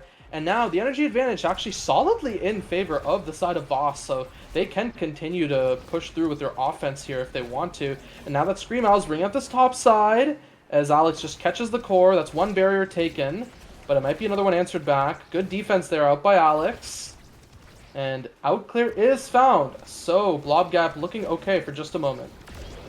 Yeah, and yeesh. I don't even want. That's not even. Oddly enough, like that wasn't even like a caster curse because they got the second barrier. They got the open goal there. So kind of like a pseudo reverse power play. Meanwhile, it is like Vast that are trying to find a way to kind of like break through and get that second barrier. There they do manage to get it. So now things are a little bit more even, and it is Vast that are on the attack. Yeah, now they just still have not let up on this attack. The corner just continuing to be pushed. They try to use this portal here. Good clear out by Yodsman. And the pillar does time out at a perfect timing. And now Alex just continues to get the rebound. And the pass forward is still not found by Blob Gap. And now Cookies finally gets a chance, but it's just interrupted out by Alex. Good pot splitter there. And the pillar too go for the rebound as Yodsman just sends it back forward. The pillar is so dangerous. But Scream Owl's able to take it out just in time. And once again, Cookie's not getting this opportunity to flip. Oh no, the barrage already burned as well. Flip, where does it go? Goes down to Zarhanif. Zarhanif tries to catch it there, but it just gets cleared once again. And the Crystal Thorns waited out, goes up to Cookies, and Cookies sends it straight through Alex. Another good flip for the goal by Cookies.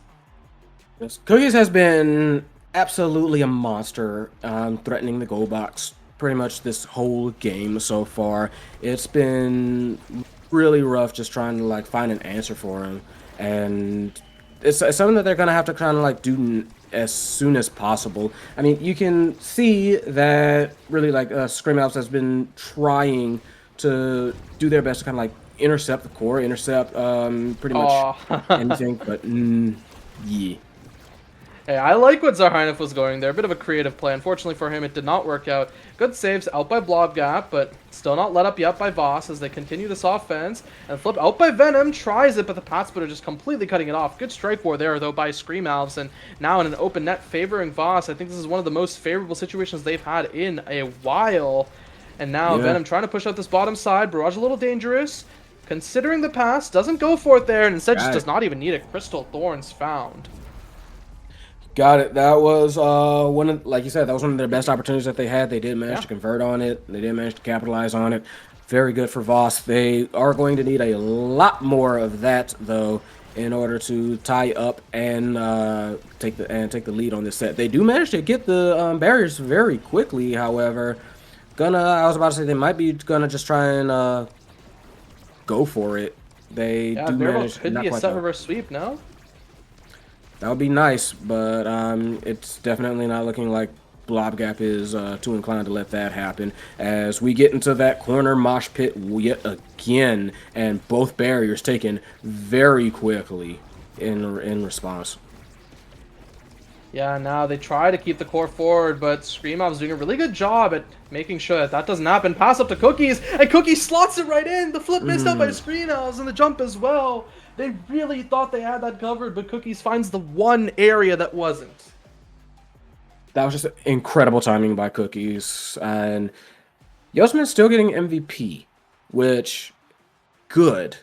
Very good. I'm still honestly just being very impressed by Cookies, though. And this isn't going to help things. Team player on the side of Blobgap. I think that is going to be a very, very fast-moving core, don't you? Yeah, team player are going to start making things move really fast. Twin Drive actually for Zarhainev, pretty good too, but you have to be a little worried. On the other side, Primetime picked up, Demolitionist picked up, and I'm interested about Venom's Reptile pickup. Maybe he just thinks that there's going to be too much damage on the other side in future points. I low-key would have preferred this glass cannon for the Estelle here. No, I can kind of see it, but I can also see, like, you know, them thinking that, you know, I'm going to be in the soup a little bit too much for a glass cannon to really be worth it. But, you know, they did manage to get a goal out of it, a fairly quick one, too. So we'll see if, you know, what they had in mind is actually going to come through to fruition. And good offensive sequence there to lead things out by Blobgap, and they take two barriers really quickly. And now Cookies drops the pad splitter, nothing to be gotten there. And now with a little bit out of gas is the side of Blobgap. Can they find a way out here? And they do find it out to Cookies. Zarhainev with a shadow swap forward. Doesn't manage to achieve much there. Once again, the clear is found out by Yodsman. And question is can they do more? As Cookies is pushing up this top side. A pass down to Zarhainev who tries to go for the pillar play. A good Giga Blast there to keep the core going forward, but still nothing achieved. A barrage, and Zarhainev catches the rebound. Very nice on their part. Blobgap has really been just... Blobgap has been just been able to push very efficiently. I'm going to say find the moments yet again, especially in the corner, and just take barriers very quickly and finish off points almost, not quite with impunity, but with some very, very good effectiveness. They get one barrier, they get a life for it too. Unfortunately, a flip goes wide. They don't manage to get anything for it. Now, you can see like Cookies staggered low, but they do have the goal open in exchange. I don't think they're like super fussed about that quite yet, having like Cookies taken off the board. But that second barrier going down may make them at the very least a bit concerned. Yeah, a little bit concerned, and Yodsman really doesn't want to have to burn the slip here, right? He wants to make sure it's still available to him for a little later. Good clear actually found by Yodsman. That just completely halts the offense of Voss, at least for a few moments. Abilities double layered there by the side of Voss, and now Screamow's Venom pushing up this top side. Just gets back up to Zarhainev and Cookies once again. Now Cookies tries to push up this top side. Nothing found there as Yodsman, the team player, has finally popped. It is overtime ready now as he nearly chooses to burn that flip. It goes up to Cookies. Still doesn't find it yet. Good clear is out by Yodsman. And a banish there by so much time for Cookies to get sole position of the core. And he gets the goal onto Alex. And now we're on game point for Blob. Just very impressive all around. Cookies has been absolutely crushing it this whole game.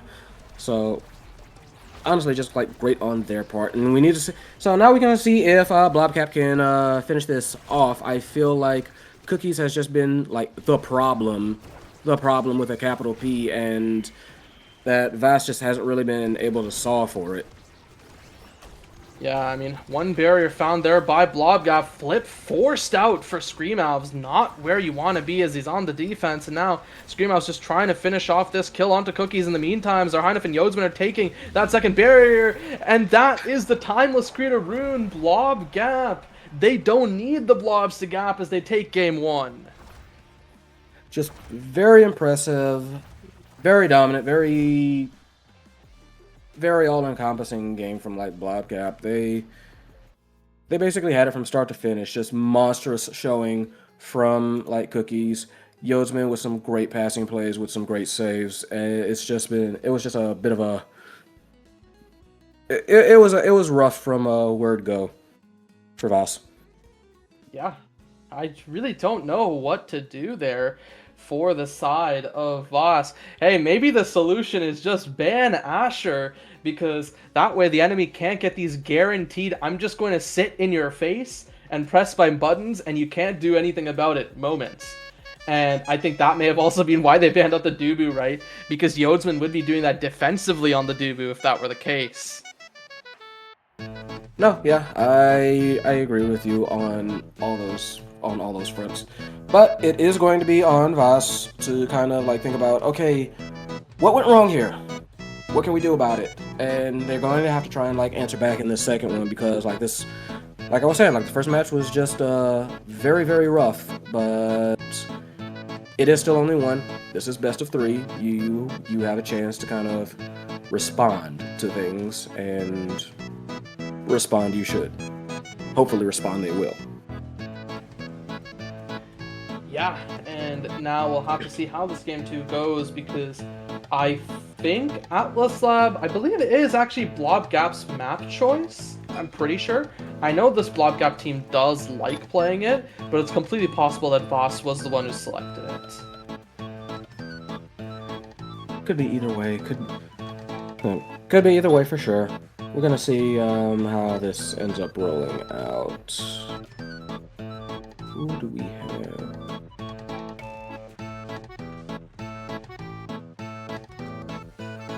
Yeah, and I think for this game too, I'm curious to see how the adaptations come through.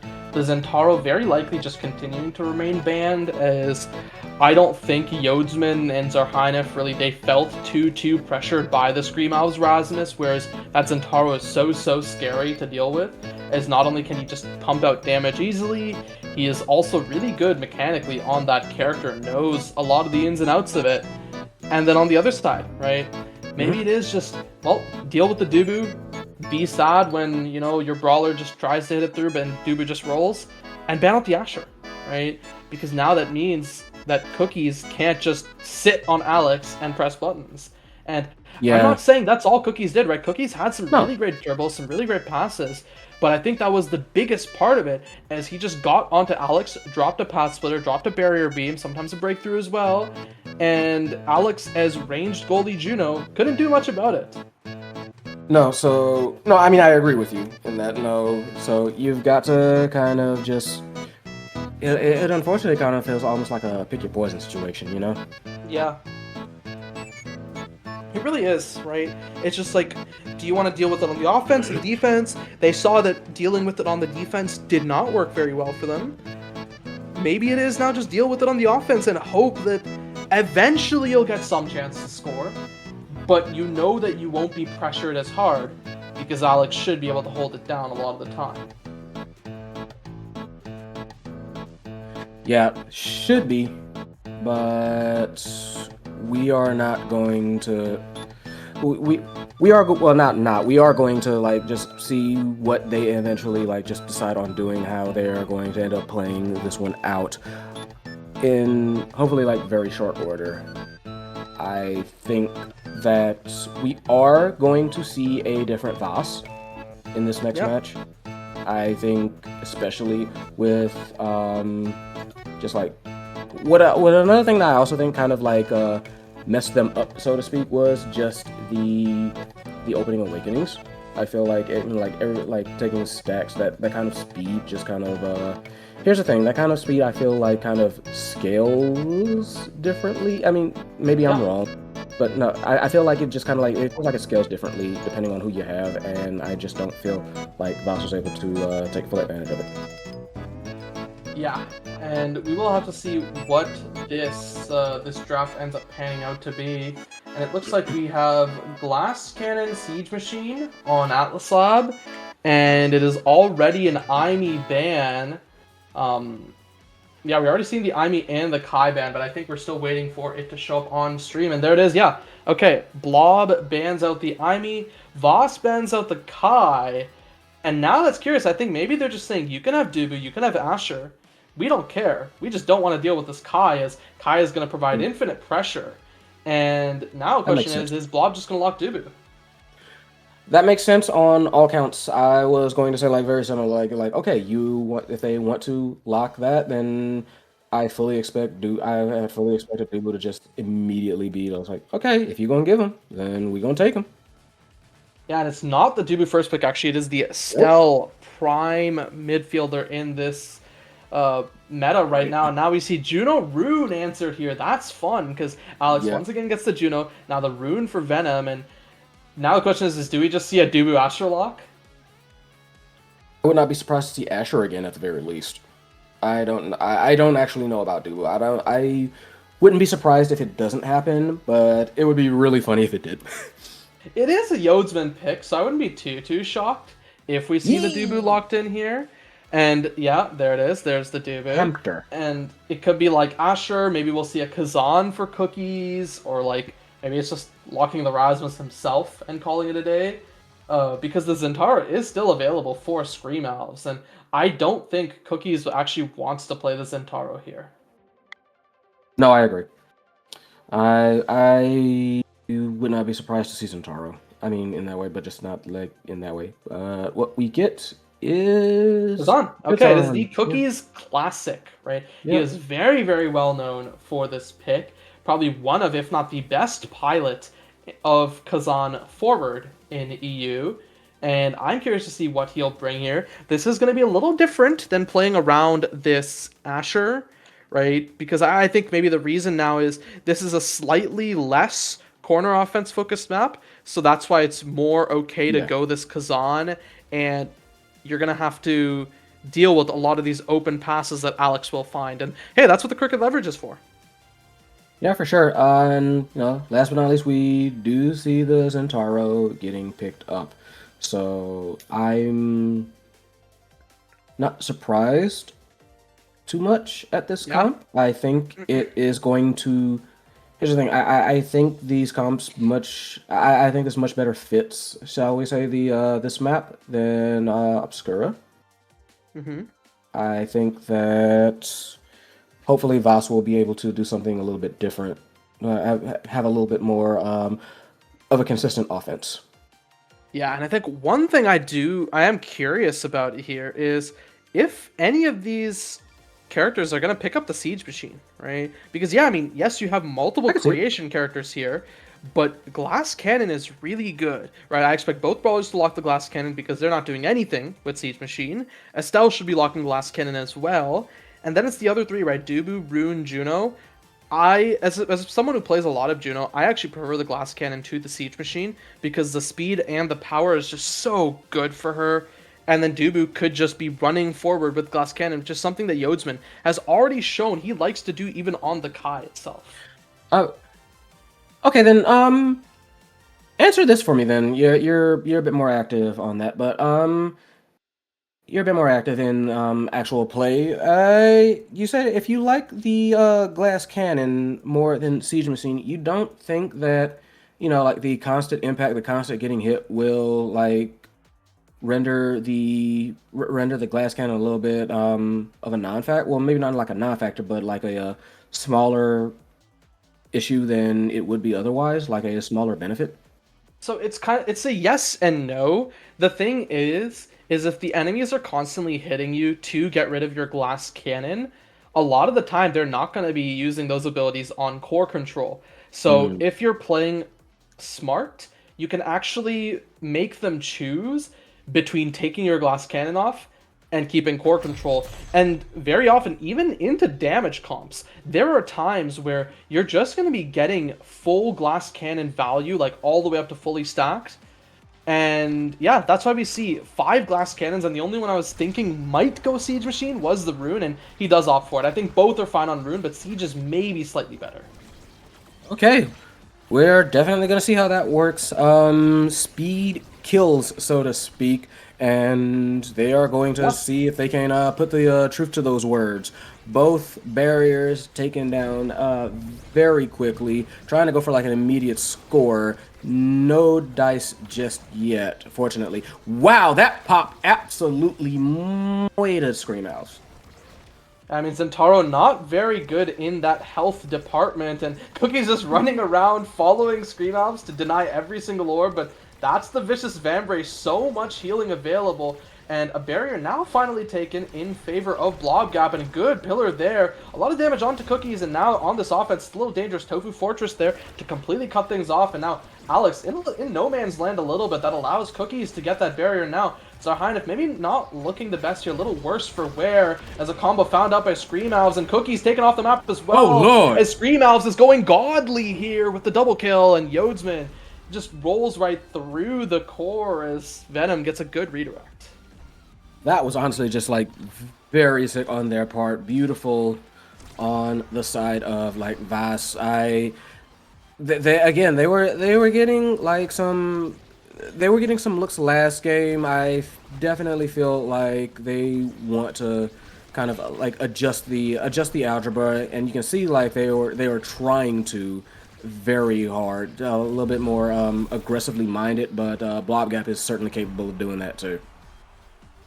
Yeah, hey, Blob Gap looking really good once again. Yeah, that first point, they may have gotten the double killed by God there, smote down by himself, and this time they managed to answer back.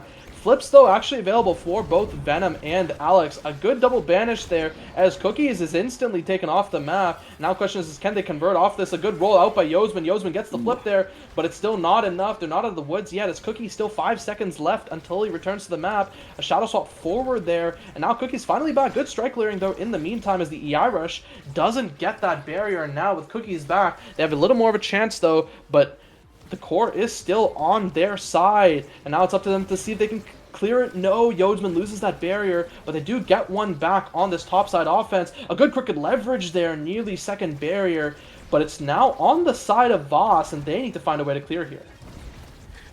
They need to. They have been trying to. I definitely feel like, oh, wow, Scream Owls tried something a little bit cheeky there. Tried to like the Oni's Blade and the insta-flip. Wasn't able to finish it off, though. But Pillar kind of just happened, and Scream Owls punched it in, I think, following that up. That was very cool. Yeah, not actually Pillar. It was a good strike there out by Scream Owls, sending it right through that pop-up there from Cookies. And now the question is can Blob Gap, recreate what they did in Game 1, or will Voss find a way to come back? And good offense already seen by Blob Gap. Scream Owls having no evade to work with, so Blob Gap wanting to put the damage on him, but they're really not finding it, as remember, this is a Vicious Vambrace Centauro. Yeah, so that's always going to be scary. We've seen that can do a lot of damage already, but what is also very important is getting those barriers down, to say, I mean, obviously, and Blob Gap looking a little bit more vulnerable, I would say, than before. Yeah, maybe not the best of spots here, is now Cookies not looking great. Good peel there out by Yodsman to make sure that Venom Yami can't get much more out of it, but now Yod's the man with no speed on him from Mom Boots and Glass Cannon. Little slow and unable to catch the core. Yep, so Scream Owls, MVP, Zentaro. Oh, heavy impact. Yeah, that's going to be nasty. I mean, could be bulk up too, right?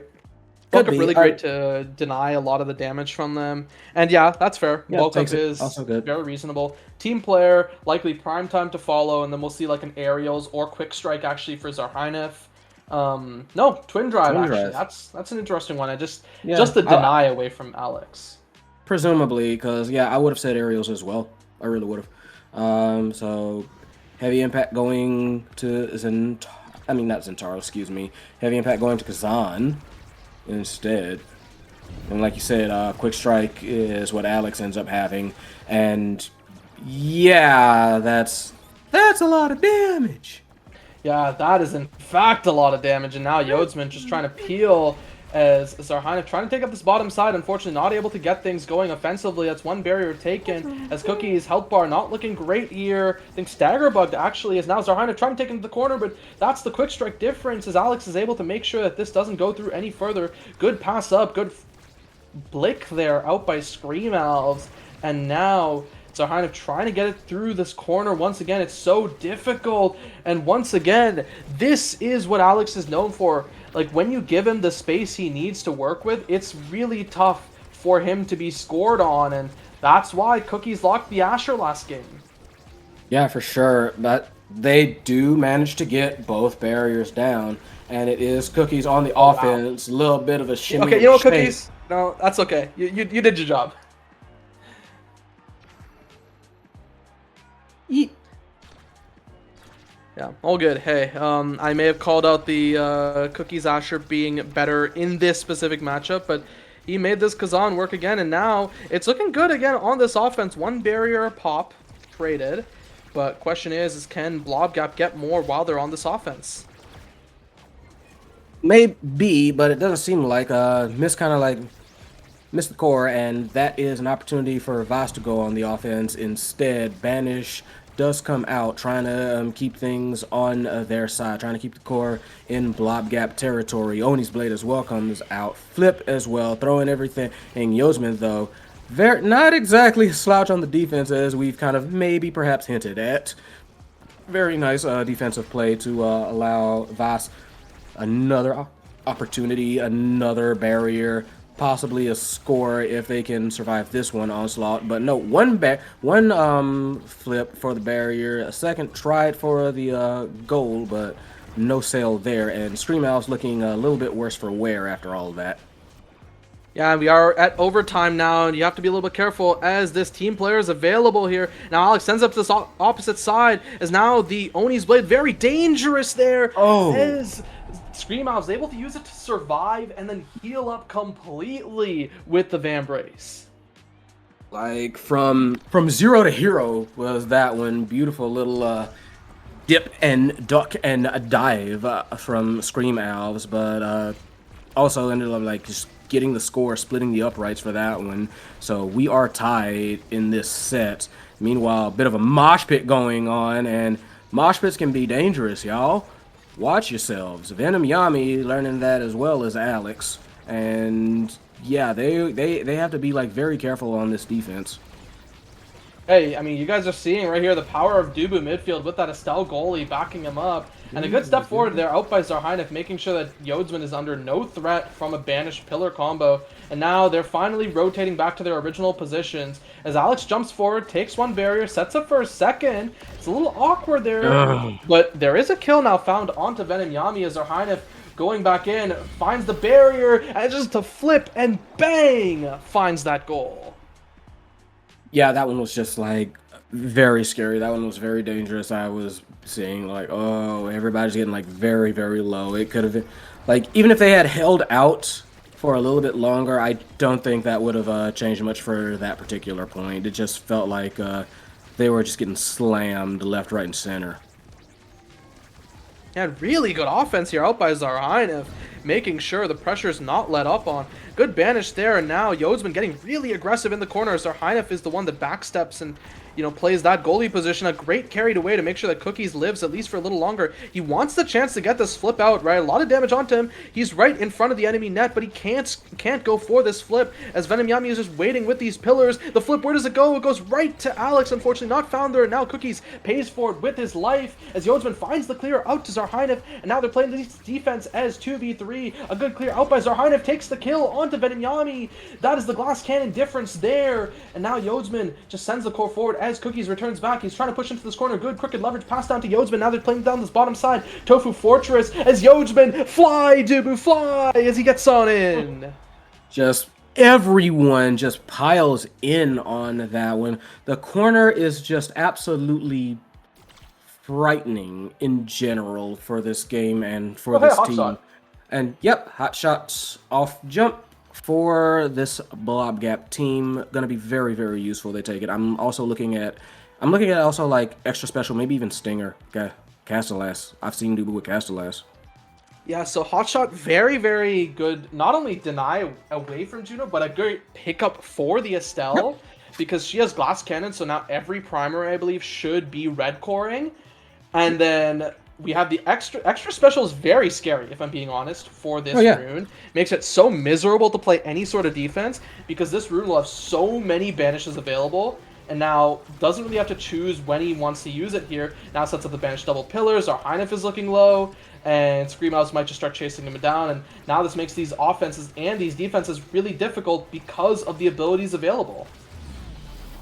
Yeah, Zarheinef though, very nice on there. I will be honest, I just looking at all of these awakenings, looking at what they've drafted up for this one, I feel like this is the point where the pace picks up, where the tempo picks up. I mean, no pun intended to Zarheinef, who has tempo swing, but I think things are going to be like picking up very fast for this one, for both sides, honestly. Yeah, now time to see if the side of Voss can score here. Good Rose Orb here out by Zarheinef, but the Helper not looking great. Really smart evade, actually, to make sure they live at least for a little longer, but unfortunately there, no chance at living, and now Venom Yami with the flip a little dangerous. They're just trying to pass it around, and Tofu Fortress, oh no, it's cordoning off the wrong side of the wall, and, well, that's Voss taking a goal. That was actually, like, just very good passing from Voss, very good timing. Managed to get it right before the Tofu Fortress went up, and were able to take advantage of it. Like, just very good on there. Wow! Long range, high health kill from Scream Owls on Zarheinef, and yeah, looking to take advantage of that absolutely ASAP. You can see Alex was just kind of like sitting up there, just kind of like chilling, waiting for their moment. Like, not even moving, but paid off. They are like trying to get this top barrier. Always difficult on this stage. Cookies and a really good flip by Yodsman, but not found there by Venom Yami. But it's still on the side of Blob Gap. Can they find a way here to get it into the enemy barrier? No. And now Scream Owls returns, and now it's the barrier taken. Alex just wants to flip up here. He is flying. But Venom Yami rotates back to at least buy a little bit of time for the Juno to get back. Yep, second barrier is also going down. I have to say, like, the delaying actions are impressive, but Voss definitely seems to be trying to like turn things up. So it's something they're gonna have to want to try and like correct on like really fast, and like maybe not correct on, but rather adjust. Yeah, the question to see is if we'll actually see those adjustments, as Zarheinef has to walk up, grab that barrier, and once again he jumps back into the fray, but so much damage on this Estelle. I think Voss has found their win con. It's just shooting Zarheinef on repeat. He can't play this middle because of that black hole, and Scream Owls continue this damage. A good Tofu Fortress actually to buy time for Zarheinef to get this orb safely. And now it's Yodsman who's flying with Cookies behind him, and then Zarheinef playing this goalie Estelle position. Something that he actually does play consistently with the Blob Gap main roster when he's not playing midfield. Yeah, for sure. Meanwhile, wow, Cookies got thrown into like the front field, and Alex kind of just finished him off. So beautiful like play on that front, and it is power play onside Voss. For a little bit, they do manage to get a barrier out of it, though one is taken in return just as Cookies returns. I have to say, like, just very good. So yeah, very good play on Voss's part. Able to isolate, get 1-1, get a bit of a one-timer on there. Fed up and knocked it in. Very nice there. Scream Alves, MVP again. There's some interesting... Yeah, a lot of really good things here, right? The Surge, the 1-2, honestly, might be a really good pickup. Could just be peak performance. No, actually denies the size, but there's still one available for Cookies. I guess just really that afraid of the demo or just wants it for himself. That's surprising, I would honestly say. Though, honestly, Juno also getting 1-2 punch is not at all bad. I can see the vision here for What I actually want to call out, which is maybe a Sure. little bit understated here, is the Reptile Remedy pickup for Zarhynef. Because as we've seen, the way that Voss has been winning a lot of their points has just been by shooting Zarhynef on repeat. Now, Yeah. Zarhynef can now just start striking the core, play core control, and get shot less because he has that innate healing. And you already see it, right? He doesn't have to back up to grab these orbs. He can just stay in the fray, continue to strike, and they just continue to win off that. Yeah, no, they have managed to. Hopefully, they've managed to figure out something to resolve that because, yeah, like you were saying, Zarhanov has just been getting popped a lot. So the damage hasn't really been in their favor, and they are, they're absolutely going to be trying to resolve that little problem as fast as possible. Though it's something that they will absolutely still have to keep in mind. I mean, I do think that the stacks on stacks actually on Yodsman will help a lot. Like, Hamster definitely move. Like, look at what they're doing. Yeah, I mean, hey, it is a full rotation here, and now Cookies, he just sends it forward, flips, very dangerous, tries to send it forward to Cookies, as now Zarhynef rotates it back forward, and now Cookies, a good banish, actually, and Zarhynef making sure that Cookies doesn't even die there, and that's 2 flips going into the final point of the set, if the side of Blobgap plays it smart. Yeah, and I think they will. They, like, almost everybody is stocked up on meter. I think this one's there's going to be like a lot of flips just getting like shot out. Very nice little shimmy there on the side of Cookies. Just like very solid on their part as one barrier apiece gets taken per team. I would not be surprised to see like a lot of burn flips here. Yeah, and I mean, flip not burned there. Now it's an open net. But I think for the side of Blobgap, they're okay not burning the flips. They have another chance at this point that they don't even have to worry about. And, well, they'll unfortunately lose that point, but they'll take it. Yeah, they'll deal with it as we kick off again here. Like, Tofu Fortress coming out early, but they get nothing for it. Instead, that's that weird interaction, like they get one barrier taken and then just like immediately going for it. Flip gets burnt. Venom Yami, I believe, nothing done with it. I don't want to say like either team is getting necessarily sloppy, but it is interesting how they're kind of like moving now, certainly compared to like a few points ago, compared to a set ago. Good flip out by Cookies, and honestly, really great Blobo bounce out by Alex, and they continue to save it. They're great triple defense being played, and now they just have to convert here with the flips down on the side of Blobgap, and if they can take this point, it's really good for them without the flip, and yeah, even through the Tofu Fortress, Alex takes it. Yodsman, unfortunately, a little too slow on it, and look at the stacks aren't even fully formed yet for the Dubu. Nope, and now we are on match point for Voss. I really favor them in this point, right? Because look at the energy disadvantage for the side of Blobgap, even with the Reptile Remedy to make sure that Zarhynef can stay alive, is not looking great. That's a double barrier already found, and we could see Voss take game 2 right here as a good stun, and the Pillar just buying time for the side of Blobgap, and now Scream Owls with the flip as Alex, he's considering the jump forward, opts not to with that missile prop. A good save out by Yodsman, good strike layering, and now that Blobo bounce as Zarhynef nearly takes that first barrier, but still in this open net, the Dubu a little dangerous here. Banish found there, where does the core go? It does go around, and now the stacks on stacks have finally ticked up fully as Cookies' health bar not looking particularly great. Scream Owls considering trying to go for this kill, same thing with Venom Yami, and there's the Oni's Blade, a good carried away, make sure that he lives at least a little longer, but he gets the counter kill onto Venom Yami. This is dangerous for the side of Voss. As a flip out by Alex, it doesn't go right into that demon angle, and now Cookies needs to be a little bit careful. Gets staggered there, nearly has the flip, a good Tofu Fortress to keep the core up this top side. Now Cookies a good carried away to make sure that he doesn't die there off that banish, and now nearly gets taken off the map, has to burn the flip in order to evade for just a little longer. The flip slowly starting to come back up, flip out by Scream House goes to the top side, and that's Voss taking game 2.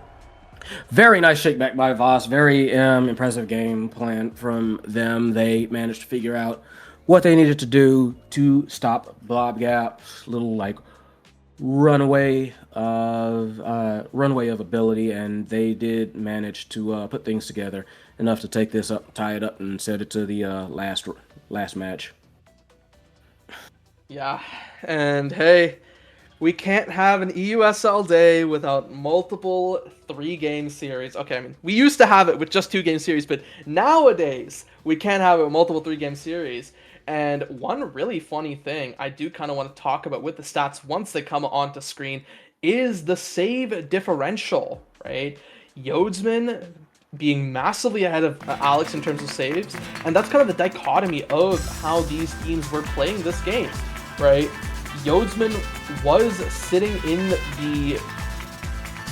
Okay, I'm not going to say he was sitting in the back a lot, because there were times where he was just starting to fly, but there were a lot of times where the offensive pressure from Boss meant that Yodsman didn't get very many options to fly. Nah. No, I agree with that. Now, we will have to see how this Game 3 goes, and while this Game 3 shaping up to be a bit of a long one, as we are going to Oni Village, so get your copy passes out for that, as that's going to be a bit of a fun one. Now, the Estelle, once again, going to be a pretty high prio in this Game 3, right? It was really good for, I think it was Benamiami last game, even if they did lose. Once again, great for Zarhanif, even though they lost. And Estelle has shown to be really good, but hey, maybe they found the sauce to beat it. Maybe they seem to have like I said, they seem to have something of a game plan. Although I'm not sure if it was like 100% solid. Actually, thinking about it, but they definitely seem to have a game plan, and they did their absolute best to execute on it. So it's just going to be. It comes back around to that whole, like I know kind of sort of chess match kind of dealio. And I will say we are going to be seeing a bit of a fun draft here, or a bit of a fun awakening start here on the Oni Village. I'm not going to spoil it yet until we get to see it on stream, but I am excited for it, as there's going to be stuff that we can cook up, and we already see it in that little graphic below there. It is going to be Timeless Creator Aerials.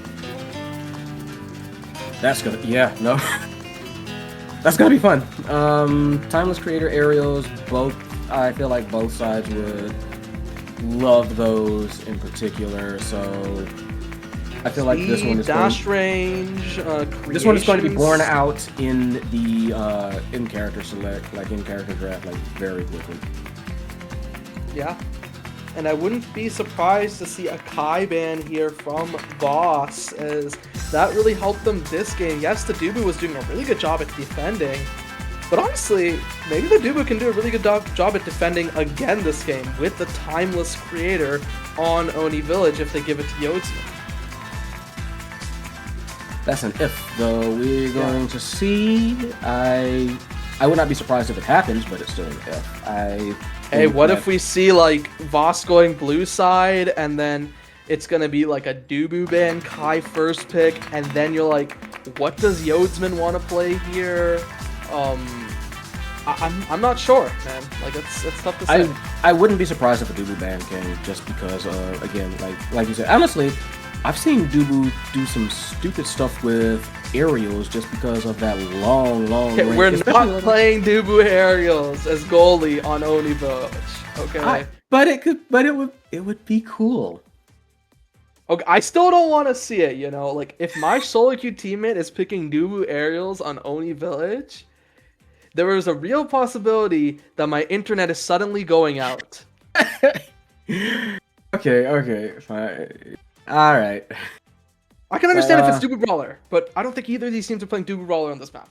But anyway, okay, fine. I'll take that. I'll accept that. Let's yeah, all right. Yeah. Let's rock and roll. So Voss already banning out the rune, and that's going to be a bit of a scary one. Rasmus actually banned by Blob Gap. I think they're just saying, yeah, Scream Elves can have the Zentaro, and the Kai instantly first pick. So we'll very likely see something like a Dubu Estelle slammed back for Blob Gap, or it could be something like the Estelle Kazan, and they just don't think that Voss is going to take the Dubu. I actually was leaning towards Estelle Kazan. for that. I think it might be kind of like a psych out situation. Yeah, we will have to see. And it is the Drakkar pickup. Oh. That's another interesting one. This Yeah. was something I think that Cookies was sometimes playing, I believe, with TMCT when they were playing. They were running stuff like I think the Atlas Estelle Drakkar on this map, and well, we might see more of that. So see the Drakkar perhaps paired with the Estelle, and yeah, there it is. Yep, called it. That is scary, but also going to be, I feel like, fun to watch. So I'm not, like super. Well, I'm not like not super surprised, but I just like seeing Drakkar. I'll say that. So interesting to see, like, if this is Cookies, probably Cookies. Going to see how they do manage to pilot it. Yeah, and the Juno once again for Alex. Curious to see this time if it's actually going to be Eject Juno or if he's going to go the Mom Boots Juno. Because this is like a very, very old callback to, I think it was IME Haters that he did this on. But back in the day, when he was known for playing a lot of this Eject IME, there was a game on Oni Village where I think he picked Momentum Boots IME and he just completely dominated with it. Now, we could see that again, and yeah, to no one's surprise, we're also going to see the Zentaro locked with it. Yep. I feel like this is, we kind of like mentioned it earlier, how like, yeah, like Juno is just, I feel like going to be better on these kinds of like larger maps, open maps. So, going to see a lot of that come into play. And, oh! Unexpected. Oh, unexpected, but not unwanted. Oh, that's going to be fun. The Zarhine Octavia almost certainly, and we're going to see probably... What is this? Is this like maybe Cookies on the Estelle and we're going to see Drakkar goalie? Or is like going to be Cookies Octavia? Like, I have no clue what this is going to be. Me neither. I am just honestly happy to see Octavia. Hasn't really been, hasn't been picked in anywhere for a little bit. She just kind of fell out of favor. Yeah, she's a bit of a niche pick, but I think if there's any start to go for her on, it might be this start. Like, yes, Juno Kai Zen has a decent amount of damage, but it's also an aerial start and it's Oni Village, and Octavia genuinely isn't that bad of a midfielder on this map. I think she's actually kind of solid if the pilot knows what they're doing. And now we'll really have to see is who is picking up this Octavia, who is playing the Estelle, and who is playing the Drakkar. As it could technically be a triflex. Yes, we don't want to see Octavia goalie, unless you're Jammy, and even then, I still don't think we want to see Octavia goalie. No, but, even I don't want to see Octavia goalie as much as I like Octavia. But yeah, let her run. Let her run around. Yeah, let her fly as we get into this game 3, as it's going to be Zarhine Octavia with Cookies on the Drakkar. It is going to be Eject Button Estelle for Yodsman, and interestingly enough, it is actually going to be Alex's Kai, and it's Juno for Venom Yami, and that means both goalies are taking Eject, and it's 4 Slick Kicks, no Mag Souls. Yeah, so we're going to see how this ends up playing out. I don't actually often, like, aside from, I guess, like Yodsman, I don't actually often see Estelle in the box, personally. Like, it's happened on occasion, but not exactly super often. So, gonna need to see if this change-up manages to, like, affect anything major. Yeah, I mean, Estelle goalie has actually been gaining a little bit of traction lately. I mean, it's always been, like, kind of there occasionally, in and out of the meta, with like some people playing and it being sometimes good. Part of its reason right now for why it's gaining some more traction is just because Estelle in general is just so good. But a lot of the time you'd still just prefer to have her in your midfield slot because it's Estelle midfield and it's so good right now. Yeah. But we already see Yodsman getting taken off the map there by God himself, and then they find the goal. Yeah, pretty a bit of a rough first start. They did manage to hold out for a little bit, but at this same time, now it is but it is like a bit of a meter advantage for the side of Blobgap. We are hoping to see how they respond to that first blood by Voss. And they do manage to get one barrier, seeing if they can get another one. Honestly, some pretty solid blasting plays coming out. Cookies, though, looking a little bit worse for wear. They do manage to get the second barrier. Piercing shot comes out, try and keep it up front, but no dice there. And they do have like a lot of speed, a lot of range on their side. It's just it's just rough, though, I think, for Blobcap at the moment. A lot of damage getting thrown out at pretty much all parties. Yeah, flip force there for Zarhynef purely defensively, making sure that he can't continue to play this offense very well. And there's the base drop there, but it's Cookies that puts it through with the lock and load.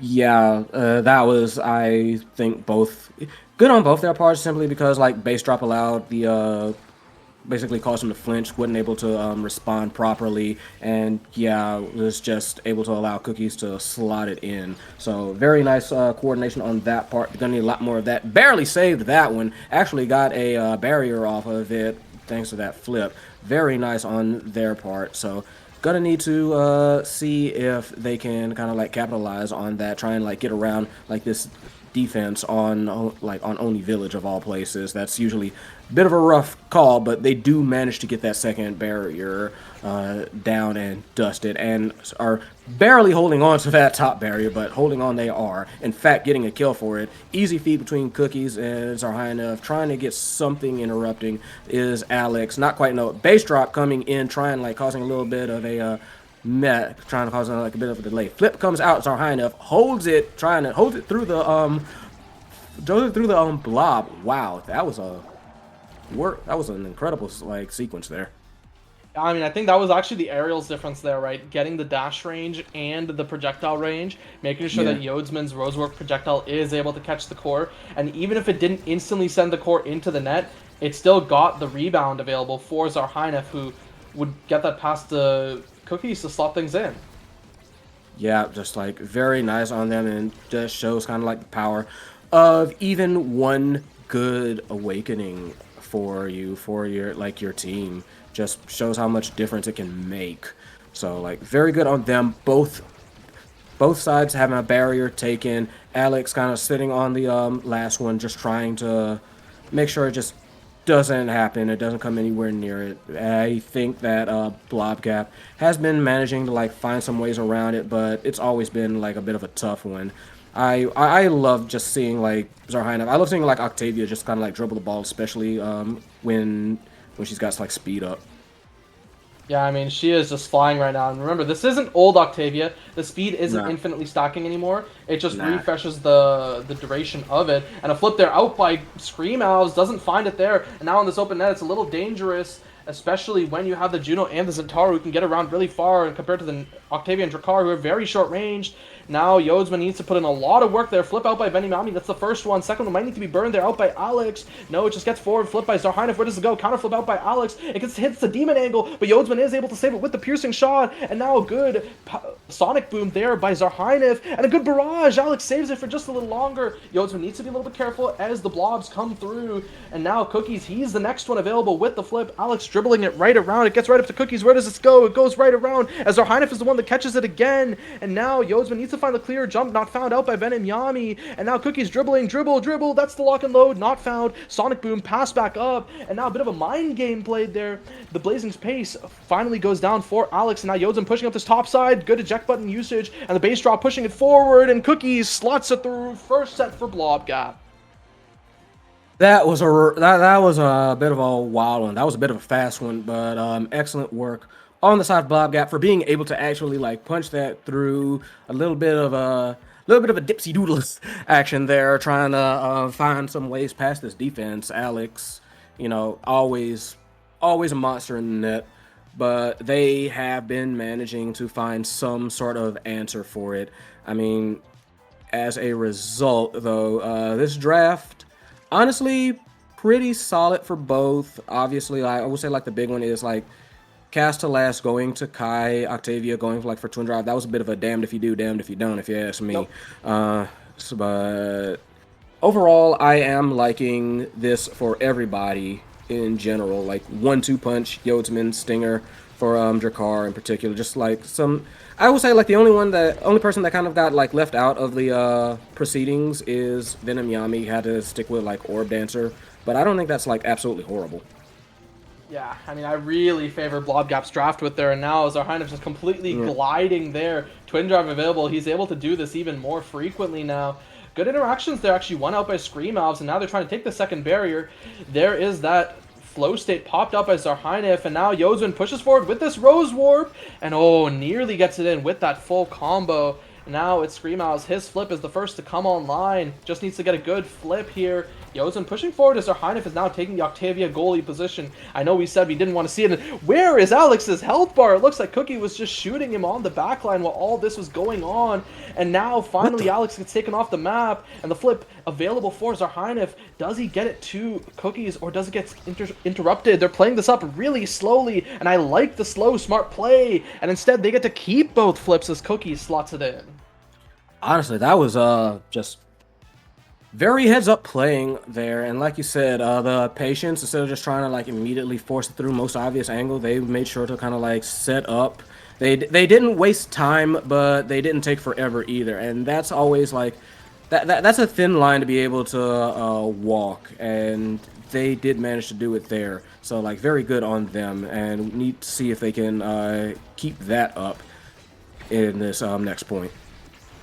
And now Zarhinoff not looking the best here, a little worse for wear. And same thing with Alex and Scream Owls too, if I'm being perfectly honest. Zarhinoff able to collect that orb, and now the orb denied away from Scream Owls. He's not looking the best either, but the tempo swing available for him. It gets passed right to him. A dimer by Venom Yami, and now Voss evens up the set. Yeah, just very nice, like just quick 1-2 shot. Cookies was right there, just was a little bit slow to react, really. So just good on them for being able to like get the speed on the core and being able to like knock it in, tie things up real nice for this set. Meanwhile though, Zarhinoff taking like first barrier like fairly easy, trying to punch it through it is everybody due to the second one, but Oni Village second barrier is always a hard sell. Yeah, definitely not easy to do anything about it, and wow, a lot of damage coming through here. As Cookie's taken off the map, they're just trying to push up this bottom side. Good Giga Blast, but not able to get it through. Good strike layering, but it's still on the bottom side. It's not out yet, as the flow stage, Zarhinoff just flying out of the gate, and now Cookie's also there to join him. With one barrier apiece still available, I do maybe slightly favor the Kai here as the barrage allows him to attack that same side barrier really easily, but so does that piercing shot as they get that there. Now flip out by Scream Owls, where does it go? Good combo attempt there, and now Cookies just dribbles, there's the flip out by Alex, but now Alex and Scream Owls not looking the best here as Zarhinoff flips right in his face, but it's stuffed out by Alex, and now he's flying forward. His health bar not looking great as Scream Owls is the one that's playing in the goalie position. Alex is staggered, orb denied, and now Zarhinoff just dribbling there, trying to get the pass up to Cookies. Flip from Yodsman, having to be burned there as Alex is taken off the map, and now it's a 2v3. Can Scream Owls do anything here? The dribble, but the Rose were found up by Yodsman. It's still not over yet. Flip by Venom Yami. Where does it go? It goes right up to Scream Owls, but it goes right through the field goal. That was something. Like both Zarhinoff and Yodsman realized where it was coming, but they flinched. They hit the buttons a little bit too fast, weren't able to clear it, and just it sails on through. Like just beautiful like speed, beautiful timing. And yeah, it is Vass that take the point lead for this set. Yeah, they take the point lead as you said, and now question is can they secure this set as one barrier apiece, second barrier potentially soon to fall for Blobgap, and now Zarhinoff just taking it all around the map here as Cookie's trying to go for a bit of a cheeky kill, burns a lot there but doesn't get anything as Yozen pushes forward with the Rose Warp piercing shot. Nothing found though, as the defense pretty calm and controlled from both sides, and now Alex just trying to make sure this offense continues. Still nothing found for both. Nope, not quite yet. Zarhinoff trying to do their absolute best to push this through. Nearly gets it with the aid of Cookies, but still not quite able to push it through. Like all the members of Voss just working on this defense, and Cookies almost seem to like realize, okay, we need to thin out the numbers a little bit. But frankly, I think so does Scream Owls realize that Zarhanov and Yosman looking very low, looking very concerned very concerning in the matters of health. But it is Voss that are just like not refusing to break. Wow. Yosman burns everything, not able to get back in the right position in time, even with the eject button, and thus tie it up.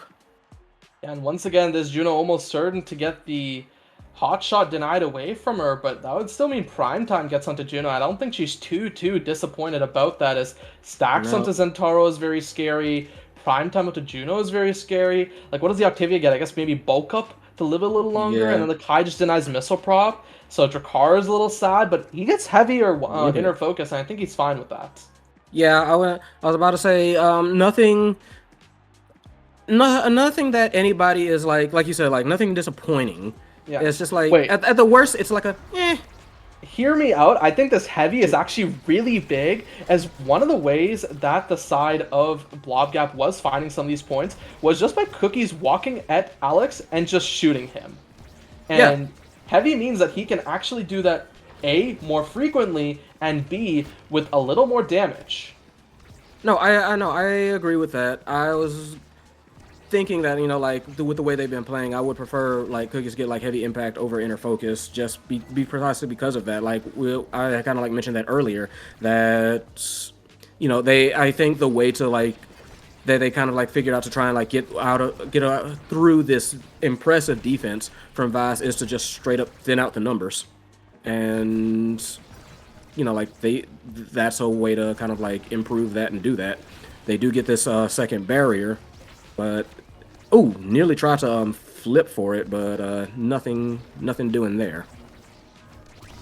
Oh, and a good barrage there found just on the line there. And now Yodsman, remember, this is a 1-2 punch. It's like a pseudo team player in a way. And the flip, where does it go? It goes right up to Cookies. A good Giga Blast to buy some space. And now Alex may have to be the one to flip next. It's a little dangerous as Venom Yami's bringing out this bottom side. Gets the jump to bring it back into the side and is intercepted now by Zarhainov. A good barrage to buy some space. Flip out by Alex. Goes down. But instead it's Yodsman that gets the Crystal Thorns. Alex completely unable to react as he is just so damaged and unable to play, but already first point done. Scream Owls is at 114 stacks. Yeah, that is that's a lot of speed for I don't know whether this kid is like a ninja or a samurai or what, but he's gonna be moving.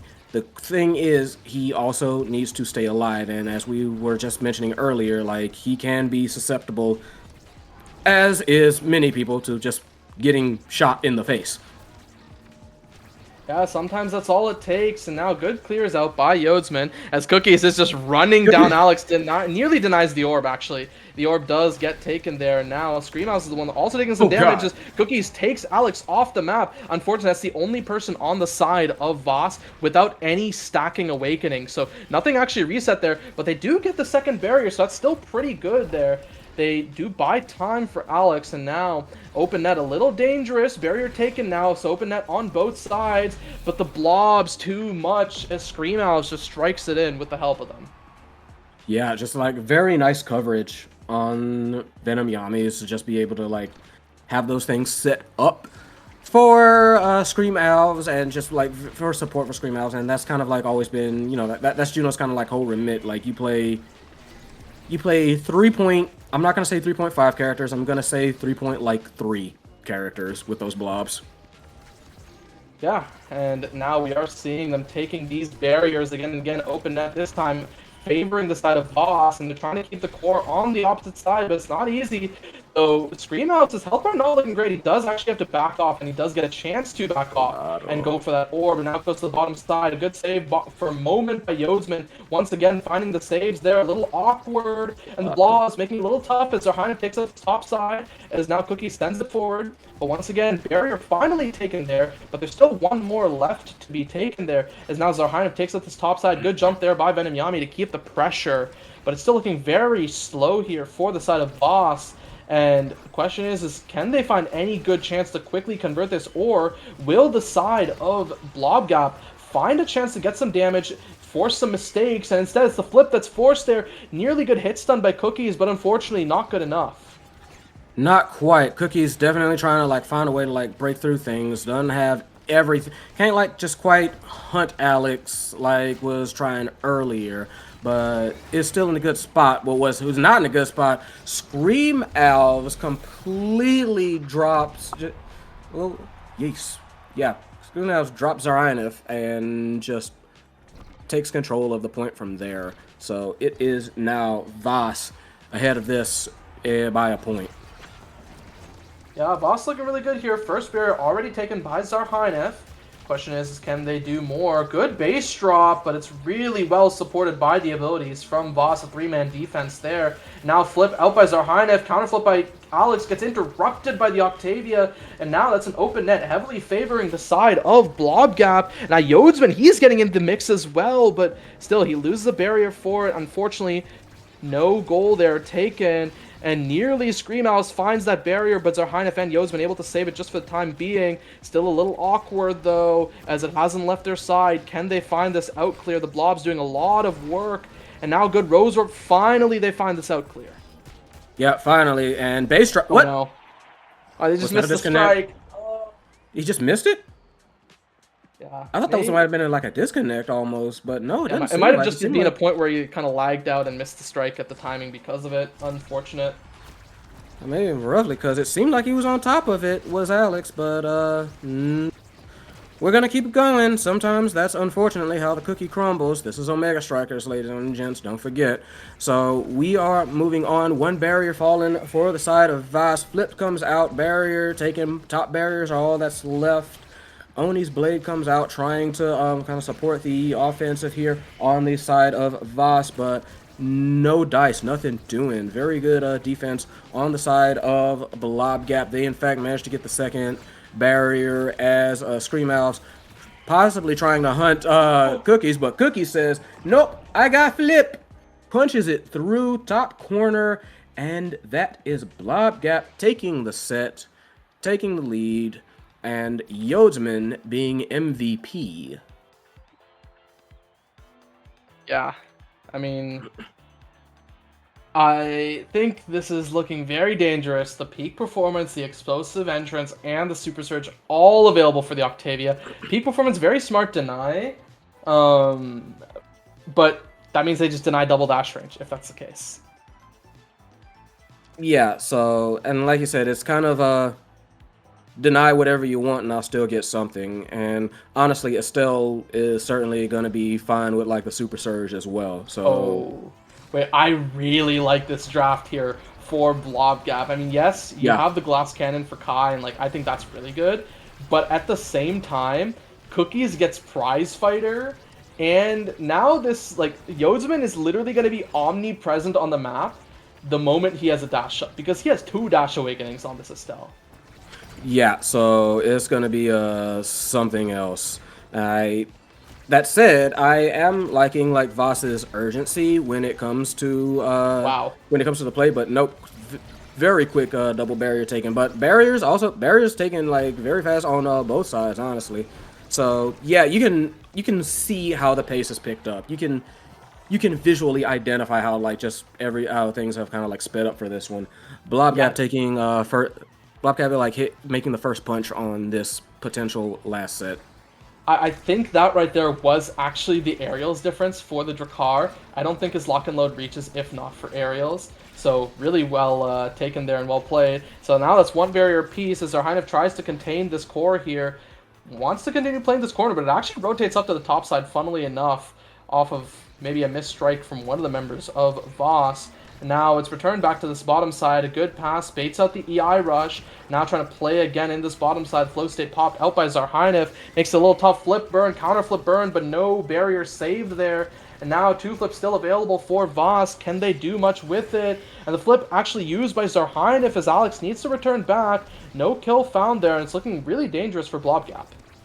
Yeah, it's looking very dangerous. They are trying to like protect this situation, but it is very rough for them to do so. Yosman looking very low, and Scream Owls maybe was trying for like a bit of a cheeky kill there. Meanwhile, Zarheinif and Cookies trying to collapse on the top left, the lone remaining barrier, but it is a definite rough situation. Very nice defensive nice play by try. Yosman, but it doesn't last. Scream Oh, Owls he nearly right got there. the 1-2 punch self pass to himself, but just mistimes it. Oh, that would have been beautiful. It would have. So as we go into a third kickoff, it is Vass with the meter advantage. Blob Gap is not exactly too far behind, but it is still something to note. They have opportunities to make some serious plays. One barrier is already gone on the side of Blob Gap. Could get a lot worse, but so far they do manage to hold on, if only barely. Alex looking very low. Alex getting hunted out. Flip to try and kill, but it's not killed. Alex is like, oh, what do I do? They have to rotate out to try and like keep Alex alive. And Cookies is just waiting for the moment. Yeah, I mean, he's just like not letting Alex play the game. Like, what do you do when your like mechanically best player probably is just getting permanently hunted down and fanboyed by the enemy brawler? It's like, it's so unplayable. And well, we see that as now they have this man advantage. Unfortunately, they don't really get to make anything do of it. They get the flip out by Scream Owls, and they actually get that barrier there, and instead they get the goal. Never mind, ignore me. They get a lot out of that man advantage.